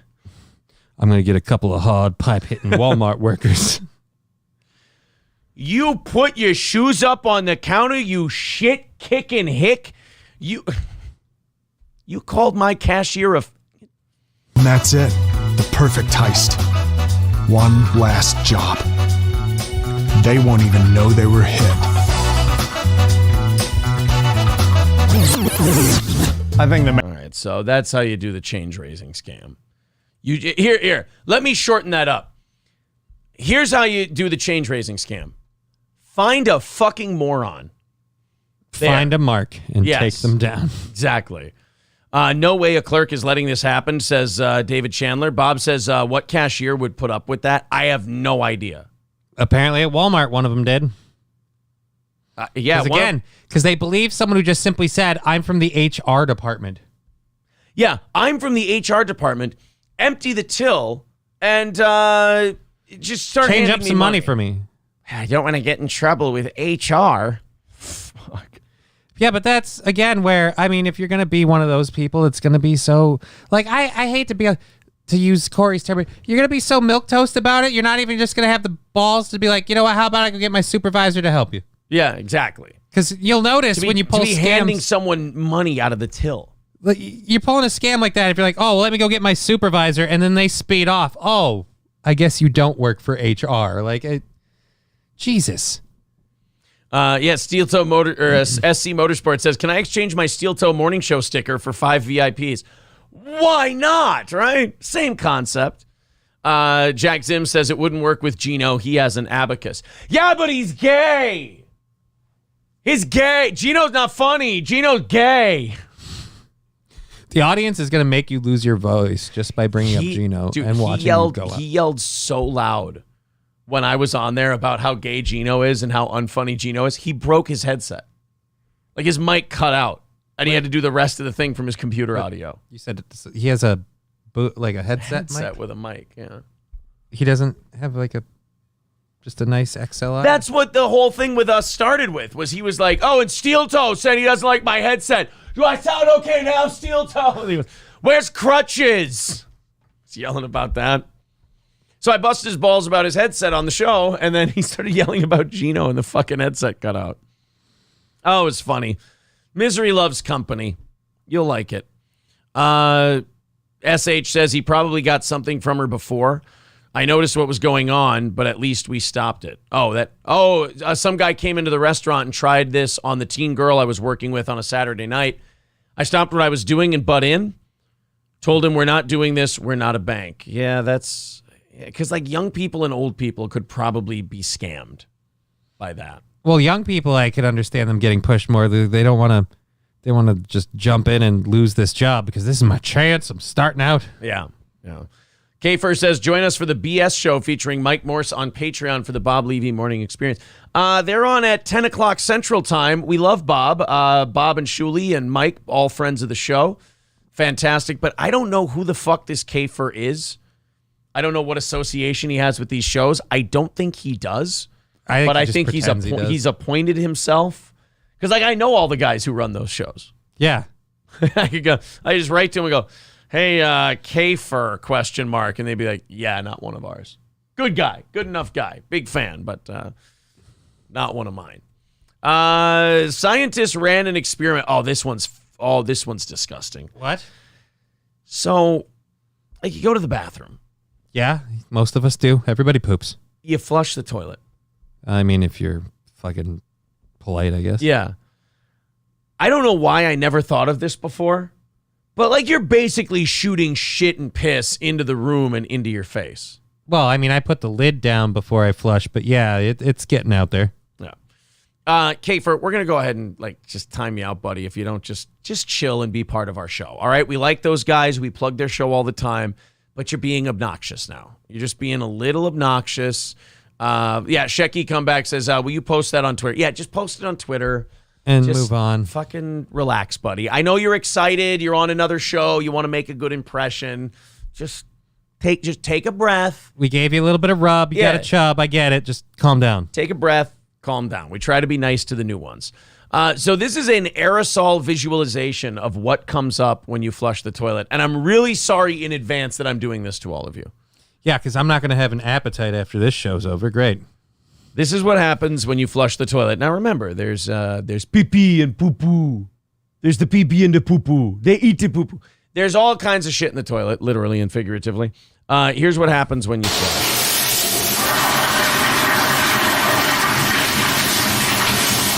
Again, lid down, people. Lid down. Okay. I just don't understand. Then you would see it all come out of here. Out of the sides, it's not shooting up in your face. I get that. I understand. I mean, yeah, you're coating your cat in liquid piss, but I mean... And you're coating your toilet seat. Yeah, but it's not getting hit that way? What comes up must go down, sir. I hear you. Everything in there is splash film. I guess close the lid. Yeah. Lid down. Oh, wait. Hold on a minute. No, I don't always close the lid. I mean, when I piss, I close the lid and then I flush it. That's true. But like... When you drop a steamer, you got to watch her go. You got to be like... Got to make sure I don't... Send you off, sailor. Got to make sure I don't clog her up, you know? to brighter shores. Got to make sure I'm not going to get a surprise overflow and a bunch of canoes in my bathroom, you know. I got to make sure I didn't plug up the toilet. Gino plugs up the toilet because he's not funny. Because his asshole's so wide because he's gay. So there you go. That's all the shit and piss I don't think any of that us you put in the needed that. air. I know you didn't need it, but I was happy to give it to you. I just wanted to help. April says, "What the fuck, Aaron? What the fuck? What the fuck? What?" This is why my toothbrush stays in a cabinet. Saying lid always down. Yeah, dude, lid down. I lid down almost all the time. I can't believe that I'm bringing this to you, like lid down. Like you're all like, look at how. Like, yeah, no, we know.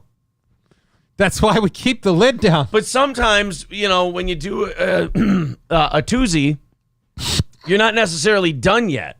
You just got to clear the board, you know? Well, then stay on the toilet. But then it hits up against my balls and my butt, and I don't like that. It's called a pre-wash. I don't like it. No, because that's all poop and pee. I don't like it. So you should share it with everybody? I close the lid when I'm done, and then I flush. Yeah, but I'm saying... But if I need to clear the board, yeah, then in those cases, I don't Then it's always... everybody's problem. Yeah. I shit for you, not for me. Hey, look, a lot of guys don't even close the lid when they piss. I do that every time. Every single time. Make sure you strip naked before flushing the toilet. There you go. So you don't get it all over your clothes. Rusty Grammar says, "You're no Daisy at all." Sorry. I'm actually moving my toothbrush because of this. I thought I could trust you, says April. It's fine. Daniel says, "Strengthens your immune system, pussy." See? Yeah, sure. Tell me that. Chevrolet JB says, "I would guess most of that is water. The dirty water goes down. This is clean water from the squitters." No, it's aerated water from the circular motion. So it's dirty, it's clean, it's everything in between. You had a fun little rhyme there. Yeah, I did. First name, last name says, "How many people actually have a commercial industrial toilet in their house?" Yeah, do like regular at-home toilets make that much force? I don't think they do. I have no idea. But all I'm going to say is, what, are you gay? Why don't you have a bidet? Just fucking... Yeah, TDR Shit Show says, "And when you throw up, you flush with your face right by the bowl." Think about that. When you puke. Yeah, but usually you didn't shit in it first. But you puked in it. I mean, yeah. But usually you didn't shit in it first. Atomic Citizen says, "My toilet doesn't have 120 PSI water pressure." See, that's a part of this as well. And this is aerated. Like they're showing aerial particles. People don't realize there's a lot more of that than you see. I'm going to say I am probably about 96% lid down. But again, when I have to clear the board, you know. So you're saying is that, you know, in most situations you are lid down, but when it is a grab your ankles, holy shit, this is an apocalypse situation, you're sharing it with everyone. That shit goes everywhere. When I need to clear the board and do more work. That shit goes everywhere. That doesn't happen very often, though. Yeah, but it still happens. What are you supposed to do when you need to clear the board? You shut the thing and then you flush it and then you open it up again? Like I said, I don't know if you're really in that dire a need. I'd just flush while you go. It doesn't happen. You ever try to to drop a deuce while it's flushing? Like to try and fit one in on the way out? That's animalistic behavior. Just to hear that wet flop when it hits the board. See, now that's fucking disgusting. That I would not be okay. Dropping an old ice cream cone on the floor. Just You try to race the water. You try to drop the shit so it hits bowl before it hits water. Exactly. That is, you know what? Not the worst game. You know, you're turning me a little bit. That could be fun. Call it battle shits. That could be fun. Thank you to David Chandler for the $40 over there on PayPal. That's going to knock out tomorrow morning's goal. Jesus, you guys. Thank you. Stevie Lou says, check the PayPal. I sent you one. It'll be there in a little bit, I'm sure, unless you are David Chandler. Reeling Minnesota says, that's why I prefer to crap in the woods. You should only crap in the woods if you have to. You're doing it because you want to. Is it have to if you enjoy it? Like it's a personal need? Like, let's say you don't do it all the time, but let's say like you like to start off the month with digging a hole and dropping a deuce. It attracts the bears, and I like to hunt them. Jack Zim says Aaron Kafer is a good fan. He'll be a rabid defender of you if he likes your show. He's knowledgeable about a lot of shows going back to Stern, O&A. He just likes having a little fun. I know. I said I like Kafer. We just said, hey, buddy, just, chills, man. Chill a little bit. That's all. Just chill a little bit. Fuck you, dude says public toilets have the flushometer valve will create more aerosol than the toilet you have in your house. You guys know way too much about toilets. Way too much about because we pay attention to where toilets. We poop. Thank you very much. Let's talk about our friends at Midland Armory, midlandarmory.com. Our friends at Midland Armory with a great selection of firearms, tactical gear, knives, optics. Yes, sir. The fart fan is in the bowl. Lower receivers, handguns, rifles, shotguns, magazines, optics, parts and gear, suppressors, you name it. They've got it at Midland Armory. And you can order online with the promo code SteelToe and save a shitload of money. That's Midland Armory in Foley. They'll send a firearm to an FFL dealer near you where you can pick it up. Or if you have an FFL license, you can have it delivered right to your door. That's Midland Armory in downtown Foley, midlandarmory.com. Yes. Q Erector rimfire suppressor. Someone knew what they were doing. Q Erector modular rimfire suppressor. That kind of sounds like what we were just talking about. Yeah, like I said. And finally, Old Capitol Tavern, 2 North Benton Drive in Sauk Rapids. Buy one, get one beer and wine tonight. All beer. They got great weekday specials to bring you out. All wine by the glass or bottle. Buy one, get one free with any purchase of food. Old Capitol Tavern with a great menu, 50 beers on tap, a top shelf whiskey selection with over 240 different bottles of whiskey. That's at Old Capitol Tavern, 2 North Benton Drive in Sauk Rapids. oldcapitoltavern.com. There's all the links in the chat. Check them out and enjoy. All right, we got time for a couple more stories. Then we're going to do we got a little Opie coverage for you today. Ooh, what's Opie up to? Well, Opie feels that that the whole O&A show needed to go to group therapy back in the day. Glad we're getting on that now. Look, if you ask me, this is kind of a cop-out on Opie's part. How so? Because it's like Opie saying, well, we all had to go to therapy together. Not like, it's Opie. not like you needed therapy. Right? Everybody's mentally damaged. Thank you very much to Stevie Lou with the $40 over there on Venmo. We never see Venmo for Steel Toe. We don't promote the Venmo. The Venmo. So thank you, Stevie Lou. Appreciate that. And who knows? Pretty soon we might need your services. I mean, look out. Before we get to the Opie stuff, I want to show you this guy because I believe, I feel like shouting like Ace Ventura did in the second movie when he catches the guy at the consulate planning the whole thing. He goes, arrest him! Arrest him! I was shouting this last night when I watched this guy have his explanation because one of the big things with climate change people, they couldn't get you to abandon gasoline vehicles. Right. They couldn't get you to limit your air travel. Right. They couldn't get you. So now, let's see how up you are on the climate change stuff. Now, what are they trying to get you to do to curb climate change? Stop cow farting? Well, you're close with cows. You're step away from beef? No more? Yeah. All right. Step away from beef. Good luck with that, dumbass. Well, don't challenge this man because behind every nerd is a really sociopathic scheme to try and get what they want. Here we go. The scary thing about a guy like this, he's never going to come by and hit you over the head with a club. He's going to convince you to hit yourself over the head with the club. And the worst part is I want him to do it. Examples. So one is that people eat too much meat, right? And if they were to cut down on their consumption on meat, then it would actually really help the planet. But people are not willing to give up meat. Yeah, some people will be willing to, but other people, they may be willing to, but they have a weakness of will. They say, wow, this steak is just too juicy, I can't. But so here's the thought. What a piece of shit, huh?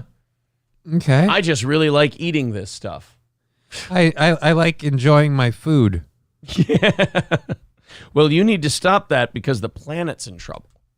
Right? So it turns out that we know a lot about, we have these intolerance to, for example, I have milk intolerance. And some people are intolerant. Way to break the stereotypes. There we go. There we are.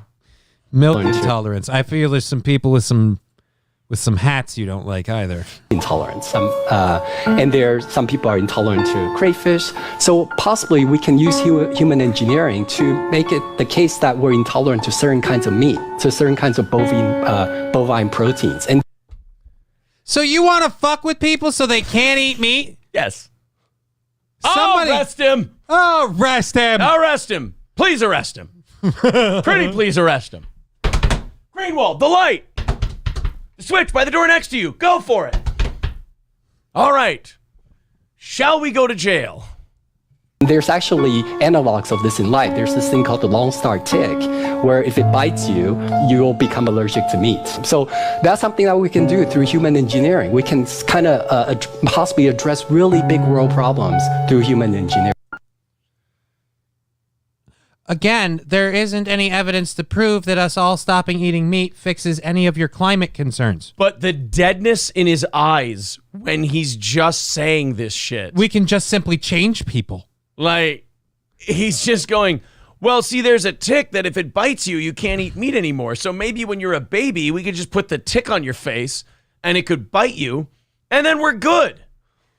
Like, no, how about I just want to sit down with them and be like, you realize this sounds like a lot of work. Now go with me here. I'm with you. We got to stop these people. But what if we just round them all up? We start out by just getting them to identify themselves so we know who they are. They wear a picture of a steak on their shirt everywhere they go.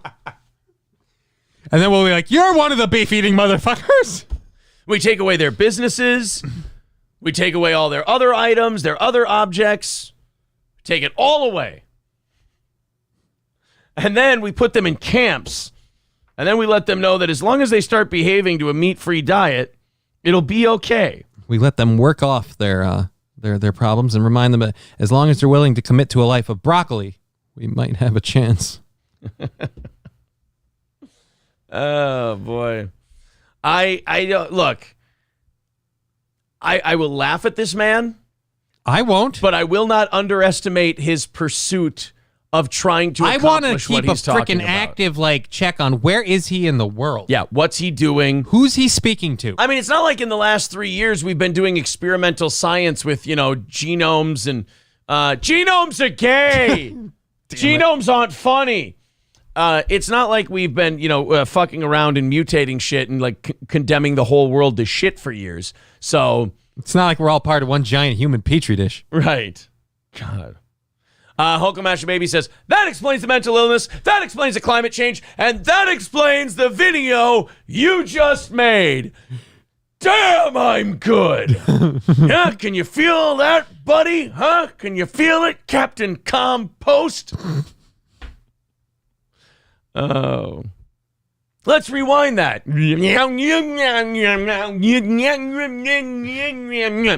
That explains the mental illness, that explains the climate change, and that explains the video you just made. I like the first one, though, where he goes, I have exorcised the demons. This house is clear. Oh, well, yeah, Brian says, will that be in the next booster? Yeah, just take that tick bite, put it in the next booster. There we go. Every time you eat meat, you'll be shitting and puking out of both ends. And good luck, side effects will be mild. You'll only just randomly die. Yeah, just drop that every once in a while. It's not that bad, you fucking pussy. All right, so I can't eat cow. Can I eat other people? As long as long pig is on the menu, I'm all right. The day of redemption is at hand. Repent, and you shall be saved. I just watched that movie again. That fucking second one. Another solid sequel that doesn't fuck with the... And they never had to make a third. We didn't need a trifecta to round it out. We just got 1 and 2. We got 1 and 2. Well, yeah, because shortly after that, Jim Carrey wanted to make weird movies. He wanted to make Eternal Sunlight of the Spotless Mind. Yeah, but I mean, you're implying Ace Ventura isn't weird. No, like weird concept movies. Oh, yeah. Well, didn't we ask him to do the biopic on Andy Kaufman? Andy Kaufman. I think that fucked him, like mentally. That might have fucked. Yeah, that might have been. I think he's still like effed up from that. Like it's fun to watch that Netflix documentary. Everybody fucking hated him. Andy on that Kaufman? set. No, Jim Carrey doing Andy because he wouldn't break character. Oh, but everyone who knew Andy Kaufman was like, this isn't how Andy behaved. Like Andy knew things were a bit. Like he would walk around. Jerry Lawler would be on the set of the movie, and then like Jim Carrey as Andy Kaufman would be antagonizing Jerry Lawler on the set, and Lawler would tell people, he's like, Andy and I were friends. The wrestling shit was a work. Like we were working everybody. It was part of the storyline. But like Jim Carrey as Andy Kaufman just kept fucking with Jerry Lawler, and Jerry Lawler wanted to kill Jim Carrey. He was like, this fucking asshole. I don't like him. But yeah, it's hard to do those sequels well. Like Lee says, Dumb and Dumber fucked it up. Yeah. They waited too long. They did the first sequel was when Harry met Sally or whatever they called Harry met Lloyd. Harry met Sally. No, that's actually I didn't know that was a Dumb and Dumber prequel. No, that was Oh, okay. Yeah, it turns out Meg Ryan's whole thing was They made another Dumb and Dumber movie. I think it was called City Slickers. There was just Billy Crystal's career. The Princess Bride, I believe he was in that. Don't you besmirch that movie. April hates The Princess Bride. What the fuck's wrong with her? She does not like. Is she actually a woman? Did she get a surgery? She doesn't like The Princess Have you ever Bride. checked for like post-op scars? She thinks it's gay because of the name. Like Gino. Gino probably likes Princess Bride because Gino gay. So has she ever actually watched it, or does she just assume it's gay from the onset? I think she watched it when she was really little. And by the way, is there a bat with red eyes in the trees in The Princess Bride? Or a rat with... There's rats. With red eyes? Where am I fucking... I got to go watch that movie again because she made a reference to a rat with red eyes in the trees. And I'm like, I thought that was rodents Labyrinth. of abnormally large size in the forest? See, I thought that... I'm confusing Labyrinth. That's very easy because there's the forest scene is labyrinth-esque. Yeah, that's why oh, yeah, you're right. Shit.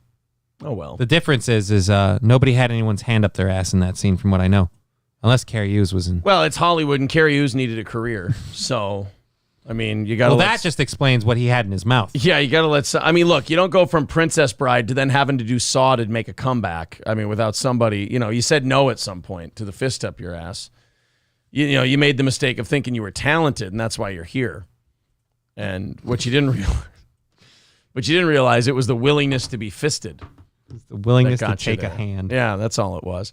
All right, you guys want to we got 5 minutes left. We can do one more story, and then we can do some Opie. Some opioids, oh, God. You know what? Now I should be on his stream. Yeah. That one hurt me. This one's fun. I hope everyone says no to this one. Airlines are looking to solve the pilot labor shortage by changing the rules and asking the FAA if they can just fly with one pilot from now on. So if you catch one guy who's just having a bad day, there ain't no backup plan, Jack. You're fucked. Well, the thing is, the sad part is the artificial autopilot. There we go. Yeah. The autopilot stuff is so smart they can almost fly the planes on their own. So the pilots don't have to do as much. So I mean, I can understand it, but yeah, I wouldn't want there to be no safety. Like, oh God, our only pilot's dead. He just suddenly dropped dead of a massive coronary heart attack. He's in the prime fit of his life. He's gotten every one of his boosters. No idea how this fucking happened. Does anyone know how to fly a plane? Yeah. I actually have a promo from this. This is what you don't want. You don't want one of these pilots to go crazy one day and not have any backup plan. Here's one of the pilots speaking. Assume the controls. Hulk Hogan. Are you talking about Hulk Hogan? Shove that control into a nosedive, Hulk Hogan. You don't want this guy driving a plane. I feel like he's obsessed with somebody and he's bringing it to work for the rest of us. That's not fair. This isn't okay. If that guy doesn't have a co-pilot to calm him the fuck down, we're all dead.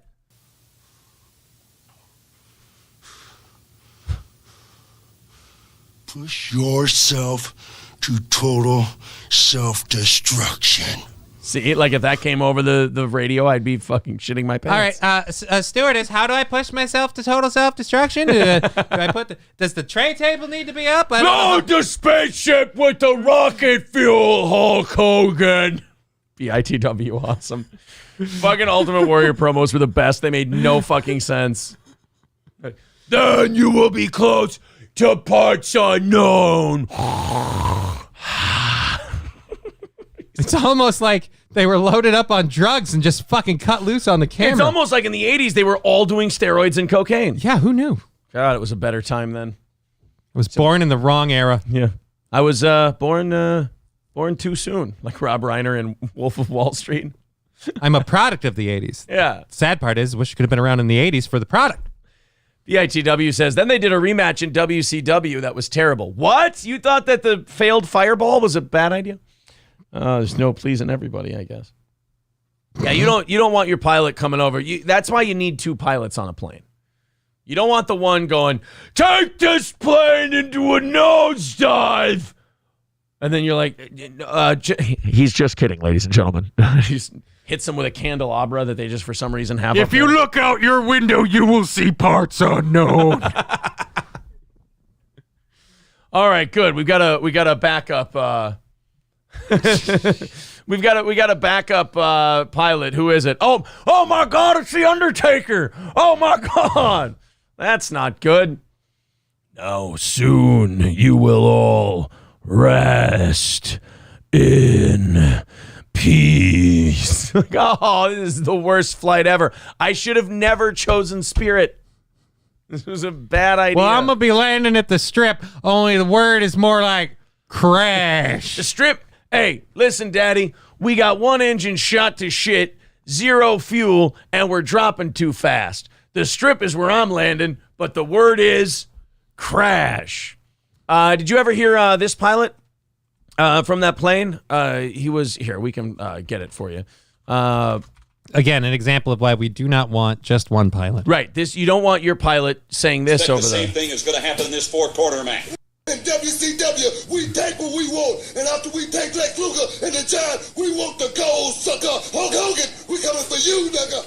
Yeah, so you don't want a guy yelling that on the plane. I mean, it's just too aggressive. He couldn't get his pecs to stop bouncing that whole time. No, it's actually kind of mesmerizing. See, what I'm trying to say is even in the 90s, they still let you do the steroids.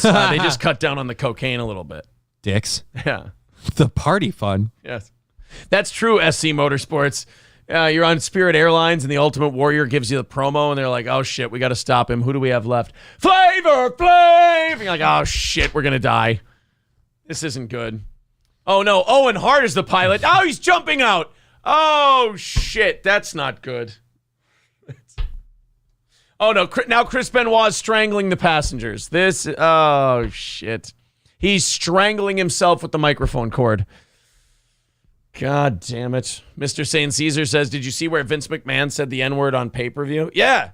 He walked up to, I think, Elijah Burke or somebody, and he goes, what's up, Mike? And he just said it. He just dropped the N-word. Did it seem as awkward as it seems like it would be? It seems like it didn't happen. Like it was just too... It's one of those things. There was no footage? Oh, it was Cena. Okay, he said it to Cena. And I don't know. Well, now it's not fair. If you did it to a white guy, that's cheating. Pussy. Well, you want to Samuel L. Jackson or nobody? Samuel L. Jackson telling that reporter to say the N-word. Dude, you do. And the reporter, right then and there. Yeah, the reporter not saying the N-word. What a pussy. Just a bitch. Just a bitch. Do we play it? We're kind of pushing our luck with this word here. Do we play the Vince McMahon one? I know. You know what? I know when to stop it. Here we go. Right after. And then we got to do Opie. What's good in the hood? Just hold it down, trying to take care of business. Keep it up. I'm a Oh, they bleeped it. Okay. Business. Keep it up. I'm a What the shit? In case you were wondering if Vince McMahon was out of his fucking mind. Occasionally, yes. Yes. Do you want to watch Opie project his need for therapy onto everyone at the old Opie and Anthony show? Yes. Although I feel like we have seen glimpses of it. Yeah, the only reason we've been following Opie for the last few months is because I remember 8 years ago when the Opie and Anthony show ended because Anthony got fired. Opie was, oh, God, I'm over it. I'm fine. We'll move on. You shouldn't be obsessing over a dead show. God, what's wrong with you guys? Right. So we've been kind of keeping track because Opie said focusing on Opie and Anthony, he said it himself, we're just holding him accountable, is lame, right?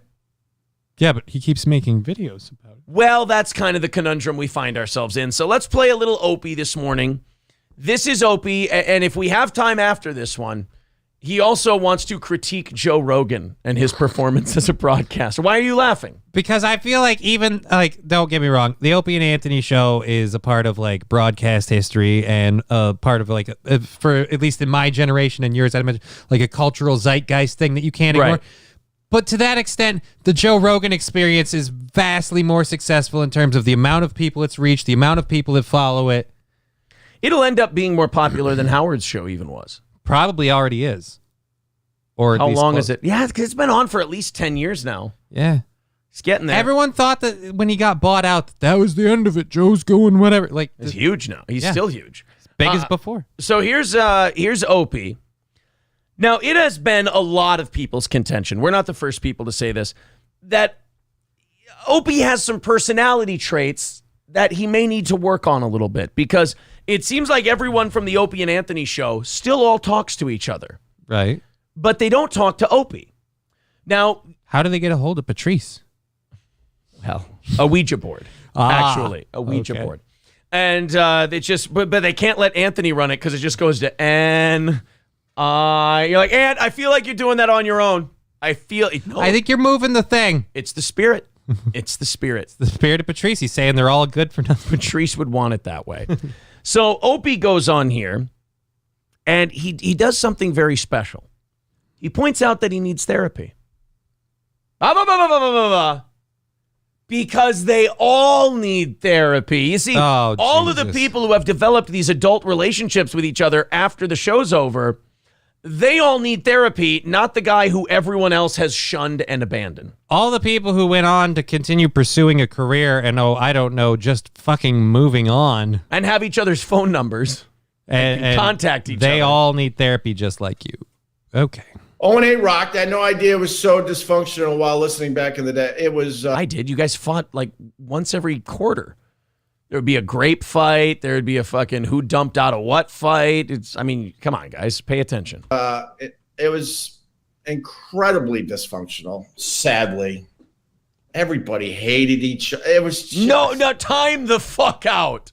This is something Opie does a lot. This is that projection thing you do. The projection, it's a double move. It's a projection cop-out.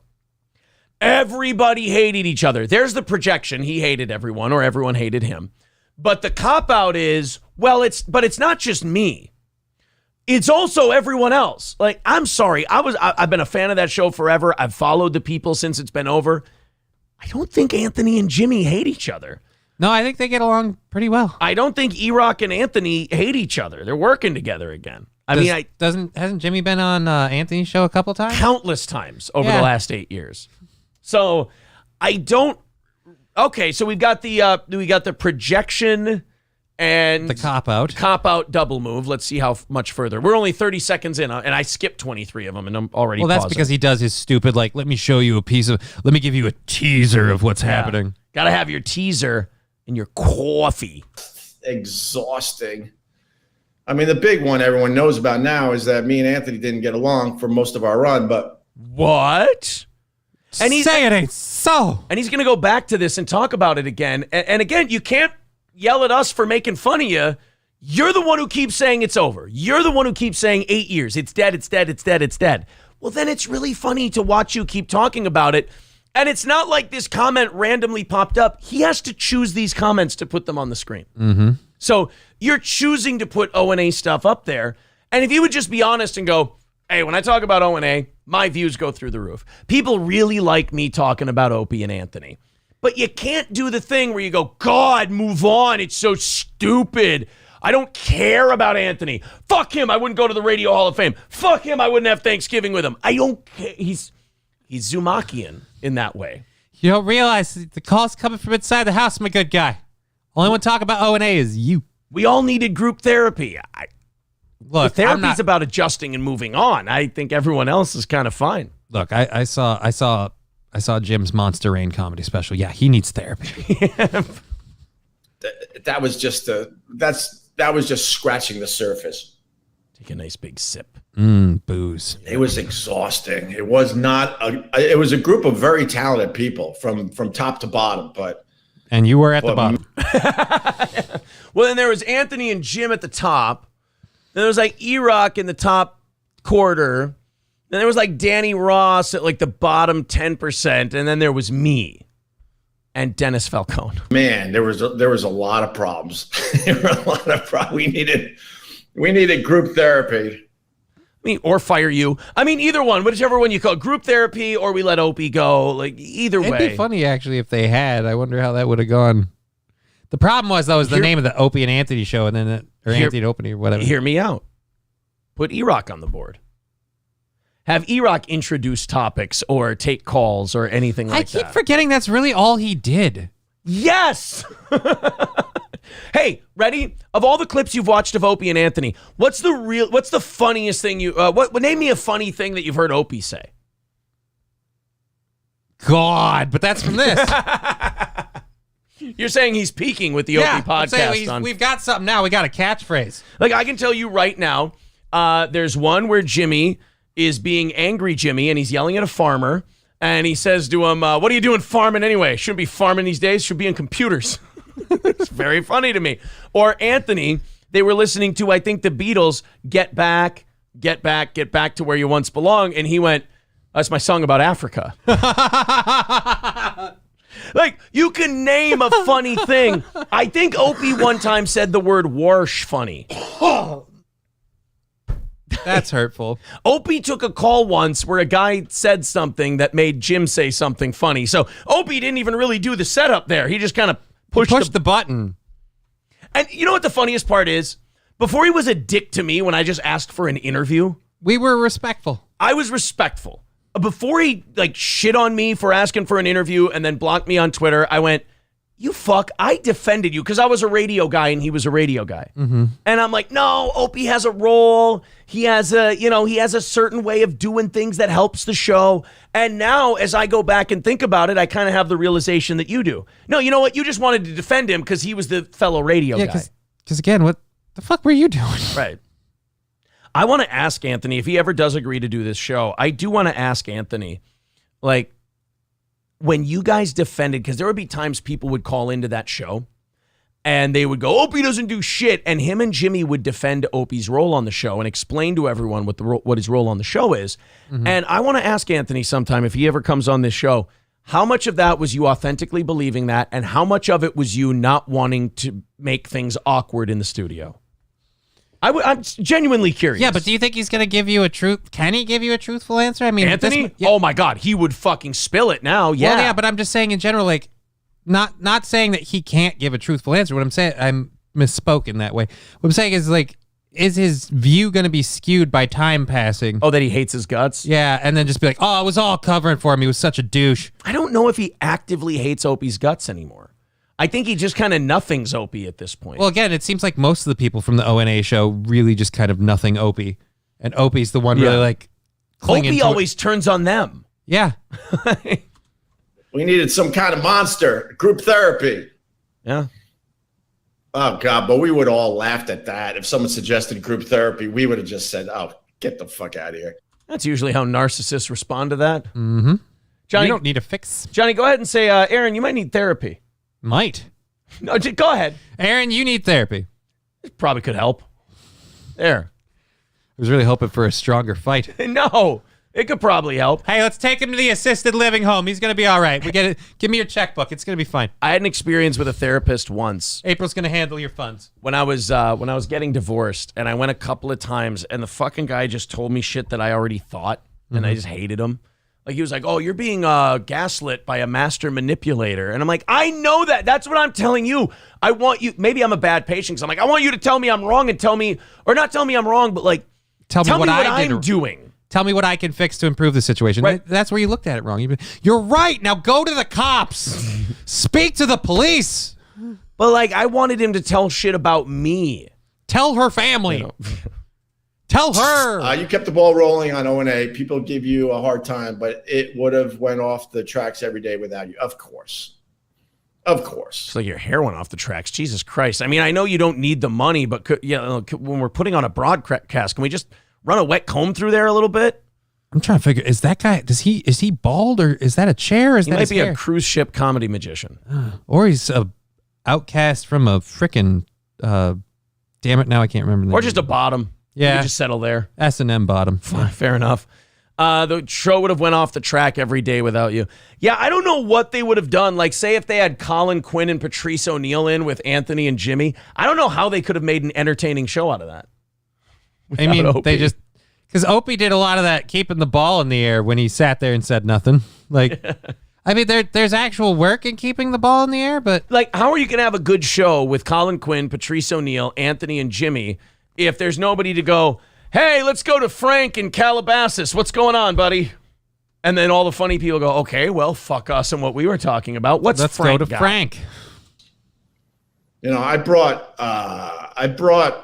man, let me think. Oh, no. Oh, wow. Oh, wow. Do not sit there and go, I brought, is there a list? I don't remember. Are you saying it's not good that you prepare to vehemently defend your position and you have to literally look up into the heavens to think of something? Yeah. You're saying that's bad? That is way bad. Okay.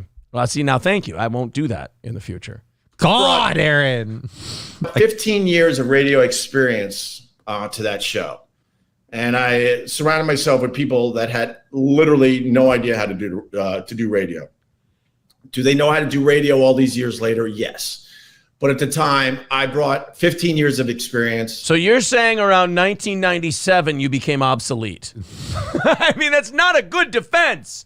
When I brought Ant in 95 or 94, he didn't know shit about radio. Well, I can tell you as someone who's trained this one, Oz, Corey, and April, all in how to do broadcasting, it takes less than a year. Yeah, it's pretty quick. Broadcasting is not fucking hard. You know why people go into it? Because they don't want to work real jobs. It's not a difficult skill to learn if you want to learn it. I was getting trained in how to do broadcasting in school, and you know why I didn't follow it? I was, it seems kind of gay. It's really gay. It's one of the gayest things you can do. It's as gay as Gino. Gino's as gay as radio. He's going to have his Bonely fans. And radio, it's gay, and it's not funny.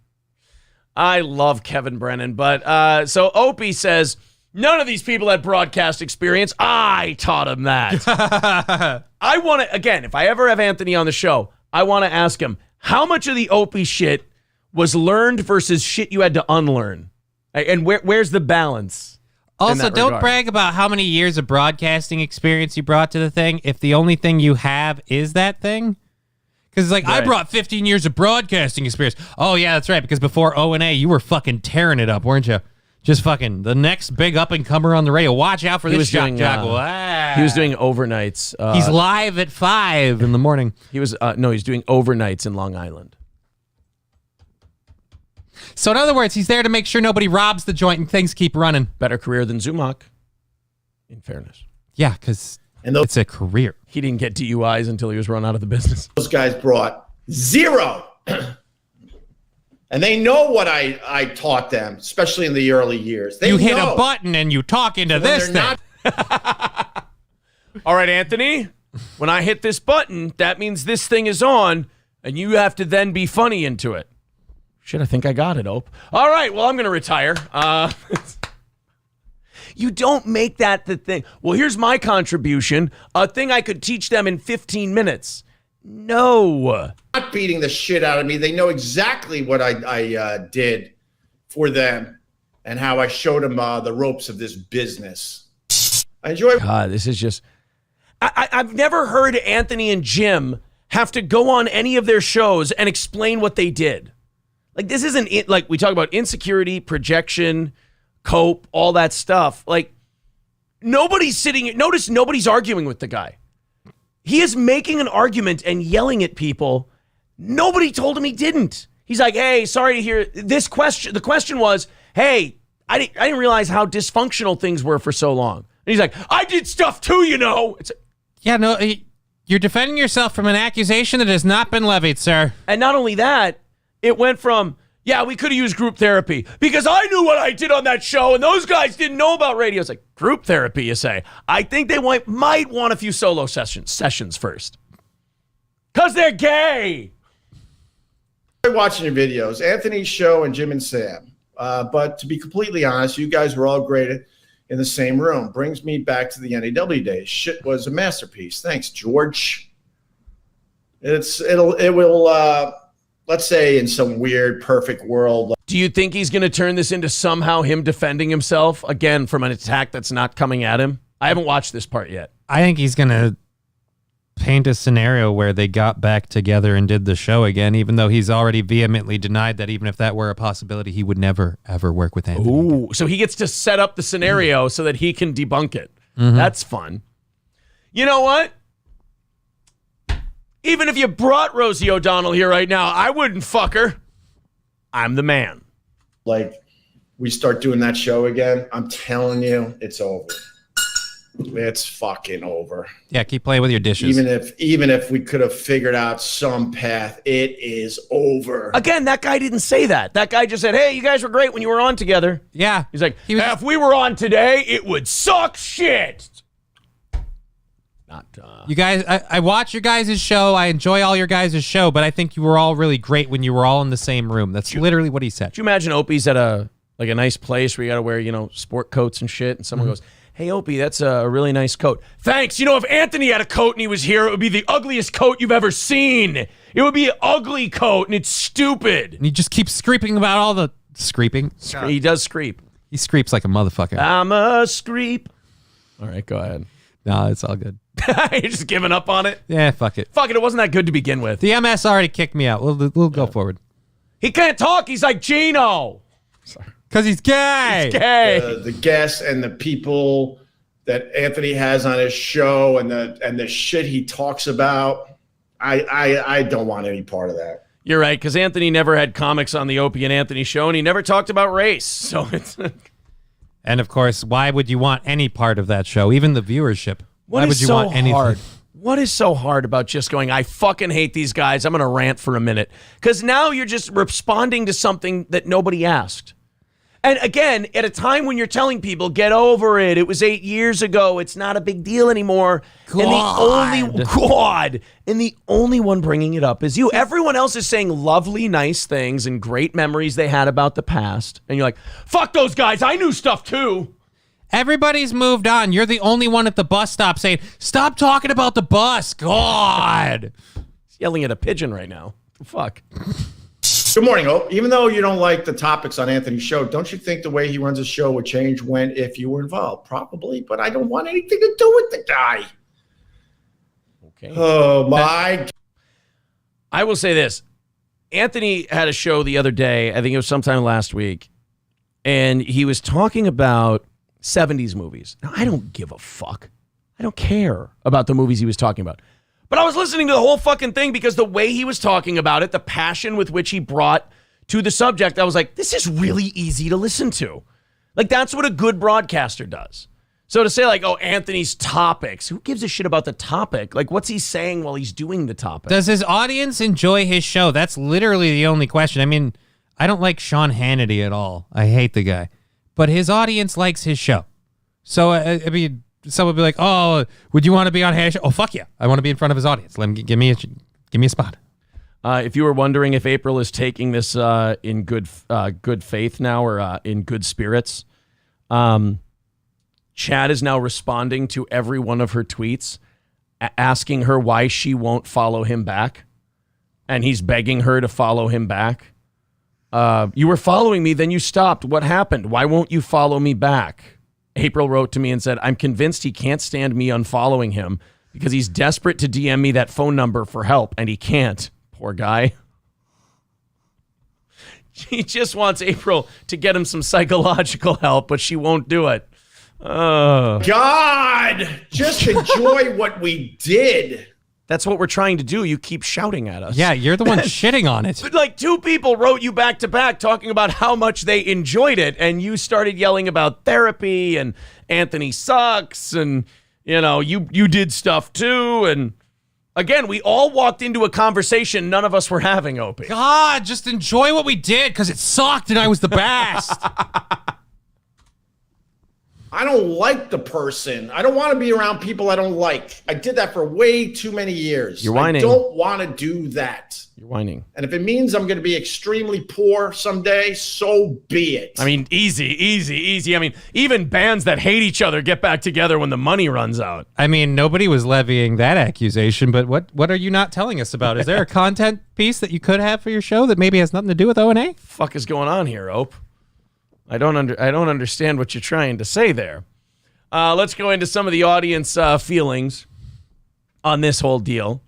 Bumbleclo says, I did like when he ripped up Tucker Max's book in front of him. Rare Opie W. Okay, that's true. Like, Opie could do a lot of the shocky things, like stomp on a guy's cake, throw poker chips at the wall, rip up a guy's book. That's fair.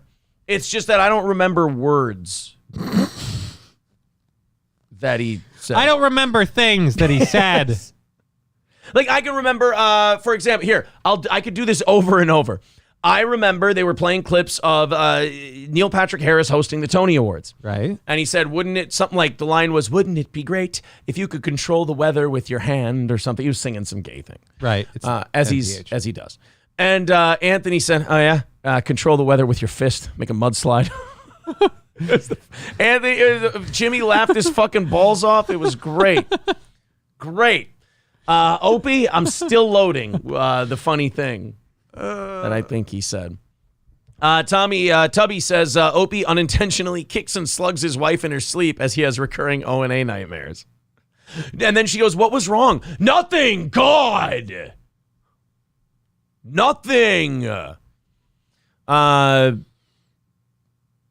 Oh, geez, I lost the goddamn chat. Yeah. That really makes for good broadcasting. Tubby says, April, don't you see what we don't have between us? Follow me to a jail cell for 2. Oh, Tubby, that's a wonderful line. Stevie J saying he has chat has incel energy. Yeah, a little bit. Sandy Squatch says, kind of like when I listen to you guys for an hour about boxing or football. I have no interest in either, but the way you guys talk, keep me listening. That's about what it was with the movie thing. Mm-hmm. Lee L says, you are going to be poor. You already won't pay parking fees at your penthouse apartment. Yeah, have you heard that one? No. Like, you can have a garage space at the penthouse. I think he lives in the Trump building, or he might not anymore. I can't remember. I'm not as good as these guys on Twitter who, take every little follow their piece, lives. Yeah. But I think he lives in the Trump building. And you have to pay a certain amount of money every year to park in the parking lot, like any other apartment building, Right. except for rich people. He now refuses to pay for it. So he just doesn't park in the building. He just doesn't. Yeah, he parks on the street now, and then he complains when his side mirrors get torn off or stolen. Because he lives in the shittiest fucking city in the country. I really hate how I leave this car out like a staked down lamb. And I come out in the morning and a whole bunch of wolves have victimized the son of a bitch. What the fuck? God. I'm so over parking. God. Matthew says Opie was good at confrontation, still struggling to think of a funny line he had. Yeah, look, it's not me shitting on him. We're not saying he didn't contribute. We're just saying. I'm just saying I can't think of it. The words. We're trying to find the words that he said. No one has ever pulled up an old O&A. What do you mean no one has ever pulled? I believe they're all over the goddamn place. Bumbaclo says, yeah, I prefer the Noopy shows. There is a guy on YouTube who has gone through a bunch of Opie and Anthony shows. He did this years ago. And he just got Opie out of them? He edited out Opie and just called them Noopy shows. It's fucking commitment, man. Yeah, dude, I wonder why Opie's got the problems he does. Somebody broke him. Just making all those videos. Yeah, right? Well, okay, ready? One thing, he didn't say it, but what funny thing he did that I can remember. Okay. There was a guy who called into their show, and he was talking about how those guys helped him. And he said hello. And they talked about, here, Opie hangs up. Yeah, this guy. So this guy called to like bare his soul to them. Mm-hmm. And this happened. You're a liar. You're full of fudge. Hey, I always wanted to thank you guys. Oh, yeah? When my wife passed away, you guys were... Uh-oh. Oh, no, did you hang up on... Oh, my God, you are heartless. He was getting all choked up. So that guy called in to tell Opie and Anthony that they helped him get through like his wife passing away, and Opie just fucking hung up on him. See, that's not bad. It's a shithead dick shock jock thing to do, but again, if we're talking about like for show performance, that's not bad. Yeah. Also, by the way, did you notice the chemistry of that photo? Two guys hanging out, like, and then having fun, and then just one dude fucking, I'm over here. Yeah, Opie kind of. D Gulag, yes, Royce did the same thing to me. You know what's funny about that? When Royce pulled off the hang up on me, I was going to do the hang up on him. He beat me to the fucking hang up. He asked me to plug the show, and I'm you such did, a and whore. as you started to. And then he hung up on me. I was going to say, Royce, where can people find you? And he just beat me to the fucking hang up. You can't trust Cubans. You can't trust them. They're not to be trusted. Their hearts are so polluted, man. Their sense of morality is so polluted. Yeah, I lost the spy versus spy game, is what happened there. Yeah, Bumbaclo says the edits are almost seamless. Yeah, if you pull up one of those Noopy shows, you'd never think there was another guy there. It's fucking amazing what that guy did. All right, let's go ahead and call it for today. Thank you guys very much. You guys also not only wiped out Tuesday morning's goal, but you're $40 into Tuesday evening's goal. So thank you to everybody who contributed to the program today. Very nice of you. We really appreciate it. And we will be back at 7 o'clock Central Time. And to all the new listeners who came by because of Simpcast, we hope you enjoyed the show. We'll have more testosterone on at 7 p.m. Central Time tonight. Johnny, where will you be? Apparently getting a testosterone injection. I guess there's not enough of those. I'm going to be on estrogen. Didn't you said testosterone. So we'll have more testosterone on. We'll have more estrogen.